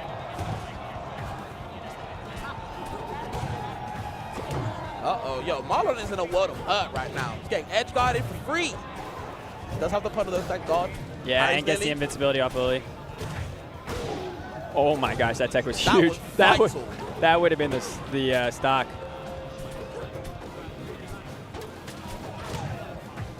Marlon Oh, that is the stock. Plup is charging it on his last stock.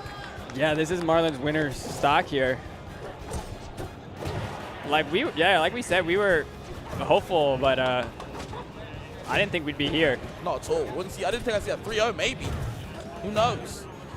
I thought we might see a 3-0 the other way. Yeah, if anything. With how Marlon's been playing lately. I was calling him invincible earlier on, but I might have been wrong, man.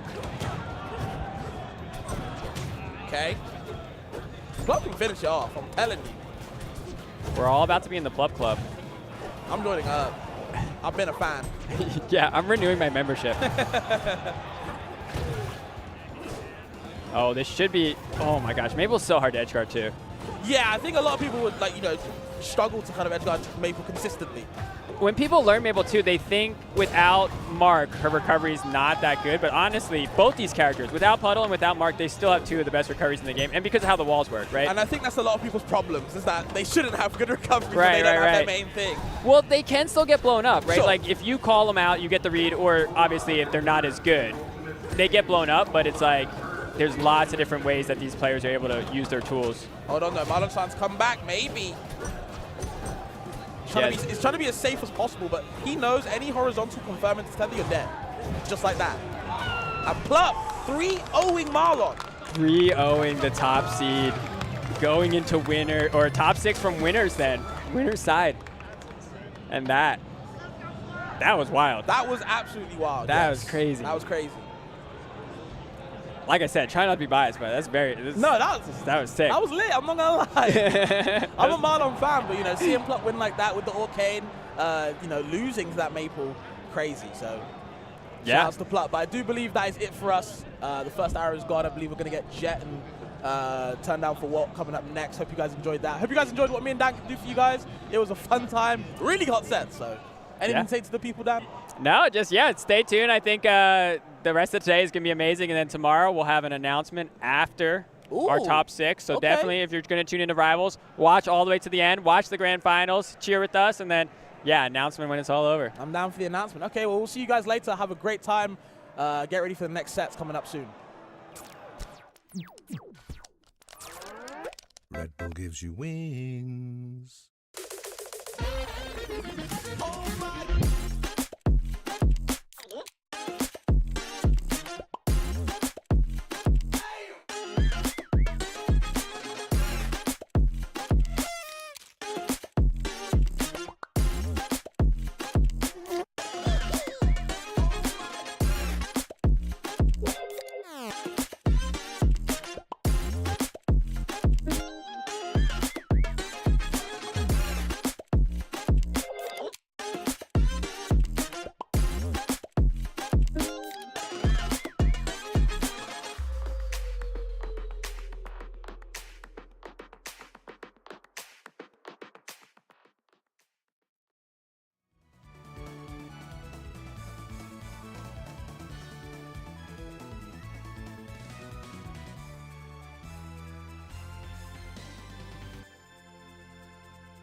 Good evening, Rivals fans around the world. We are so excited to continue here in our top 6 qualifiers. There's just a couple matches left to get that coveted Sunday spot. I'm Jet the Jenga God, and I am joined here by Turn Down for Waltz. Yeah, let me get a quick plump yum yum in the chat for my everyone God. who saw that happen. Let's go. Let's go. I'm excited, Oh. but we got a match that we got to go to like right now, so let's Yes. get into it. It is Stango versus Ryzul. How are you feeling about this one? Yeah, I mean, Ryzul, the best player for Rivals 2 in Australia, came recently to the States and thought he kind of sucked. He was like, I beat everybody in Australia, but we're not that good over there. So he came back. He came over here and was like, oh, I lost a bunch of matches to this guy named Ion. I couldn't take a game. I'm probably not that good. And it turns out he's wrong. He's wrong. He comes all the way through, an alternative platform fighter player, been running through the ranks here, and now has his sights set on the top against Stango, the seed number 3 of this event. Yeah, I'm really excited for this one because Ryzul was a player that admittedly wasn't really on my radar as well, just because I'm pretty new to the scene. Absolutely like dominated in the doubles bracket last night as well. Like such an absolute treat to watch. But Stango's a tough one for sure. Let's see what happens here in game 1. Yeah, the Maple going to be on one of the favored stages for Maple, but it's also a really, really good Zetterburn stage just due to how quickly he can move underneath these platforms, control it with the fireball, as well as his, big, meaty hitboxes with those claws. For sure, yeah. Okay, Mark was already applied, but Stango, bit of a mark on his own. Let's see. Shine comes through. Not going to get too much more after that. Actually, no, I stand corrected. Platform is making this really hard for Ryzul. Yeah, the extension's so good for Stango. Already racking up this percent, a little bit of burn, but now we're at that Super Saiyan percent for Ryzel, quickly knocked out of it into the neutral air. Little fireball follow-up, not catching. See what he can get here. Mark is still on for Ryzel. Don't know if he wants to pull the trigger on the tether nairs he was using oh so frequently in the doubles bracket, but little offstage action, not too much more after that. Oh, good DI to avoid the follow-up up strong, but I mean, you're damned if you do, damned if you don't at that situation. First stock to Stango. Yeah, they nerfed that back air to make it a little bit harder to follow up on, but it doesn't seem to matter. And now Stango all the way off stage, no double jump, gets quickly cleaned up with a forward strong at 66%. That's not something you usually see out of Maple. Okay, going to work already. Let's see. Big whiff punish. Stango obviously going to make the most of it. Spends the burn already. Okay, knockdown, hard knockdown. Keep it going. One more. The reverse back air was such a great move. We see Stango go for a lot of the reverse back air into down air, but that time, Ryzel goes for the DI in, mixing him up a little bit. Now, though, tons of percent already on Ryzel. Gets a little bit of fire on him as he comes out of there. And now it's Ryzel's turn, Walt. Okay, crack that whip, though, coming through. Is going to be forward air off stage? No. Shine comes through. Yeah, I love this from Stango, right? Just spend the burn as soon as you have it. You knew you already had Ryzel at above 100%. That up strong was going to KO sooner or later. Yeah, we call that in the biz the confirm. It's just so simple. The aerial shine into Waveland up strong just gets you every single time. Okay, platform tech chase situation, forward air, not going to be a second one, but there's the edge guard, keeping it going. Nice call out from Ryzel, and it's already last stock in the first game. Yeah, what a dynamic set so far. Every single time someone is off stage, I am scared for their life, and now is no exception. Forward tilt just barely off the mark as a perfect sweet spot for Ryzel. So much damage already being output onto him.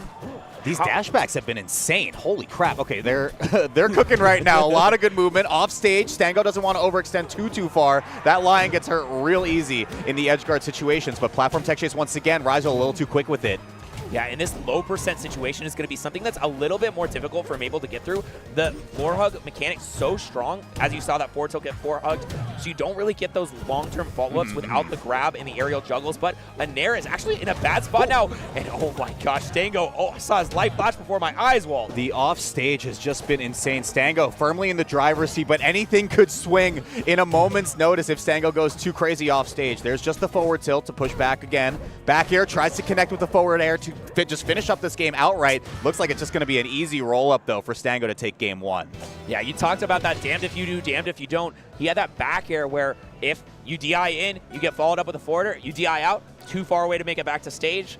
Horrible situation for Ryzel, but still, really, really impressive showing on that punish game. Where do you think we're going here, Jet? I'm curious. There's a lot of options for Maple. I would not be surprised if we went to a bit of a bigger stage. We're seeing Jules Veil banned out. Not too surprising. That's one of the stages that Maples prefer.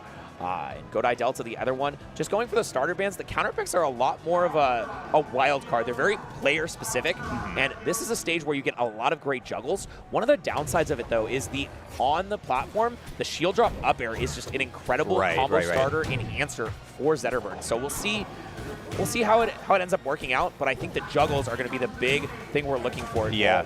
I'm really interested in a triplat stage right now because a big thing I had noticed from Stango in game one is he's going for these full hop nairs that go over the platform, and it pretty much covers shield drop, right? Because you're still going to get clipped even if you try to shield drop counter hit. Yep. Look at that. Exactly. Rising up right there. I mean, I don't know if Ryzel has much of a counterplay in mind to that specific situation just yet. Yep, and already the pressure being put on Ryzel once again. Where are you going? Forced to tether. No double jump, I think. And yeah, just a clean kill for Stango. Wraps it up. And looking so good to move on. Okay, really patient play. Stango started the first stock with the Gatling combo, able to get the grab right here. There's the up air you mentioned before as well, Chad. Yeah, something that's so threatening when you try to fight Zetterburn on the platforms, especially on this stage, is the platforms take up such a big portion of it. Let's see what it goes for. It goes for the get-up attack, trying to catch, going in, but Stango just obstacle high, and now getting out of this neutral situation. Just seeing a couple little hits, but I mean, this is a wrap. This is a combo. Forward air, double. Not going to see it. Okay, off the wall. Early. Yeah, might have been a wrap just for that entire stock, but it's looking like it might be for Stango. Look at that shield drop into the up air. That was insane. Still keeping this one going. Triple jab off stage. Now we just get to the edge guard position. But just like that, Ryzel answers it before it gets too dirty too quick. Oh, this is, he might clean it up right now. Stango trying to be the janitor of this Ho Dojo. It is so dangerous to get clipped by anything like that. A little bit of a spike action. Nair, up air. No, the forward air does it. Incredible showing so far from Stango, even on this counter pick. I'm so impressed by Stango's flowchart in this matchup, too. And I mean, it does get a little bit more linearized, of course, when Maple doesn't have the mark online. So we do get to see Stango really just be clean with how he wants to approach these offstage situations. Let's see what Rizal has in response right here. Pretty big order in order to catch up by a full stock. Yeah, and another floor hug there to punish out the unsafe back air. And now Rizal trying to just throw Stango offstage, get something going. But it is a tall order indeed to find even the smallest opening as you just, all right, finally. Oh my God. This is a big chance right here. Gets the up air, keeps the juggle going with another one, double fair.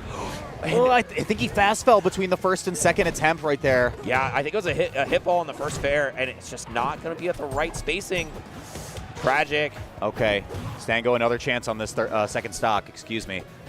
Okay, parry. This is a big opening. Once again, the forwarder in a great position, but how do you clean up the edge guard? And, oh my God, gets the forwarder fall up and no tech. That was sick. Stango might fall here. I mean, great comeback so far from Rizal, but still has a lot of work to do, Walt. Absolutely. Let's see. Platform situation again. The fall through up air. The classic. Burns applied for just a couple seconds longer. Oh, and marked up. Using that side B to get back. It should be able to make it back to staging. Okay. Actually, apps for the tether, but reverse it. Saves his life. Ooh, okay. Tries to be reverse to just hit that mark with the seed. Yeah, Rizal. This is one of those situations where you're like, all right, I have to fight for my life to get a singular hit, and Stango is just like, I will kill you the next time I touch. Okay. Yeah, and you said the offstage throws just to at least force the situation. Rizal's got to go in one attack, but it's not going to be enough. That's got to be 2-0 for Stango, and it is. Yes. A incredible showing from Stango in that game. Even with a big comeback coming out of Rizal, just was not quite enough. What do you think is happening in terms of Rizal like having to always fight from behind? Is there anything he can do to keep the advantage once he gets it? I mean, I think this is probably part of a core facet of the matchup too, right? Like Zetterburn's so good at getting explosive amounts of damage, can maybe struggle in later percents if you have to play the stray hit game, right? But I don't know, Rizal has been finding these openings but hasn't been able to really close too far out, and that's probably why he's looking to just play the offstage as often as possible. Yeah, very true. The floor hug tech on that dash attack, true for a very long time, but catches the tech in place into the reset and still keeping the combo going, Walt. That's like an 8-hit combo. Still going. Weak hit. Okay. Yeah, right idea too from Rizal. Don't blame him at all for that. Yeah, and this is a really interesting stage pick here for Maple because it's one of those stages that has a little bit of a tilted ledge and not going down all the way. So if you get sent off stage really far, you have a super hard time of getting back. And now great SDI on stage to not get punished, and another down strong punish, Walt. Yeah, I mean, if those arrows are going down, you might be about to frown. It's going to be a pretty bad time for Stango. Rizal really first meaningful lead of the set. So, I mean, to your point, Jet, let's see exactly how he can take care of it. It looks like it's only 9% to go. Yeah, it's a lot better than being behind, but it's not enough to work with. We just see the grab off of it, trying to catch the tech chase, but a good tech in from Stango. Still able to reapply mark, so I'm wondering what the follow-ups are going to be if you get those early percent wraps. So let's see what happens from Rizal if there's any changes that come through. Here's the offstage once again, but Stango so relentless on the platforms, keeping this one going, following through with the strong hit fair. Calling the tether as well, just running all the way across the platform. He's in his head. Oh my God. That felt like an NBA Jam moment. He just carried the ball all the way across the court and hit the dunk. Yeah, and I think Maple was saying, I'm on fire the whole time. So a little bit of a baby dash from Stango towards center stage, maybe goading Rizal into an option. But just like that, the tides have been turned. Look at the stocks on the screen here, Jet. It is a dire situation for Rizal. 2 games down, 2 stocks to 1, and has to clean up this edge guard expeditiously if he wants to get the game. But I mean, I don't think that anything is going to happen except for Stango cleaning this right up. Dash attack forces the knockdown. There's the wrap up. Crack that whip. You're getting the stock, but I don't know. Is it too little, too late? Already 67% on Rizal. Let's see if we can get one on the board. And already Stango being the first one to strike on this final stock of this game 3. still looking for a big hit, but now this might be Ryzel's chance to shine. Gets the Yup. reset into the wrap, into the Yup. grab. You're on Yup. stage as Yup. Zetter. Hang on. Anything could happen. Needs the knockdown. Huge. That dash Oh. attack miss was crucial. I don't think he expected Stango to get there in time, and just another strong attack on fire, an explosion, and that's a dirty 30 in Stango's favor. Okay, I mean, Stango showing why he deserves that, what was it, third seed in this bracket? So third seed on pace to go against the second seed in winners semifinals, which I believe is going to be our next match coming up. Okay. I think Stango's going to stay on, and Cake is coming right up. Wow. I mean, that was, I'm really impressed, and that's like, again, we meme about the stat lines that were like the 3-0s but close kind of situation. But Ryzel, I think, really started to adapt more. I am wondering, you know, if we see a run back between these two, maybe Ryzel goes to stages with like shorter platforms, because I think the platform tech chases is really where Stango started to separate himself in that set. Yeah, I think the Ho Dojo was the idea where he could cover the whole platform with the drift on the up air and potentially get those big juggles off the top. Yeah. But it really felt like Stango was the one who was taking even more advantage of that, because like we talked about, the shield drop up air, it was just such a disaster for any aggression on Stango's shield. For sure. But seeded now, Stango having to play back-to-back to make it into, this will be for a top 6 qualifier, if I'm not mistaken. Both of these players are going to be playing tomorrow, top 6, at the Civic Center, but one is going to be in Wizards and one is going to be in Losers, and that's a big difference here in this bracket. Winners finals, yep, that's where you want to be. Cake Assault, the GOAT, versus Stango, perhaps a new GOAT. People have been saying, many people have been saying. This is going to be a close one. I mean, I'm racking my brain. I know that they've played a ton. They played a lot. Cake but Assault has won every single one. Has he? Okay. I think the last time they played was at Plat Fight, where Cake Assault took it 3-0. Yeah. Twice, I believe. I think it was 2 matches, 3-0 each. But chat can correct me if I'm wrong. I think you're right. Regardless, on that too, yeah. Cake Assault was looking dominant, but I mean, I can't imagine Stango has been prepping for anyone harder than he has been for Cake Assault. Right. You know, when you're the 2 seed, when you have the 2 seed and the 3 seed, they're making a warpath all the way through that bracket, and they are looking for nothing less than first place. Yeah, and I think to your point as well, when you have a record that is as brutal as, you know, an unwin one can be, it's tough, right? Like, you maybe want to over-index on those players that have really been giving you trouble. So let's see what happens here as we get started with one of the closest, probably most intense by seeding matches that we'll get before tomorrow. Yeah, I mean, the winner of this has the pleasure to play the legend himself, Plup, in winners finals. Who would have the honor, the honor, yeah, must kiss his feet. Oh, man. Tomorrow. Cake Assault been saying bow that Plup is down. going to win the tournament. We were talking about it earlier. We were making jokes. And we were like, all right, well, that person's not going to be there because they're going to lose to Plup. And people were laughing, and Cake Assault was like, no, they're losing to Plup. It's the, what is it, the Anakin meme where it's like, Plup's going to win the tournament. Really? Plup's going to win the tournament. You got to do the little hand wave.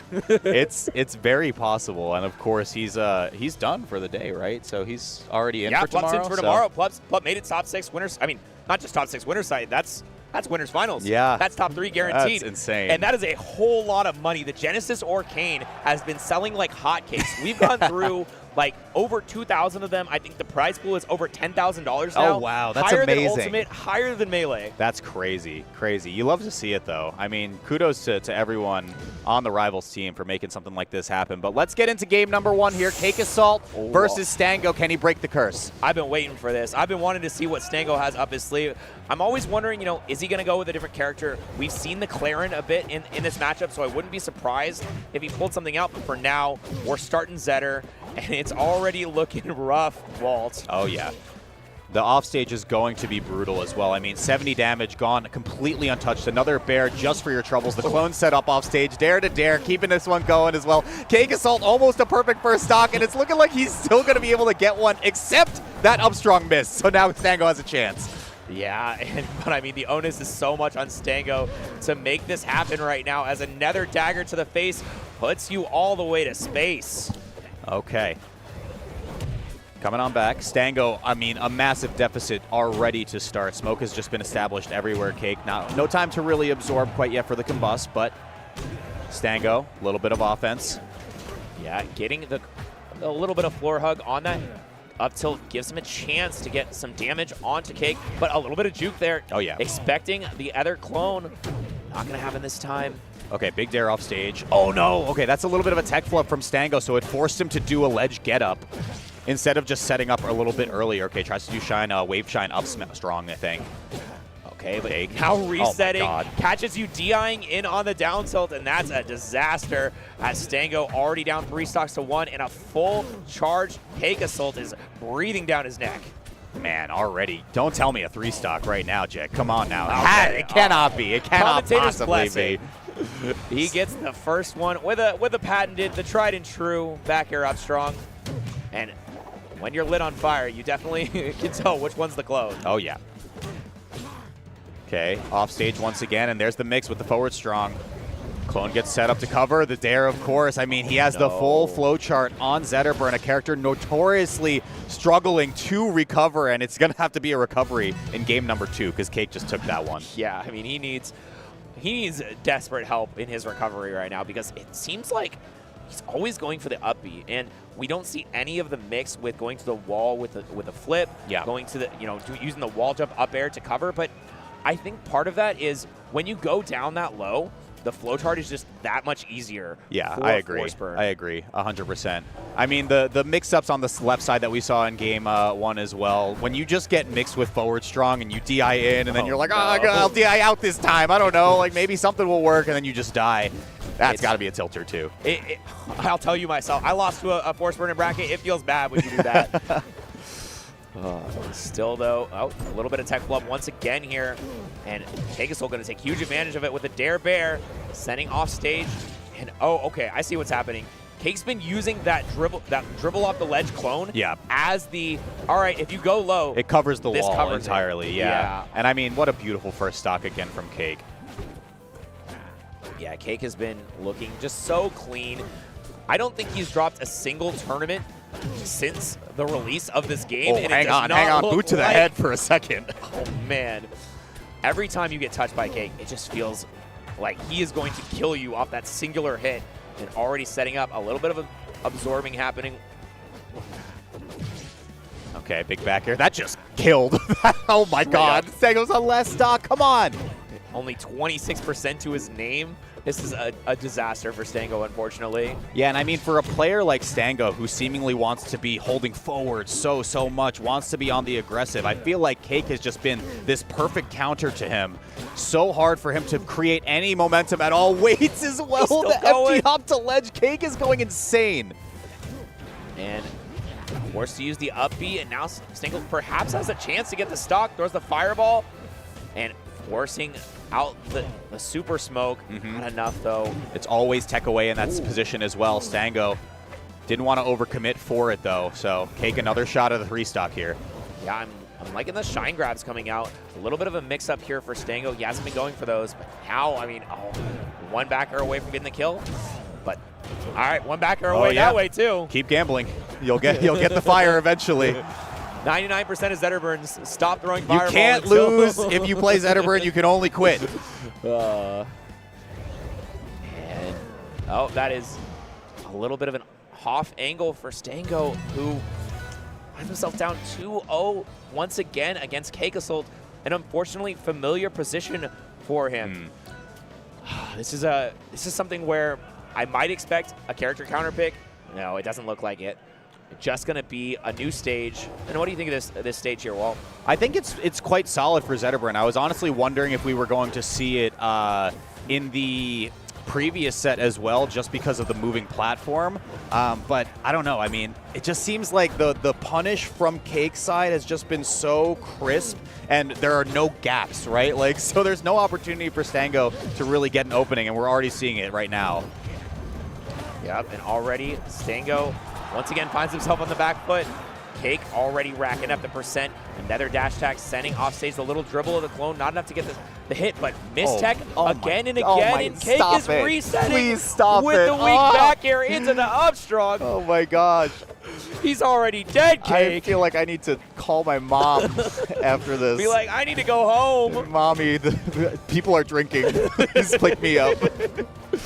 Oh, he's drinking in that smoke for sure. Oh my gosh. Even though we've seen Cake get the triples, stacks of smoke, we have not seen a single combust all set. He doesn't even need it. Look, I mean, you can save it for recovery as well. Just blow the big smoke. Stango, first real opportunity to equalize at 2 stocks apiece. But I mean, this is such a tall order for him. Look at this, already down 2-0. Woo! All right. But it's not enough to get the stock. And a down strong all the way across stage. Cake not with the perfect TI. And now 47%. This is actually relatively doable. Stango finally in this game. Okay, ledge dash comes up. Clone is still online though, finally goes. Yeah, how does he navigate these neutral positions, right? Because it feels like Cake has just been so smothering for the majority of the first 2 games that Stango really hasn't had a chance to play neutral in the first place. Yeah, we've seen a lot of parry attempts out of Stango, but none of them have hit, and we do see the flip right to ledge. Perfectly positioned, finally getting out of the corner versus Cake, but it might be too little too late as a Nair carries off stage, goes for a fireball, and I think that might have been a flip cancel that was mistakenly a fireball wall. Oh my goodness. Okay, last stock here for Stango's winner's side, and I mean already taking kicks. Covers the high angle as well, covers it. Now you just go back towards ledge. Flowchart is online for Cake Assault. Nice tech from Stango, but it might be too late. Rinse and repeat for Cake Assault has been the name of the game, but now Stango does have a big opening, gets the reset, and tries to get a stock here, and a weak hit on the forward is not enough. Now Cake Assault back in that neutral position, has the chance to roasting off stage. Oh no, Walt, this could be disastrous. Okay, last real opportunity. Just drags him right back in with the cape. Empty hop comes through, and that's gonna do it. Off the side, Cake Assault, another 3-0 into the repertoire over Stango, and the man designed in a lab to be the best Rivals of Aether player, no matter the number, will be advancing into top 6 tomorrow. Yeah, I'm not surprised here. I mean, Cake Assault in winners finals of a Genesis. That's just how it be. It's just another Sunday. It's is just all it is. Another Sunday for Cake. He has gotten so much mileage at this tournament, but you know, Plup, a new challenger arises from a new game. Plup yum yum. Plup yum yum. Plup yum yums in the chat for sure. That's actually a crazy matchup. I don't know. Maybe someone in chat can tell me if there even is any history between them. They do not have any set history. Yeah, I figured, which is insane to think about. The only place they could have played is LACS. Sure, I'm almost certain they did not play there. There was another chance I guess the other chance would have been at Supernova, but I'm almost certain they also did not play there. I think Plup lost to ZB at Supernova, but I don't know. I don't have the exact numbers. Maybe chat will tell us, but maybe someone knows here. I'll see. I mean, regardless, this is a new beast of a Plup. I don't think that the same Plup can be the thing we can measure it against, because that same Plup was not in winners finals at Genesis, a 512 entrant event, the biggest Rivals tournament ever. It's insane. It's insane. But we have 2 familiar and a new one for our block, at least. Yep. Competitors on the stage. This is Asashi versus Rizul. Yep. Yeah, I mean, Asashi going to be piloting that Claren most likely, and it's just going to be a tried and true Claren player. Actually, wait, hold on a sec. Was it Zetterberg? Maybe I'm wrong. Maybe I'm wrong. But Rizul on the Asashi labeled as the Zetterburn this time. Okay, switching it up a bit. Interesting. Right. Okay. Switching it up on that Zetterburn, and now gonna have Rizul like we saw in the Maple earlier. And this is the same matchup we saw in Winners, Walt. How did it go in Winners? I don't think I was able to see that one. Oh no! I mean the same matchup in terms of we saw Rizul versus Stango. Yeah, we saw the Maple versus Zetterburn. I mean, it looked like Rizul had a lot of things in the matchup. There was a lot of like, oh, I didn't even realize this could kill. Like good setups, good positioning, good edge guarding. But Stango just had those confirms on deck a little bit harder. Right. And I think a player like Asashi is going to be not quite on that level of Stango. We might see something a little bit different in this set. We might see a little bit more Rizul favored. Yeah, and the big question is always, how do the players who main the same character play stylistically, right? We are starting on Merchant once again for this matchup, but I'm wondering specifically how platforms will interact for this matchup, because they were such a negative factor for Rizul in his match versus Stango. Yep, already setting up with Poppy on and a big couple of meaty hits. We're going to force the wall jump. Let's see. does roll a little bit too early, and that's the thing, though, with edgeguarding Maple. You have to kind of guess as to when they're going to try to go to the ledge. This time, no, Maple is the one in the driver's seat. Trying to get the reset on the platform does not work out well. Okay, crack that whip. Okay, just gets the grab. Regular pummel, and there's the fair. That's going to be first stock for Rizal. Already looking way stronger, in my opinion, than how it did in the Stango set. Yeah, I mean, it's really just seems like the punish game for Rizal has been a lot stronger here, and perhaps the defensive capabilities of Asashi not quite at the same level, but the offense is certainly there. Yeah. As we see just another grab kill confirm. These As you say it, of course, yeah, the fair to fair will do it. It's very, very close so far, so let's see. Putting on the pressure, run up parry, of course, but still in the driver's seat is Asashi. Flip comes through. There's the rising there as well. Oh my god, what is this movement? Asashi is all over Rizal right now, but finally Rizal gets back, picks up a dash attack, and going for an up air. Let's look at how this finishes off. Just a nair. Not going to keep it, not going to overextend into it. I like that, holding back. But, oh man, well. Oh, missed on the side platform, but okay. Rizal still keeping this one going. Tether Take the up air. tether, yeah. Goes for the jump. what? Just take the ledge. Oh, please. I wanted that to be a clip. We all did. Oh, no. So, okay, so the thing is, when you go for the up air, if they know about it, they can hold up so you don't get hit by another up air. So you go for the forward air because it's a little bit faster, but it doesn't quite get the kill, so you need to go for another one. Oh, my God. Sweep the leg, Johnny. There's Rizal. Stock lead now. I mean, it could go in an instant, and there it is, Shine up strong. Hey, speak of the double, a Shine up strong is, oh no. Oh, he could have just ended. It could have been over. Oh. All right, there's two. Start the counter, chat. Does that count as a homie stock? I feel like that counts as a homie stock. stock. We're going to count it. It's a spiritual homie stock. The homies are still here. Asashi looking for a fireball. Goes in the other direction, actually, and now catches the tech in. Once again with the pickup, but does not get the full follow-up. Oh, okay, landing a little bit lazily with that forward air. Asashi wasn't able to punish. Wow, the call out with just a leaf coming through, but now Asashi gets his turn. Oh, and it's a big turn indeed. Up tilt into the reset, goes for the F-strong. Crazy stuff here for Asashi, but now this is Rizal's turn to shine. Hang on, let's see. How do we reapply the mark here? I think we're just going for all damage, no mark reapply. This is, okay, there it is. Got it there. Oh, misses the down strong. Might not we're matter. Not done. Oh, fair to fair. Oh, yeah, just emergency up B. Get out of there as soon as you can. And up air into fair. Goes for the nair off the top. Not going to get the DI mix this time. Oh, wow. Okay. Rizal with the attempted cross-up is so scary. Look at this high percent. It's just over. And Asashi already with the pop-off on game one. A little fist bump to the crowd for the fans. You love to see it. And what do you think about the mid-set, like, you know, fist bump to the fans? Oh, it's good. Yeah, get the people going, right? You know, this is the run. True. I mean, this is not quite the top 6 qualifier. I think they have one more to make it through. So we'll see how it's going to be. And now Asashi starting off with a little bit of aggressive movement. You'll love to see it. Yeah, and this is the thing I was curious about in the Rizal Stango set as well. Like, do we go to a stage like Forest, like Julesville with the moving platform, and maybe try to make that less of a factor in terms of how potent Zetterburn's platform tech chases had been, especially in the Stango set. But Asashi looks like don't even need it right now. Look at this first stock.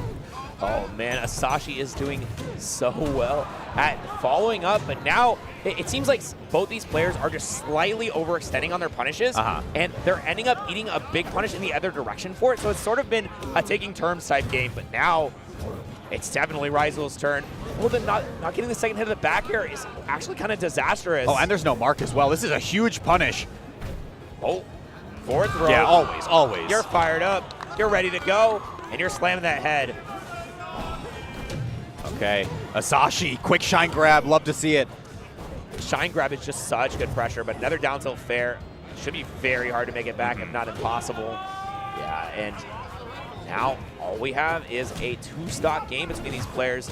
Last time it went all the way to the distance. I think it's going to, again, a nice mark reapply with a special get up. Yep. That one's like kind of awkward because a lot of times you're going for a grounded, you're trying to get a grounded punish, so you go for a jump over the top, and the special get up is just the correct answer to that one. For sure. Okay, trying to just come crashing on down, get another mark was Rizal. Getting it this time. There's the up throw. Off stage, able to grab ledge. Yep. And, oh, a little bit of a mix there. Thought we were going to land on the platform, but now a dash attack not going to reset in time. Asashi tries to catch the tech in, but it's just a little bit off. And these floor hugs are doing so well on the dash attack. It is not working out, but a double up air into a tether, tries to get more. And the jump from Asashi gets out. Okay, Shine tries to cover everything on the platform, and that is just the craziest read imaginable. But if it worked out, I mean, I think we were going to see another fist bump from Asashi if it worked. This has been two big F-strong whiffs, and goes for the up special just directly down, gets out of that situation, and the wrong DI on the down throw means that Asashi is up 2 stocks to 1 once again. Oh, it's over. Crack that whip, okay. Last stock here for both players, so only 3% onto Rizel, really able to make that one up quick. And now we're just dead even with that weak hit. Yep. See what happens. Couple tickles here, but nothing more than one opening for either player. But that F-strong, that's how we saw it earlier stock against Stango. Hang on, okay. Dash attack did get the scoop. Oh, called out the jump as well. This is ledge. Big punish now from Rizel. What can you do? Caught the reset onto the ground, but didn't get quite the follow-up he was looking for. And now a couple shines were on fire, so the damage is ticking. But still, Rizel, the one in the driver's seat, catches the jump.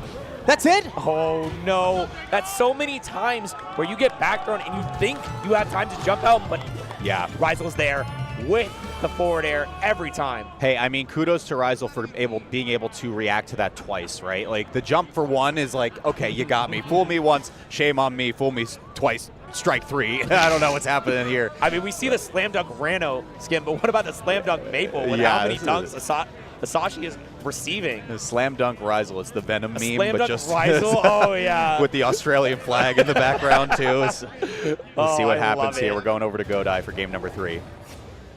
Okay, game 3 gets started with a grab into a big follow-up.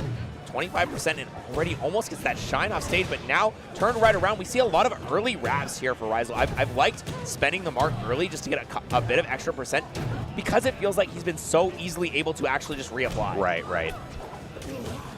Okay, a couple more nairs from Asashi. A little bit of a lazy approach in. Might just get him killed right now, and it is. That's first stock going over to Rizel. I thought there was going to be a Lily save there. It was just a hair off from the hitbox connecting. Now, double up air. Make it 3. Okay, no fair-to-fair action. Not going to hand that DI over for free. You got to work for it. And still, though, in the corner, Rizel hanging out. I like the little weight on the... Oh, no jump. That was... I don't know. Just no buttons were hit in the making of this death. Man. Okay. Reapply. Okay, just get the grab. Yeah, I'm wondering why we're not seeing the mark into the regrab, but I think it might be something where, you know, these very low percents, you don't quite have enough time for it. Sure. Still, though, I mean, Rizel with a gift from God to get that extra stock on deck is going to probably just run away with this game at this point. I mean, I do not see Asashi coming back into this one. Anything could happen. I mean, Mark is on. We're slowly starting to drift away from the realm of possibility. Poppy's online, tries to throw the seed to get that bounce back, but just a little bit too late on that forward strong. The idea was there, but not the execution. And oh, now, wow. Wavelength grab. Oh, my God. These jump reads from Rizel from game 2 to now have been so impressive to me. And it's up to Asashi to just stop doing it, is the thing. Yeah, you cannot be giving those away for free. So a big thing that I am noticing between Asashi's style and what we saw from Stango, and I think this was a big difference maker, of course, in what we're seeing in just the scoreline right now, is platforms, like I said before, we are seeing the Claren change as well. So, I mean, none of this is really relevant, but platforms have been really important for Stango, while grabs were so on point for Asashi in terms of converting kills. I mean, no character is better at getting the grab confirms, though, than Claren. And no character is better at getting these insane that'll do. combos. I got flashbacks to when Asashi took out Gigasol. I mean, that was just exactly the same circumstance. Hey, it ain't much, but it's honest work, I guess. So Asashi, I mean, maybe the switch is going to work out. Let's see. I don't know about honest. Here we go, off stage once again. Has to challenge before Asashi can really make a combo video out of that second stock. Yeah, and another one attempted, but good DI this time. Great edge cancel, gets out of that dangerous position. You do not want to be above Maple in these circumstances because the Like we said that before, the juggling so prolific. We see the back throw into the down strong, but just a hair off on the DI. Yep. But double fair, not gonna connect. Okay, able to snap to ledge. So this is actually a really brutal reversal. It's just going to be a full stock for Asashi. The tipper down tilts, perfectly spaced.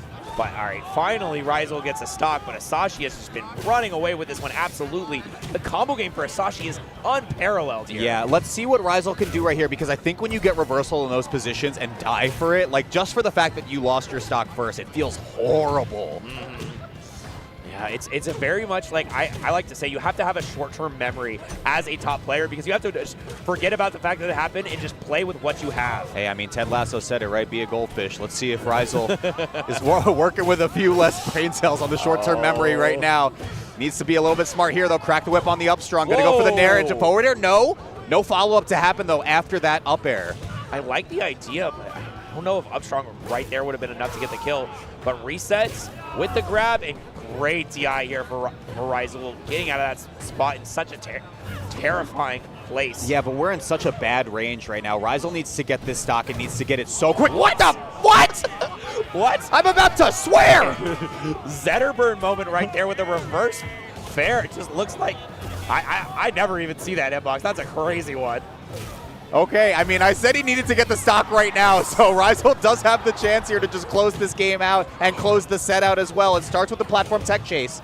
It starts with all of this damage right now, but just enough on the throw to get a follow-up, not enough to get a kill, and a great SDI in tech.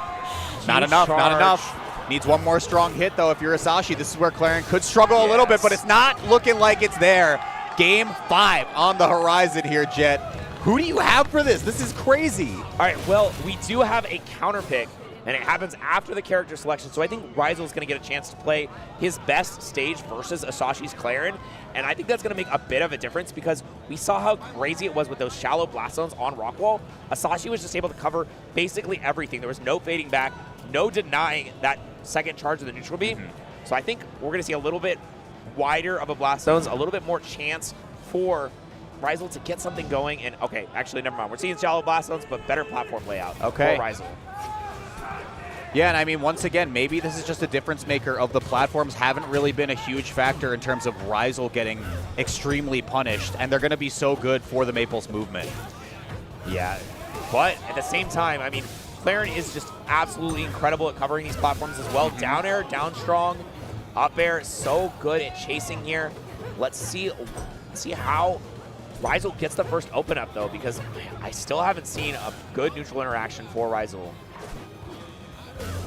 Oh, wow, what a call out for an early first stock in favor of Asashi. And I mean, the Clarion pick has been working wonders for him. Yeah, it's doing so well. And even, once again, the floor hug on the dash attack, not enough to get anything out of it. Resets, tries to get more off the tech chase, but now we see some follow-ups. Okay, there's the grab rake. Can Ryzel make the most of it, though? Tries to let it rock. Does not connect. Asashi gets a turn now, and it's going to hurt. God. It is going to hurt. Still on the platform, but the slide down means Ryzel gets a chance to breathe. Yeah, it just feels like the moment Asashi gets his hands on Ryzel, it's so over. But let's see what the edge guard looks like. We saw the reverse forward air earlier, but a perfect sweet spot from Asashi means that's not going to work out. Okay, double hit. Easy punish. Has to be the wall jump, and there's the connection. Ryzel not able to close that one out, and this could be bad. Oh, it's bad indeed. It really feels like the amount of time that Asashi has for those up Bs, like if Ryzel does not have invincibility, it's almost impossible for him to get the edge guard. So it has to reset the invincibility at the perfect time to avoid that double up B. Okay, a little bit of awkward spacing. Oh, Ryzel first to strike now. But that tipper up there goes for the Brosa, almost off the top. Not this time. Wow, extending this off stage. Uh-oh, reversal. Ryzel can do this. There's the fair. Do you wait for it? Oh, okay. You reset, crack the whip. Down tilt, crack that whip again, but it's not going to be enough to kill, so you have to play one more off-stage situation. Falls down on the platform, gets the up throw into the up air. The perfect positioning for that. And now Asashi finds himself one stock away from moving on to the top 6 qualifier. And the one more stock's coming out. Oh, and just making a trade. Great. Crazy. Why did he go for a new pummel? I feel like you just go for the fourth throw into Nair, but it's not enough just yet. Let's see if it bites him. It's looking like no. You wouldn't want it any other way, Jet. Of course, it is last stock game 5. Oh, this is what we've been waiting for all day. Game 5, last stock. Who is going to come out on top? Both the players have gotten their opening so far, but right now, Asashi is the one carrying it to the finish line. Once again, getting a couple little hits, but chaining them all together. Oh no, offstage. Has to take the tether? What? Oh, that might be enough. That might be enough. It That's is. the Asashi special, baby. Every time you see it, the tippers all day, and Asashi moves on to the loser's top 6 qualifier wall. Wow, that was a crazy way to finish. I mean, that tether back from Rizel instantly sealed the deal for that last stock. That was so cool. Oh man, I'm exhausted after watching that, and I think that means it is all for us. Thank you so much for watching. We are going to be transitioning off to the other casters. You can find me on my socials here at JetChenga. Well, you got any words for the people? Exactly the same. I mean, let's keep watching some amazing rivals. We got to go. We'll be back in a couple minutes with some more Genesis X2. Thank you so much. Red Bull gives you wings.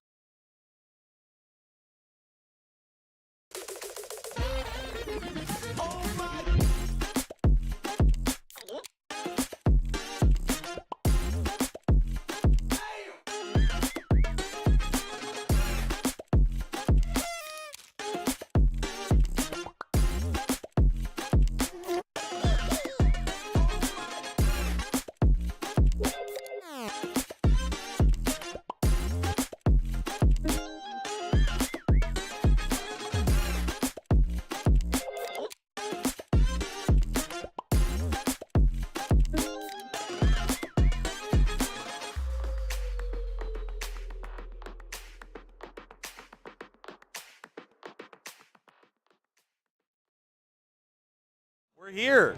I didn't think we would be on it.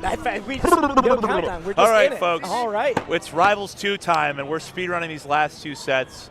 Things got a little funny. I'm laughing. You're laughing. There's video games. ZB, Elkies.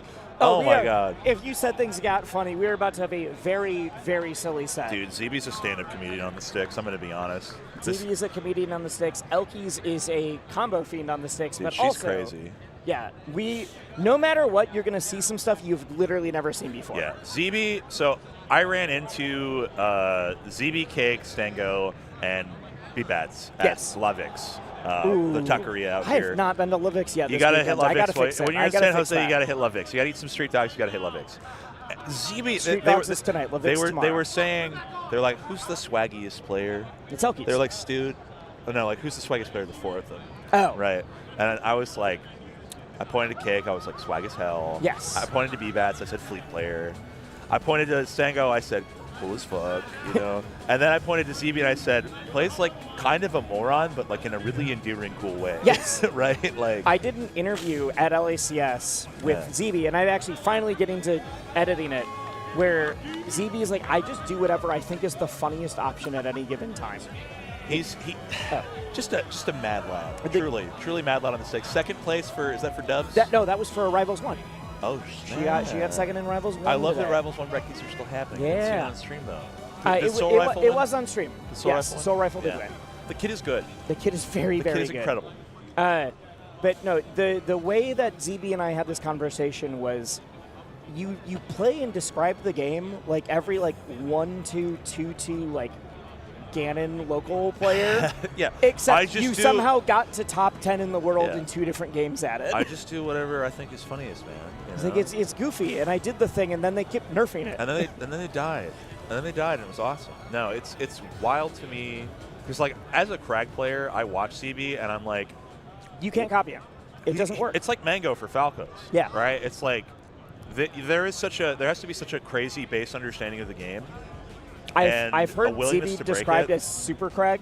Yeah. It's not the the super difficult neutral whatever. It is the I have maximized all of the cragness Yeah, of crag. I've cragged. I'm cragged out of my mind right now. Like, I'm just like he's so different. Elkies, I've watched some of her play from Rivals 1. I haven't seen her as much here in Rivals 2.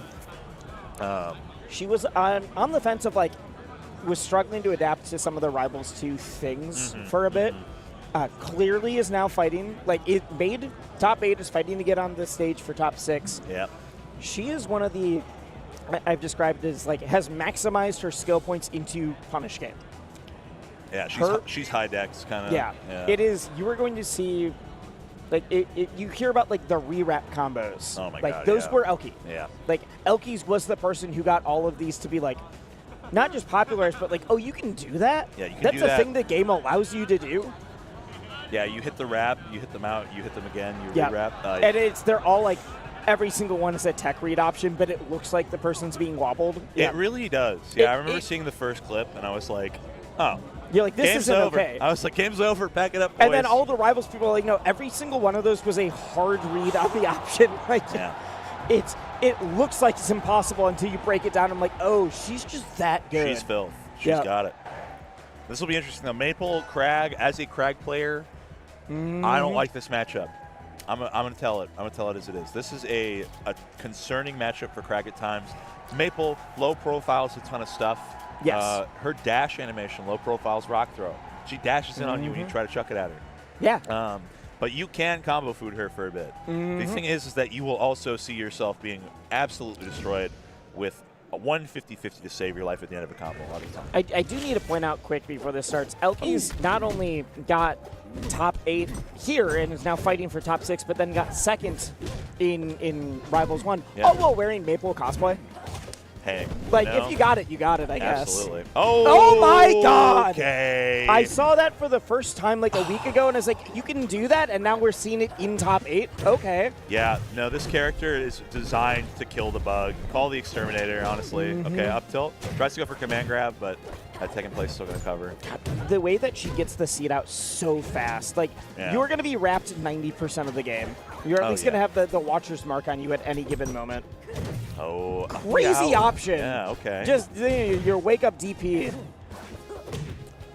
ZB is, he's going Crag mode. He's trying to swing out these big, strong attacks, and it's just not working out. Manages to get the 50-50 on that. Yeah. Oh! That is the option between going for up air or going for the nair to shoot him off to the side.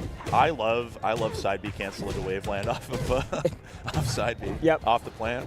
Oh yeah. Yeah, I was explaining that to somebody else earlier. It's not just that you can jump cancel it on like hitting your opponent, but it's anything with a hitbox, which includes Lily, it includes your own rock, it includes like whatever you want. It includes clone, like. Okay, I like the recovery mix. Sometimes you just side B into side B again. Just lets it rip. I mean, it seems like a really solid call out for any kind of jump out of shield. If you have someone in a scramble situation, you might as well. It's high commitment, but dang, it's going to pay off it's if you hit strong, it. I mean, it's looking like Raster almost in a way. I mean, I called it the wake up DP for a reason. Yeah. You're like, I'm going to win or I'm going to lose. We're going to figure it out right now, though. Yeah, either we block or killed. Wow. Okay. I mean, Maple's pretty light. She's I knew it'd be close, but I didn't think we were quite going to the blast zone. Dude, every time I feel like this is just like pure anti-air. Yeah. Just hitting that shore you input. Oh. Okay. Whoa. Nice scar jump there. I can't believe that Rivals invented one-button DPs. Someone tell Capcom that modern mode already was here. It was here the first time. I mean, hell, Samus up B. Yeah. Oh, goes for rock. Tries to get something crazy off the drift back too with the command grab, but forward air. Not the second. Oh, go so deep. Yeah. Because we gotta do fight for it. Oh. And the tether's still there. Wow. You only get your wall jump. That's a situation where you can only wall jump that many times if you hit your opponent. Yeah. If you don't hit them, you only get the one wall jump. Yeah. So the fact that she was able to continually get that going through wall cling and everything else was like, oh, if I miss this, I could die. I could just be dead, and that's it. Yeah, she made full commitment on there, managed to make it work for her, but I feel like Zivu is picking up pretty well. I think if he plays the close, like shield to shield minigame a little bit more. Zivu just needed to wake up a little bit there. We maybe. got it. It's late. We're the final matches of the day, but Not seeing a lot of big crag combos. Seeing some big crag call-outs, but not a lot of big crag combos. Mabel is an odd weight, but... If you want to see some wild crag stuff, though, this stage is going to maximize your opportunity. Oh, no. You have lost the mix-ups here. We are going to plant. Just wait. Jab into... Okay. I thought we were going to get the jab into grab. Just keeps going. Yeah. But now that you can tech the soft hits on the wall, it's not true. I remember when it was like actually a... Yeah, it was. Okay. Love the sour spot up here there. Tries to go for tech chase. Still following through. I think that was just the option coverage. I'm going to down air here, and if you roll out, I can still grab. Oh. Uh-oh. Folks, where are we going? I don't go to this stage because I die on it a lot. Yeah. But if you're really good at recovery, this stage is just your playground. Crag House. Yep. Crag House, you've got the rock below. Yeah, Maple down air is so good at dealing with Crag on pillar. And it's great for just like putting out a hitbox you can't really contest what Crag's trying to jump through. Uh-oh. Whoa. Goes for I like doing the seed on the roll. Big, yeah. All right. She went for the reseed instead of going for forward air and air. I will say, like I described Elkies as the combo fiend. That sometimes is her downfall. Is that she will go for like a seed so she could maybe get a rewrap instead of just being like, or I could just dump you off stage and rinse repeat this. Yeah, or we could just play like no mix up and I kill you. Yeah. Sometimes it's the like, yeah, but if I get 3 of these, you're for sure dead. Yeah. It's like, well, okay. Oh. No. Okay, And gets the mark. Oh my God. She got a mark on him during that too. Okay, coming back in. Yeah, hanging tight. Good delay. They don't have fear. They're just both willing to just duke it out below the stage. Oh my goodness. Whoa. Yeah, phasing out. That was beautiful, and that's death. Yep, that's it. Oh, little T-Baggins. Little Bilbo T-Baggins. Yep. Honestly, it's not even like a... hang on. We are going for a bit of a ride. And the teabag thing isn't even like a... Like, ZB will do that when he loses stocks too sometimes. Yeah, he's just a silly goofy guy. It's just a thing at this point. Yeah. I've seen people that are like, yeah, but he's so disrespectful. I'm like, he's also probably making jokes in person while he's doing that. Is she dead? Yeah, she is. You see what we mean? Making that face while you are teabagging as you dropped the pillar below is like, you know what you were doing. Yeah. ZB, you know what you were doing. He's a goofy guy. All right. Where do we think we're going here? I don't think I've ever seen such a, like, someone cosplaying as Maple while looking like just dead locked in is very funny to me. Honestly, right now. I mean, you see Maple snarling at like the victory screen. It's kind of similar. Yeah. You know? Elkies has like the murder stare going on right now. It's all about the game. We're going to Merchant Port. I think that this is a really strong pick for Maple. I think that even with like Crag trying to be... Crag, you don't want to be on platform, right? You don't want to deal with that. I think Maple's speed also helps on this stage a lot. It's the same reason why like Fire Capital, a couple of the big longer stages, this isn't as long, but considering the middle of it is so open with the top flats being so high, you just get all of that room to run for neutral. One of the best at using wall playing super intentionally as well. Hang on. Oh, the big parry. Oh, no! There we go. Everyone gets a little involved. Oh, big rock. Big rock. Doesn't get the rock for the third rock. Tried to get the grab. Yeah. Oh, nice delay on that. I love just watching and waiting someone on platform and how they opt out of just like being in a panic situation. I was not ready for that to kill. Me neither. That just suddenly you were off. All right. Hey, violence is daily life, man. I don't know what to tell you. Okay. Yep. Oh, probably meant to short hop that nair, honestly. I assume so. Yeah. ZB, one of the masters at using every single hit of nair as well. Because every version of the hitbox is like, well, if you use the third hit, it pops you up in this way. And if you get this one, it combos in this other way instead. And ZB will very intentionally whiff the others so he only gets the fourth hit or only gets... It's really using all the pieces of the Buffalo. That was a very prescient like use of the rock there to wall tech to break the combo up, get some involved. Oh. And you know what? ZB gets one of those a set. It's not a real ZB set. No. The problem is sometimes for ZB, it's the very final stock, and it's just like, well, all right. And the throat. You wait on the pillar. I think he's dead. I think he's dead. She's so clean. She's so good. All right, we've got a game. There's the emotion, and then we're right back in. Yeah. There's the one fist bump. All right, lean. Take a beat. Take a beat.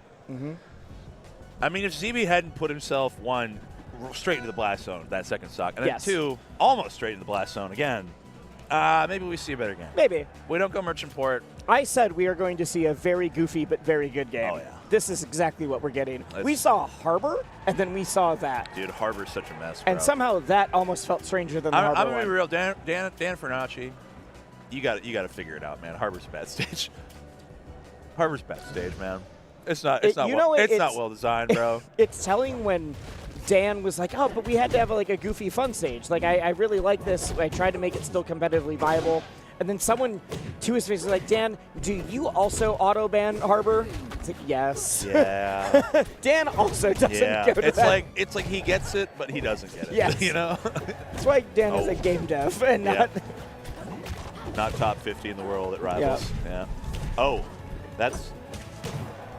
Sometimes I see that vine spring up for down air, and I'm just like, right. Oh, we're back. We're not back. We're both dead. Maybe we're both dead. Only you're dead. Oh, my... She was... Somehow Elkies was there the whole time. She was in the magnifying glass at the bottom forever, dude. And it just didn't matter. Well, but the thing is, she used the fact that ZB tried Yeah. to get back to then tether to ZB. And Yeah. that's the, like, if ZB was just willing to take the death, both of them would have been Yeah, dead. But yeah. ZB tried to ZB recover. wanted to come back. Survival instinct working against him. Parry, yep. Bop. Oh, only that first hit of down B. This should be fairly big. Not quite. I feel like Maple escapes up air a lot faster than a lot of characters. Against Craig? Yeah. I could see that. Just because of the combination of, like, thinner character model, weight, everything like that. Ooh, into the down strong. Double hit fall in air. It was cute. So It was very Kino, cute. Dude. So Kino. Like, Okay. that was the... Like, I am loath to be like, Craig comboed into down strong, but, like, that didn't work unless you got the DI mix up with the second one. Yeah, it was nasty. Okay. All right. Oh, just breaks the rock. That Maple F tilt is just so... It's one of the best moves. It's long lasting. Not It's in the built game. to It's just last. one of the best moves. Yeah. All right. Elkies has ZB potentially down to his Oh. last stock. Side B's out of that disadvantage state and finds the wrap off the rock. Oh, doesn't Gosh, quite she get wanted to there. end it. She wanted to end it right there. She still might. Okay, Tech we chase. land the weight before the grab. Dude, you can really do some freakish stuff with Maple. I am off now the wall. realizing how good Maple wall cling against Crag is. I yeah. have No, not considered it in that It way. is a miserable experience, lived experience of mine. Yeah, well. Oh. Ooh, Oh. The third? Yeah, there we go. Escort to the blast zone. It's like watching Rivals 1 all over again. Okay. Patient play here, not looking to get the mark applied. Mark applied her. I was trying Yeah. to, I was like, there's a joke somewhere. Oh. High pillar. Oh. Ooh. Thing is, you cannot count ZB out. Plant's not here. Oh. Oh, the back air. I can't believe he The burned. Rap's not gonna do it. He Rap's burned not gonna side B do it up yet. there. No mark. Wall tech. Huge. Oh god. Oh god. Okay. Okay. Mark applied. I'm so scared. I'm so scared. Single hit back here, but gets the slide Also, off. if we could see Oh. that Oh. the okay. Okay, sure. Wait, that's not it. That's It's no. it. No, she side beat away to try to fastball Yeah. the ledge and I got think she racked stole for it. into the side for it too. Yeah. Holy cow, dude. I was wow. Holy cow. That was her game to lose. That's what I Mhm, said. I just didn't. The fact that it ended in that way though is just like, oh my god. Bro, what okay. kind of controller is she playing on? That thing looks like it came straight out of like Wait, a, I need to see it like an lifted up EB slightly. Games or something, bro. Like, what is that? Dude, Rivals players playing some. If you think the controller discourse in Oh my Melee God. is wild, you I've should seen- show I've seen the I've average. seen the turbo button stuff. The average Rivals player would break a Victorian Melee player's Oh my God. children's mind. We are kind of like the wayfish, sickly controller discourse team, Yeah. aren't we? Because the Rivals controller rules is you can't have a turbo, Yeah, but it is okay. if it plugs into a computer and you don't need to download any drivers. Wow. And that's it. That could be anything. Yep. At one There are Guitar Hero controllers that do that. Yes. Yeah. And I've seen them used. Yes. It's that, and it doesn't have a turbo or like macro. Yeah, But Okay. one, the game is designed for it, so it's Yeah. fine. At one point, I saw Penguin play Eliana using 2 flight sticks. Yeah. Yeah. Because it was funny to pilot a mech with 2 flight sticks. Yeah, and that was the only reason. It's kind of perfect. That was the only reason. I'm like, did you do that for like a video or a stream? No, I just did it for fun. For funsies. I'm like, okay, you are better than me because I would have been like, I'm only doing it if I can stream it. Or whatever. All right. Godai Delta. Really, Game 5. Where else would it end than where it all began, where the abyss sprang from? Oh. So snare hits out. Yeah, I love how variable ZB's snares are, both in terms of like where hitfall starts. If ZB fastfalls them, like really just good presence of mind. Should have, yeah. Oh yeah, no. When I was like, ZB snares are the best in the business, that wasn't a joke. Yeah. Like. Oh, maybe we ride did this that back. Save? I can't tell. Yeah, we saved. Okay. He's That was got the, to make like- her pay for this. He tries to go for the down B cheese, but he finds Does it off the back hit absolutely too. makes her pay. Yeah. I mean, if it doesn't work first, you might as well go again, right? Oh.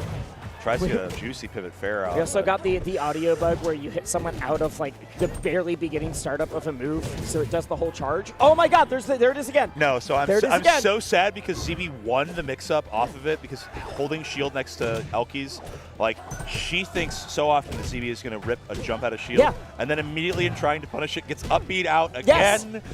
That's what I thought the last game was gonna end. Yeah. Okay, forward air. No mark either.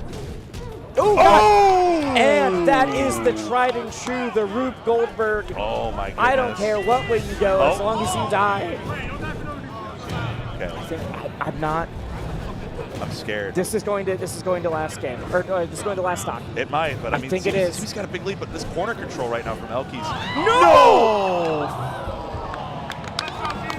Well, it was going. If these two have competed against each other for so long, for so many years in Rivals 1 and then now into Rivals 2. They also both played Workshop, both frequently. Elkies got into Rivals through Workshop originally. Oh. The fact that it ended in that way is just a heartbreaker. Just like ZB obviously wants to get to that stage. Yeah. Elkies never played on a Genesis stage before. Really?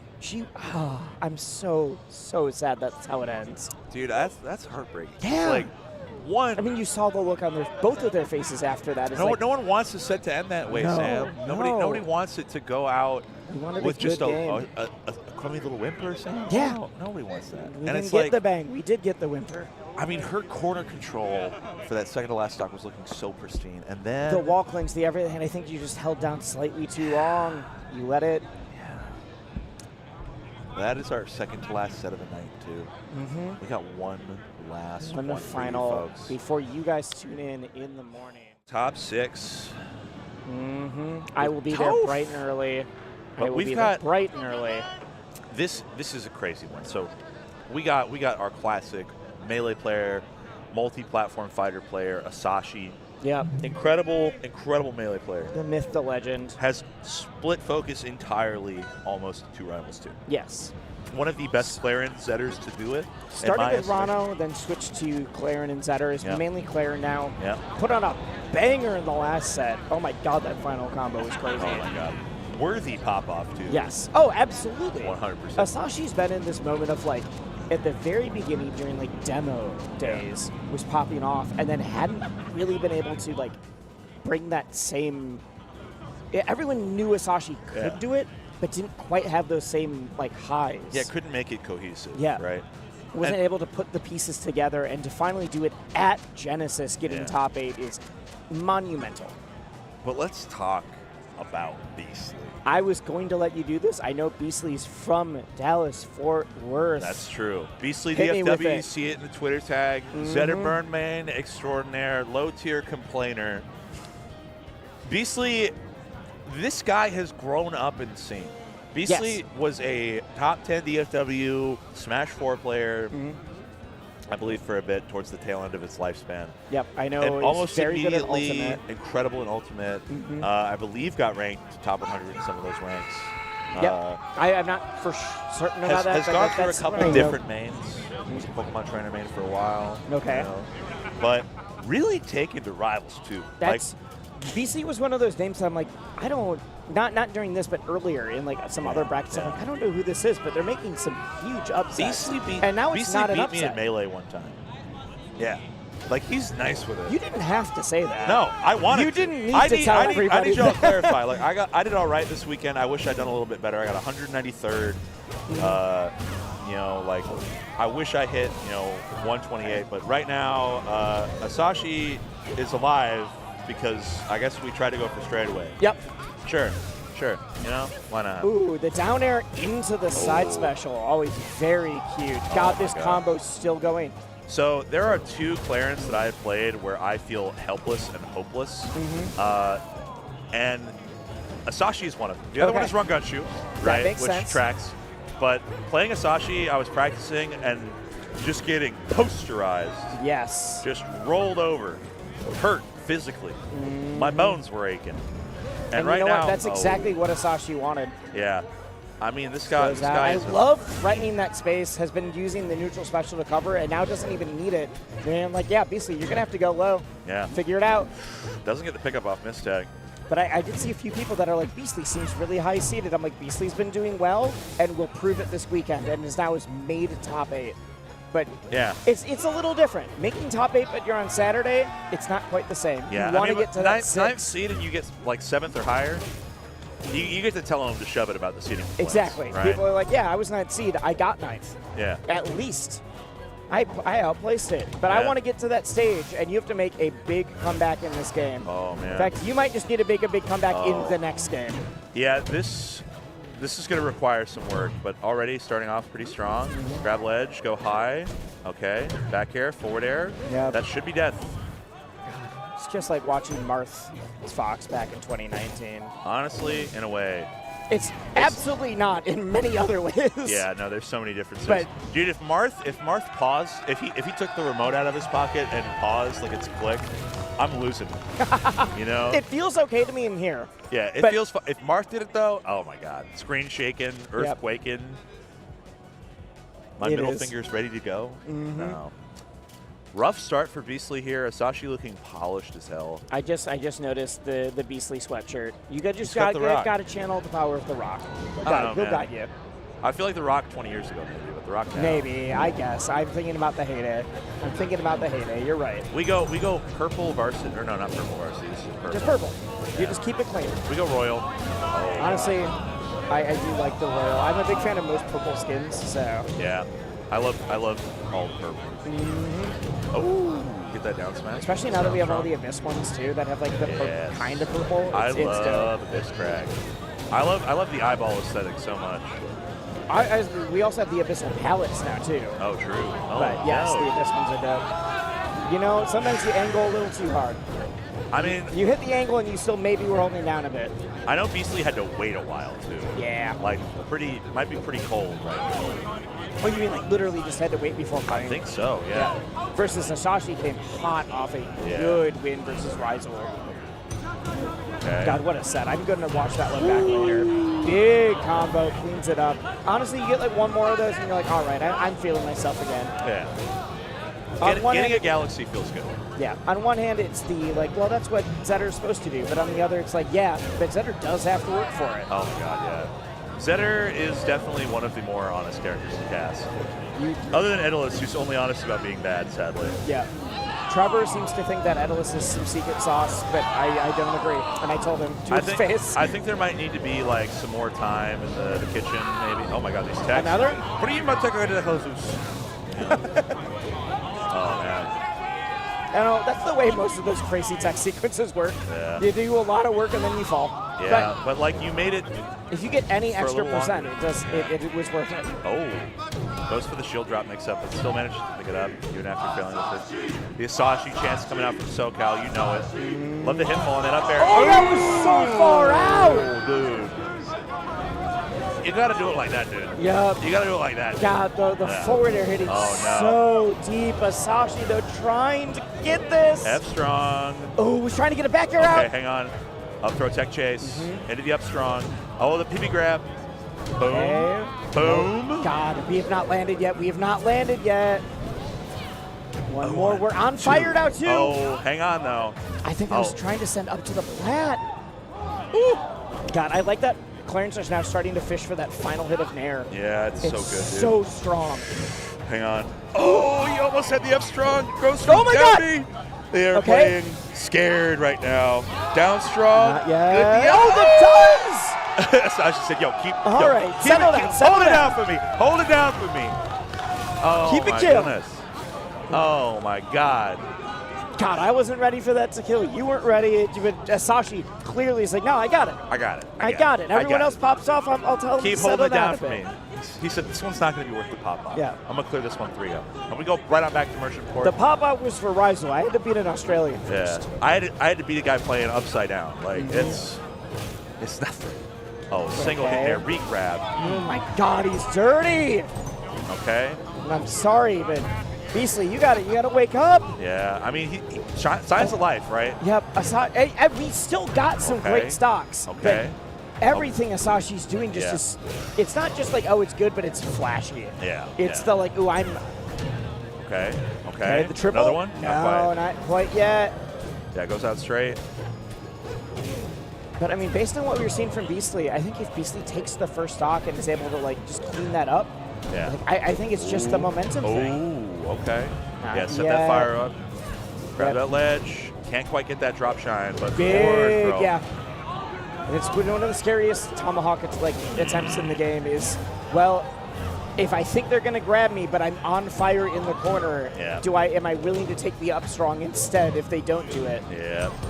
No, Zetter's got some crazy 50-50s. I feel like Yes. he definitely has some of the best in the guys. Beautiful tech, and right at the Omar flip, too. Okay. Big, all right. Oh, Fireball. Fireball says, nah, I don't feel like it That was like anymore. the closest spacing Yeah. to dash back I've ever seen, right? Oh. It's the opposite of when I try to parry a Fireball and it disappears right before it gets to me. I'm like, Yeah. oh, I feel dumb. Okay, okay. Okay. Ooh, I like the shine there to throw off the timing just a little bit. Okay. Good follow through here. Goes to ledge. Nice. Yeah! Way to hold Wow. it. Entirely I told different. you that Beastly had to wake up and we were staring down the barrel of a 3-stock if he can clean Okay. it. Either One more. way, you One got more. your Oh. name on the board.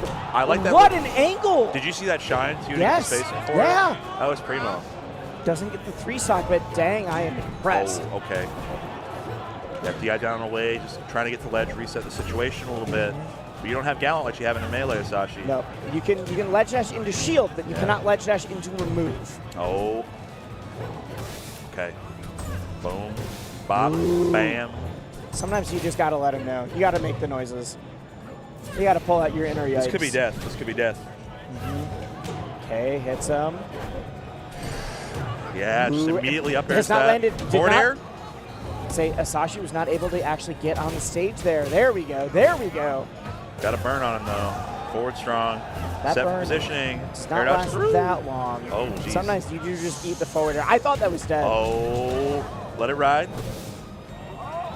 Oh, that would have been nasty. Yeah, trying to just hang out with that down air. Down air is crazy how far it reaches in, but that's going to be another game up for Beastly. First one up on the board, actually. I mean, I want to see a Game 5 set. Yes.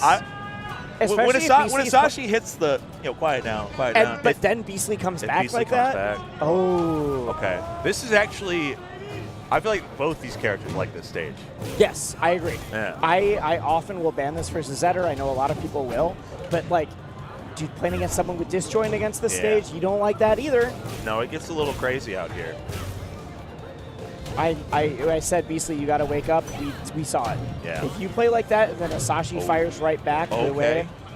That chase. Big, okay. Yeah, not quite so safe on shield. Yep. Tipper Shine F. is not frame one the way it was in other games, which means this is not melee Shine. You can punish phenomenal tech. Not just getting the tech, but also the jump in to avoid. And the nair, the single hit nair Yes. there, just to try to lead into a combo. But Asashi properly dying down, getting the shield out, restretching, gets the situation reset, figures it out. But it doesn't matter how good you are. That is just a 50-50 on the throw. Sometimes you're going to eat it. Yeah. Okay. So all those hits in air. Reverse fair. Grab ledge. Down air. A little late. Oh. Okay. Ooh, that's gross. If that had tipper, Oh my god. that might be it It's anyways. it. Yeah. Asashi's so goddamn Asashi, dirty, we wanted a game 5, but Asashi's like, nah, you got your one game. Time for me to put on a show. One more stock chance coming up. SoCal wants it. The people want it. Do we get the 3 stock, though?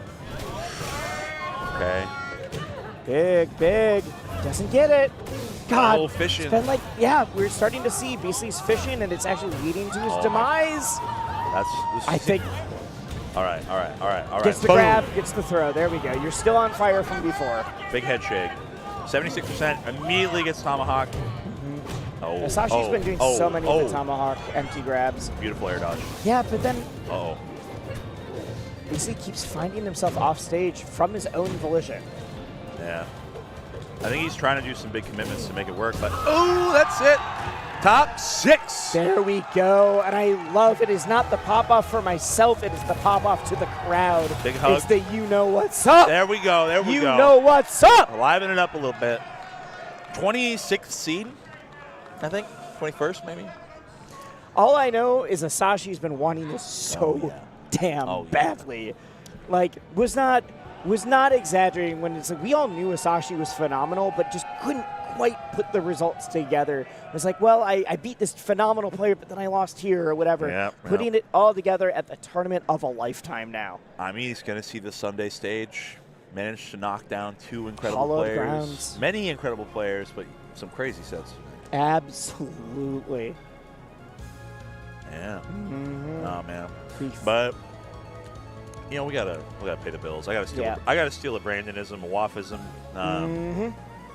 If you guys are looking for a way to support Genesis while getting some dope merch in return, be sure to check out genesis.gg/shop for exclusive items you're not going to find literally anywhere else. I literally bought that Forsburn hat. These are so fresh, Like, right? I ordered that. I cannot wait for it to arrive. I don't care if you guys should want it too. But I it's hate so fighting clean. Orcane. I'd buy that Orcane hat. It's so cute. Yeah, so be sure to check that out, genesis.gg/shop.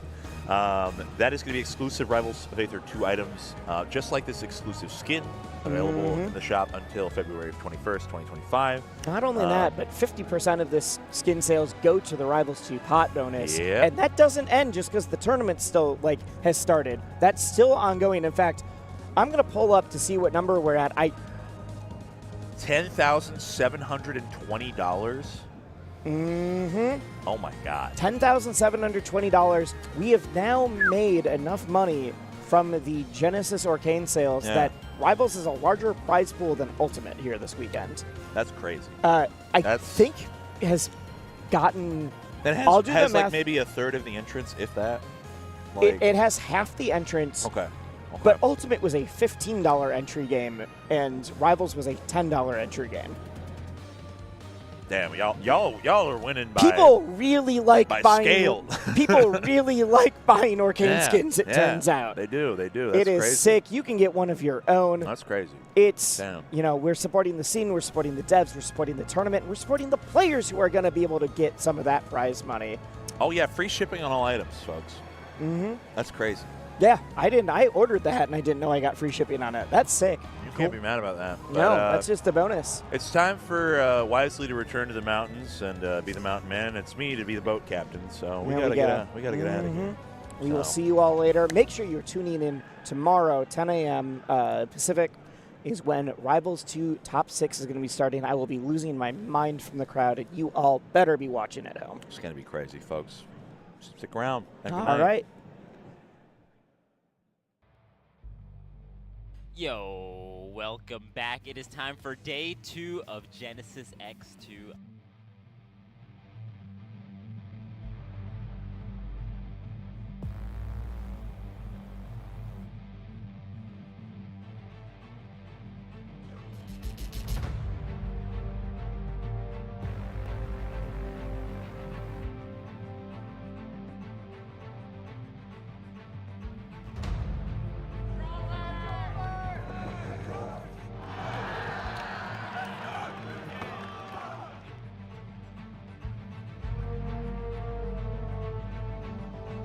本当になんか浮かされてドンドンドンみたいな状況が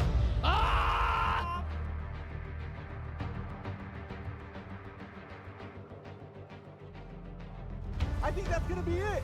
Be it. He You got to get it. Do not drop this. He just goes for level 2. Oh, that's all you need. That's all you need. 戻ってきたい。いやー、ガマリいっぱいに当てる空中。